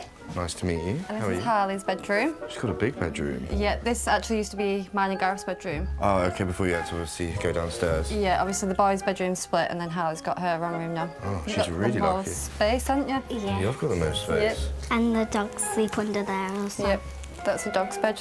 Oh. They spend most of the time in there, don't they? Oh, lovely. With sleeping space in such short supply, it looks like Jacob's going to have to get used to roughing it. This is going to be your bed. Okay, I've never actually slept on a sofa, so new experience. Yeah, first time for everything, isn't it? Exactly, I'm excited, it'll be good. So, how do his cosy new living quarters compare to a sprawling country estate? I haven't been to a house this small. I think it would be okay if, you know, there was maybe 2 or 3 people living here. There's the fact that it's such a large family. Everywhere you go, you're on top of each other, the dogs as well. I can imagine that it gets really stressful at some points. Terry and Gareth aren't sure what to make of their upper crust house guest. I think his accent's a little bit posher than what we are, but yeah, it's nice. Not too posh. Or maybe a little bit too posh. While Jacob attempts to adjust to a smaller living space, Terry and Gareth want to hear all about his affluent upbringing. Do you ever have to budget for anything? In all honesty, no. Like, I've never really sort of thought about money in that sense. So yeah, obviously I do spend quite a lot a week. I probably, on food, I spend about 150 to 200 pounds. Wow, that's ridiculous. I know, Compared and that's just, to what do you guys spend on? We spend about 50 to 60 pounds For the whole a week family? for 5 of us and 2 dogs as well. That's just, yeah, wow. Well, when they told me that they spend £50 on a food shop for all of them, I was like gobsmacked. Like, sometimes that's just, you know, a dinner out for me, like on my own. So what do you do for your social life and things like that? I go out a lot. I go out about 4 times a week.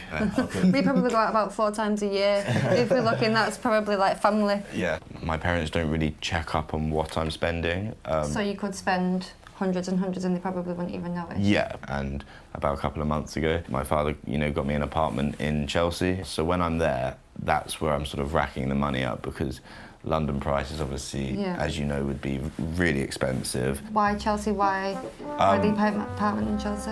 I go to a lot of Chelsea games. I'm a big football fan, and I hated the sort of travelling up there. So obviously I spoke to my dad about it, and he like got the apartment so that we don't have to go home after.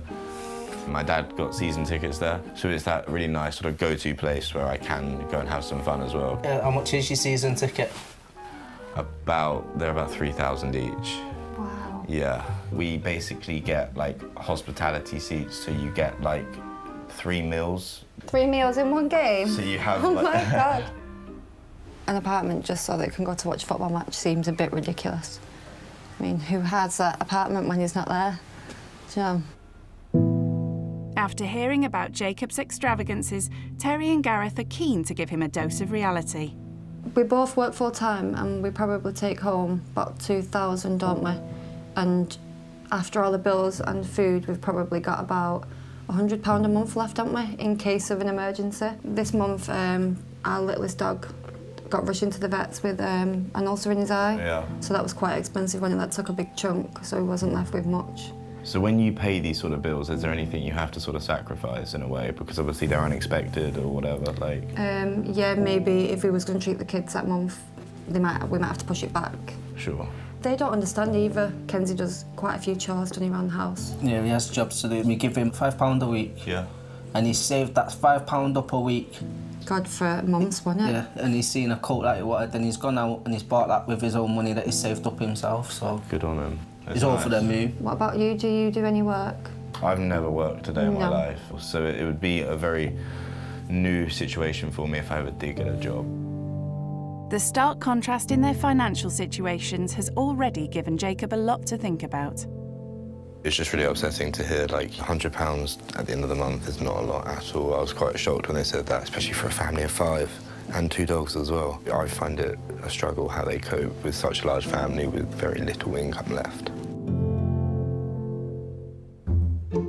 A low income means the family are forced to make a little go a long way.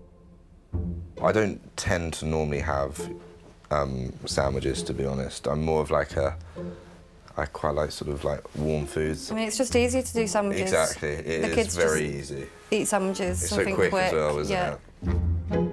A low-budget lunch is not something Jacob is familiar with, but Terry wants him to realise that not everyone can afford the fancy food he's used to. So this is going to feed 6 of us for our dinner. Okay. It's probably cost about £2, maybe £2. Wow. Less than £2, obviously, because I'm not going to use all the ham. See, my kids enjoy a sandwich, and you'd think that they'd had a 3-course meal. Yeah. I'm so lucky that they're not. No, I Not get that fussy, really. Yeah. So easy. That's good, though. That's really good. Kids, come down for your dinner now. Yummy, yummy, yummy, yummy, dinner time. Sandwiches. What? It's been an eye-opening start to living skint. On the table, please. And a trip to Terry and Gareth's local park is making Jacob realise that having fun doesn't have to cost a fortune. Yeah, so we spend quite a lot of our time here, obviously, Yeah. walking the dogs. The kids like to play here as well. I guess it's so easy because it was literally just around the corner, isn't it? Yeah, like a 5-minute walk, if that. And it's cost-free as well. Yeah, It doesn't definitely. cost anything to have some fun here. No.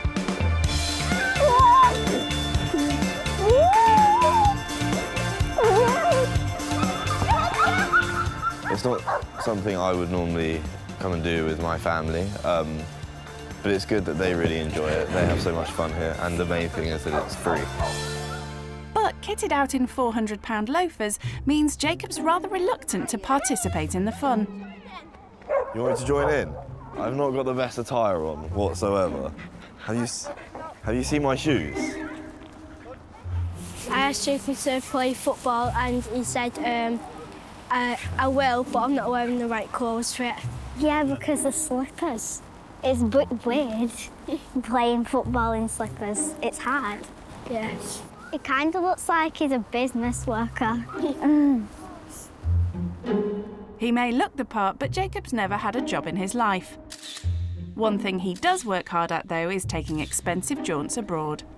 So where do you and your family go on holiday? So we tend to go to Dubai a lot. We roughly go around 4 to 5 times a year. It's just out of this world, so that's where we like to go. What about you? Do you go on holiday at all? We actually went to Turkey this year. Oh, lovely. We usually book it 2 years in advance, so we've got Okay. time to save for it, obviously spending money. Of course. So yeah, 2 years. It's quite a long time, long isn't time it? to save to go on holiday. Yeah. Realising how easy he and his family have it is fast putting things into perspective. Sometimes, like maybe last year, I think my dad went away 9 to 10 times a year, and that is just obscene. And then you hear about this family, you know, that they have to plan so far in advance just for maybe a week's holiday. Like, that's really upsetting. It's not long before the presence of a camera crew in the park starts attracting attention. Right, mate? I'm doing something for my university course. It's nothing big. It's Oh, it's just quite for small. college? Just for college. I guess they're not used to obviously seeing, you know, No, not at all. camera crew or whatever. So, is it one of those places that you sort of wouldn't want to walk alone? Well, the weekend just gone, a bunch of teenagers set a car on fire in the car park. Wow. And Okay. Mackenzie had to actually phone the fire brigade to get the fire brigade out. Jesus Christ. So it's really serious then. Yeah. Yeah. Keep you out can of the sort of park. see now around, you've got a lot of sort of teenagers just strolling about in groups. So Yep. it is quite intimidating. It It's is. quite scary. Yeah, I I'm won't not come used to the it. park on my own with the kids unless Gareth's with me. Yeah, I don't blame you, to be honest. I find it a bit difficult, you know, being here. I've never really been in a situation like this before, so Yeah. yeah, it's quite different. I think Jacob was a little bit intimidated when the groups of lads started coming over. It is a little bit intimidating though if you're not used to this sort of thing happening around you all the time. No, it's not the nicest place in the world. But obviously the family I'm with, you know, their kids are brilliant. And they just want to come here and have fun, whereas other ones want to come here and, you know, just ruin everything. Despite Jacob's unease, it's been an important lesson in the hard realities of life beyond the comfort of his family's country mansion. Time to share his experiences so far with a familiar face from home. Hey mate, you alright? Hello, mate. How are you? I'm not bad, how are you? Very well. What are you up to? Are you at Vine? Yes, yeah. My favourite place in the world. Yeah. Whereabouts are you? We're in Manchester. Okay. Nothing like back home. Nothing like back home at all. So yeah, it's quite rough. Like when we were walking around the park, there were like just loads of boys, you know, all together, you know, in hoods and stuff. So Yeah. it's quite intimidating. It's quite scary. So mate, what's the house like? The house itself is quite small. There's 5 of them, and there's 2 dogs as well. Okay, wow. So it's a busy, busy house. You know, there's always something going on. And I am sleeping on the sofa tonight. Oh, mate. I know. You know, it's a leather sofa as well, so it's quite sticky. So I'll get stuck to it.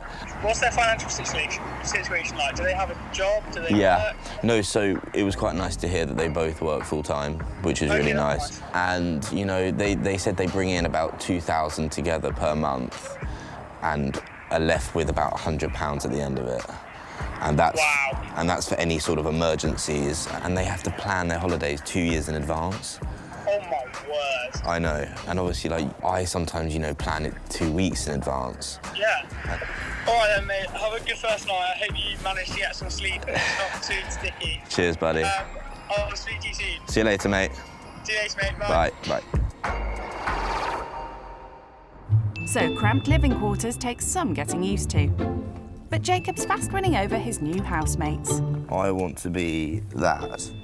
Yeah, I definitely think the kids have taken to Jacob. I mean, he can't go anywhere without the kids going, "Where are you going, Jacob?" Before I came here, my sort of worst nightmare would have been a lot of kids, you know, a big family. But they're cool kids. They're making my time fun here. She's as hot as a chicken. Kids, tea time! Come in! Time for Jacob to sample another meal made on a tight budget. Jacob, Thank you so much. Harrison, oh, you got all your medals on? He's got all his medals. All of them? I bet you do. You want to sit here? We've had so much time together, Should I haven't we? sit them here? That's all right. Thank you, Mummy. This is lovely, thank you. As the family sit down to dinner, Jacob's rich kid habits haven't gone unnoticed.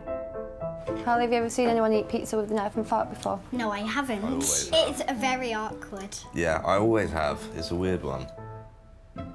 I kind of expect him to eat pizza with a knife and fork. That's why I kind of put it on the table, because I didn't want him to feel a bit uncomfortable just having to pick it up. Harley's face, on the other hand, she was like, "He's eating pizza with a knife and fork."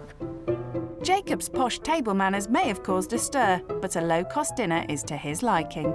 Dinner was really nice, actually. I thought the quality was be a lot worse, but they surprised me.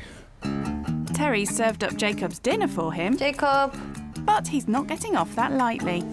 So, in her house, the kids help out quite a lot, so Okay. they've got their own chores. Sure. So, growing up, did you have to do any chores or anything? No, I didn't, no. I did the odd bit here and there, but not sort of like, it wasn't like a daily thing. Maybe you could help with the children then? I'd love See? to, yeah. I'd Get give your it a hands go. dirty a little bit? I'd give it a go, of course. Yeah, definitely.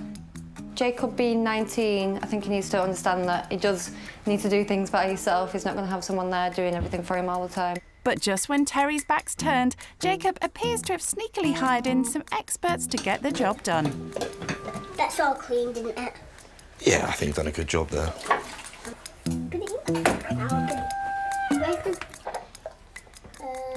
There's a little bit over there, look. The children like doing jobs. Like, I've never really met any children, I've never really met any adults that enjoy sort of, you know, washing up and drying up and cleaning. So it's good to see that they enjoy it. I think the idea was for you to prove that you're willing to get your hands dirty. I think you've done a good job there. Right, is it my go?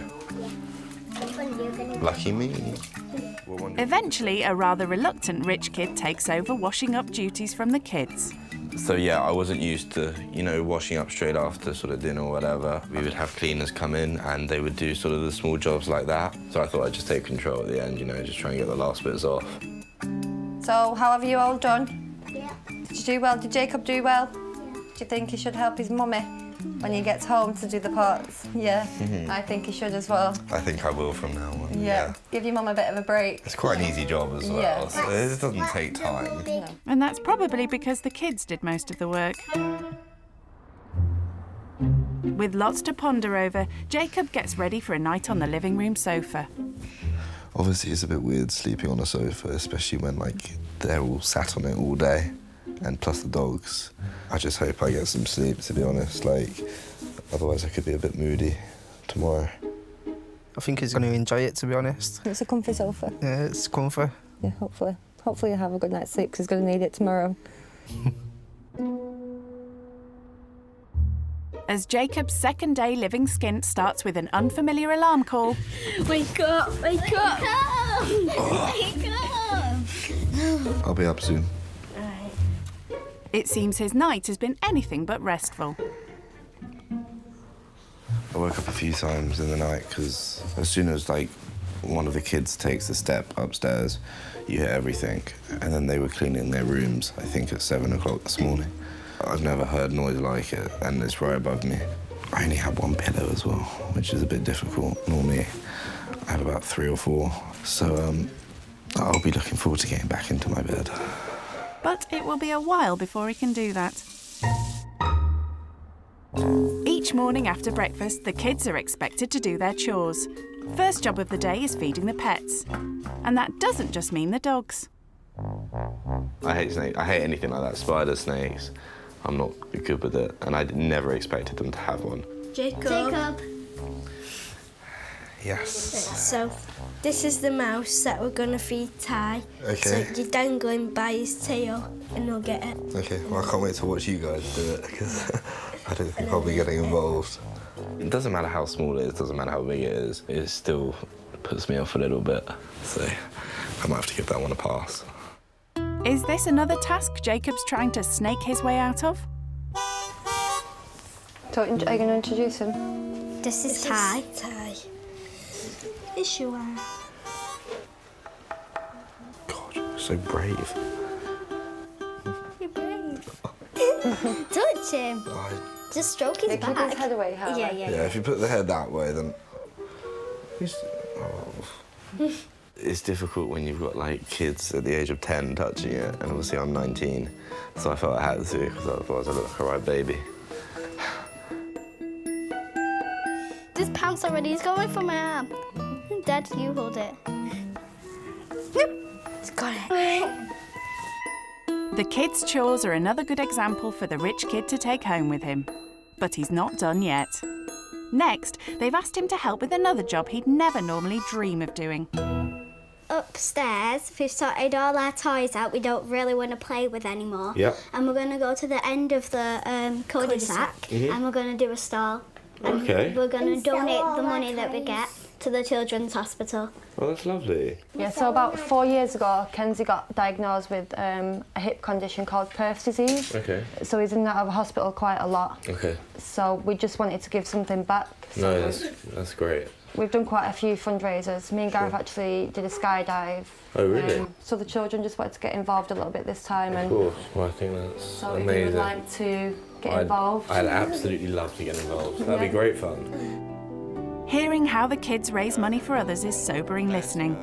I just think those children have been brought up so well. It's not for them that they can go and buy some new stuff, you know, it's going to charity. So to sort of implement that into them at such a young age, it's really good from, you know, Gareth and Terry.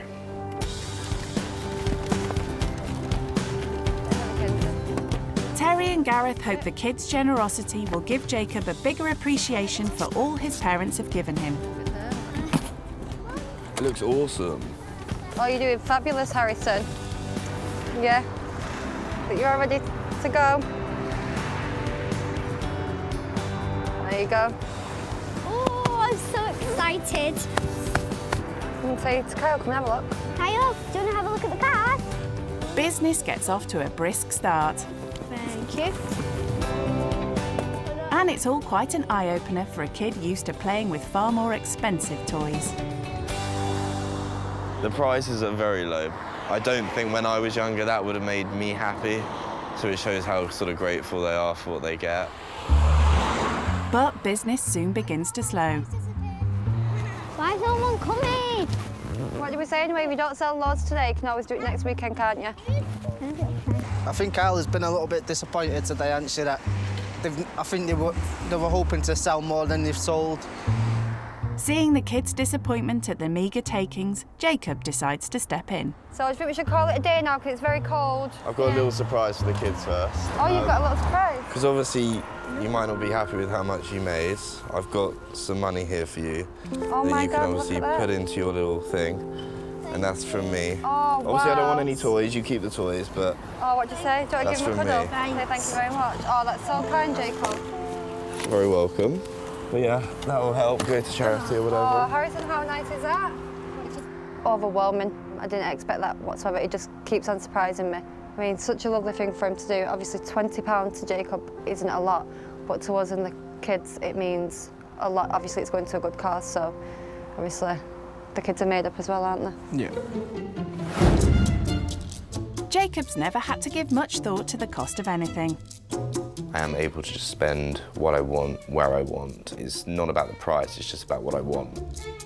But to see how he'd cope without his parents' financial support, next, Terry and Gareth are springing a surprise on him at their local food store.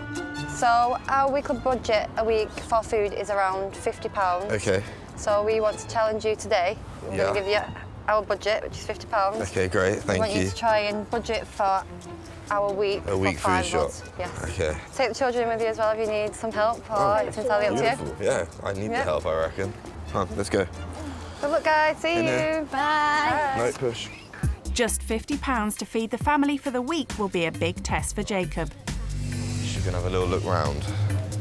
But budgeting is one of the most important things he needs to learn if he's to survive on his own one day. I think he'll struggle a little bit to get the amount of food that we need for the 5 days on the budget that we've got. On top of that, there's also the four-legged family members to consider. Obviously, the dogs are really important to us as well, and obviously they need feeding as well, so hopefully he does remember to get the food for them. Okay, you guys give me ideas of what you normally have. Normally I have like curry, maybe. Really? No. From the off, Jacob appears to be completely relying on the kids. What about sausages? Do you ever have sausages? Yeah, we have sausages. Pizza? Yeah, pizza. You love pizza, don't you? Do you always have these ones? Yeah. Let me put that in. Yeah. And I'll get one of these as well. They are like rushing it a little bit, aren't they? Don't take as much time as we do. No. We've got a lot of meals in there, though. Yeah. There's 5 of you, though, I guess. It's a good thing the kids are here to help. We need ham for sandwiches. Yes, of course you do. You love ham, don't you? We would also normally buy food for Oreo and tea. Okay, cool. How many? Just one? Oh, I want to see dog food. Got dog food. Cereal. Cereal. This one, we like Cookie Crisp. Okay, we'll put that in there. He's got the Cookie Crunch cereal. It's one of the dearest ones, isn't it? Seems like Jacob's let the kids take control of the shop. Yeah. Biscuits and chocolate. So is that what you normally have, you know, for snacks? Put a couple of those in. Yeah. It's definitely going to be more than 50 quid if he's giving the kids whatever they want. Let's go. Because there's so many people to accommodate, I don't actually know what everyone wants, so I'm sort of just asking the kids as much as possible, do your parents like this? Is this what you like? And I think they're picking up other things that they don't tend to normally get because I'm with them. God knows what they're up to at the moment. They've probably stacked the other basket up. Looks like he's right. Laden with 3 baskets full, Jacob heads to the till to see if he's kept within his £50 budget. Yeah, I reckon it could be a little bit more than what we set it out to be. Yeah. So altogether, that's 53.47. That problem. Oh, that's not too bad. So what I'll do is I'll pay 50 with that, and then the extra I'll just, if you don't mind, I can just put it on my card if that's okay. I thought it'd be a lot worse, actually. Let's go. Time guys. to break the news to Terry and Gareth. We go. I'm excited now to see. Oh. Hi. Hello. How did you find it? It was good. Good experience. How much did you end up spending? £53.47. Oh, so you went over a little bit. Over a little bit. So what did you do? Did you have to put something back? No, I cleared it. It's fine. I stuck with it. It's Because fine. usually we don't have enough, then obviously we'd put something back. Of course. No. I dealt with this one, so it's fine. But no, we got everything, didn't we? So shall we go home and have a look what we've got then? Yeah. Let's do Yay, it. let's go. Let's go. So has Jacob bought enough to last 7 days? So I don't know if obviously I got everything right. I don't know if there's some things that you probably wouldn't normally get, but yeah. No, I think we would probably get most of this stuff. I'm surprised you remember the dog food. That was. I said that, That yeah. is full credit to your kids. But one little bit, they don't like the gravy one. Oh, really? It's always the jelly one, so... Ah. But our food, yeah, it's spot on. Perfect. Awesome. Do you think you would have struggled a bit more if you didn't have the kids helping you? Massively. They helped me so much. Almost forgot the bread. We were going to have ham I and nearly butter forgot by the- ourselves. Yeah. And obviously mainly the dog food. Yeah. I would have completely forgot about that. Terry's hoping the shopping challenge will make Jacob think twice about how much he spends in the future. So I remember yesterday you said that you spend about £150 to £200 a week. Yeah. Just for yourself. On myself. Obviously you've just had to get all this for 5 of us and 2 dogs as well. For £50. For Yeah, no, it £50. really sort of puts it into perspective for me. Like, and I obviously was looking at the prices as well, so I had to be really careful. Something that I'm not used to. I'm normally just, you know, picking up what I want and putting it in. But yeah, no, I'm definitely going to take it into consideration next time. Yeah, that's good. That's awesome. Completing the shopping challenge is one thing, but Terry has an even bigger domestic task for Jacob. She wants him to show he can feed the family by making them dinner. But before he hits the kitchen, Jacob's taking time out to update his mate Joe on his experience. Hello, mate. How are you? I'm not bad, thank you. How are you? I'm not too bad, mate. I didn't sleep amazing last night. No, it's obviously I was on the sofa. Yeah, was it a bit sticky? It was really sticky, mate. It's the leather. So what have you been up to today? So we did like a little stall on the road and tried to sell some of their toys, and obviously all the money that they got was going to charity. Oh, really? Yeah, like when I saw them, you know, out on the road, and when I saw how happy they got when someone gave them like 50p for like a toy that they loved, you know, it was really upsetting to watch. These guys hardly get anything, and when they do, they're so appreciative. So yeah, I'm definitely gonna make sure that, you know, I'm a bit more grateful for everything I get when I do go home. Yeah, that's good, that's good. Yeah, after that, I had to go and do a food shop for the family for their next week. That was difficult. £50, that was my budget for 5 people, plus I had to get the 2 dogs food as well. Oh my word. I mean, you'd probably spend that in a night. I know. Easily. Yeah, I know. All right then, mate. It was nice chatting to you. Awesome, man. I look forward to seeing you soon when you're home. Awesome. See you later, buddy. See you later, mate. Bye. Bye. Time to get cooking. But being rather clueless in the kitchen, Jacob again summons the kids in to help. So guys, do you cook much for your parents? Yeah, we help them. What do you normally have for dinner? Well, I'm quite lucky in the fact that my mum pretty much makes anything I ask for. I just prefer eating the food instead of actually making it. But Kenzie and Harley are making him realise no one gets waited on hand and foot in this house. It's also given Terry and Gareth a rare opportunity to put their feet up. That's for you. Thank you. You're very welcome. Yummy. Get used. Yeah, we're going to get used to this. Making too. That's something I should be doing for my parents a bit more often, I guess. Yeah, maybe you could surprise them one night and cook them a meal. You could cook them Kenzie and Harley's special pasta and chicken. You could. That's what I'm going to call it from now on. I think they'd like that. I think they'd love that. As his time living skint with the family comes to an end, it seems the experience has had a big impact on Jacob. Have you enjoyed your time staying here with us? I've absolutely loved it. And obviously it helps that you guys have been so accommodating to me. I'm going to take so much with me, like the supermarket shopping, you know, choosing that milk over another milk, you know, could really be beneficial to me. No, I've learned a lot. Jacob's willingness to learn has helped to dispel some preconceptions. We had a vision, didn't we, that was going to have like a really posh kid that was proper snobby.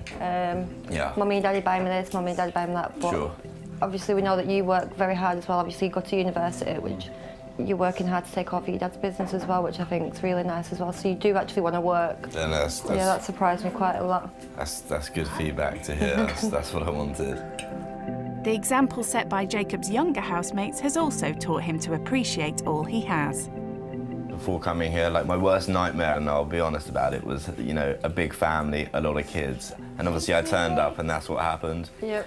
But, you know, looking back at it, I wouldn't have sort of changed a thing. Like, you know, your kids are amazing. It's the best outcome that could have happened, you know. That's it, Jacob. You've made friends for life. You do know that, don't you? I have made friends for life. For now, though, it's time to say their goodbyes. Oh, all packed. Oh, ready to time go. to go now. Yeah, I know. I've just got a little last surprise for you. Little gift just before I go. You don't have to open it now. I can sort of tell you what it is. But it's more of a, you know, I've sort of organised a family day out for you guys at Blackpool Pleasure Beach. So oh, that's amazing. Thank you so much. You can have a good time with the kids. How nice is that? What do you say to Jacob? And thank you so much for coming. We've really loved every minute. I've had a great time. I'm sure we'll stay in contact. Yeah, definitely. Oh, time to say goodbye now, kids. Yeah, Come on, do I get a hug? Oh, huggies. See you later, little ones.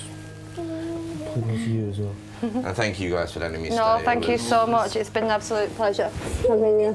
For some, the farewell isn't easy. It was lovely. Are you crying? Just have to. We'll see each other soon.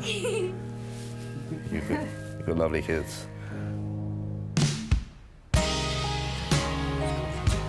Bye-bye, Jacob. See you later, guys. Bye. Hopefully see you soon. See you soon. Bye. After their doubts about how the rich kid would fit in, the family have certainly grown attached to him. Yeah, you cried, didn't you? And Harley cried. A little bit. A little bit. And as he leaves, they know Jacob's learnt to not take what he has for granted. In recent years, I've been quite ungrateful with my family sometimes when they, don't get me something. And what I've learned with these kids, is it doesn't matter what they have, they're just happy all the time. It is sad to say goodbye to them. I don't like seeing them upset, but I'm sure we'll see each other in the future.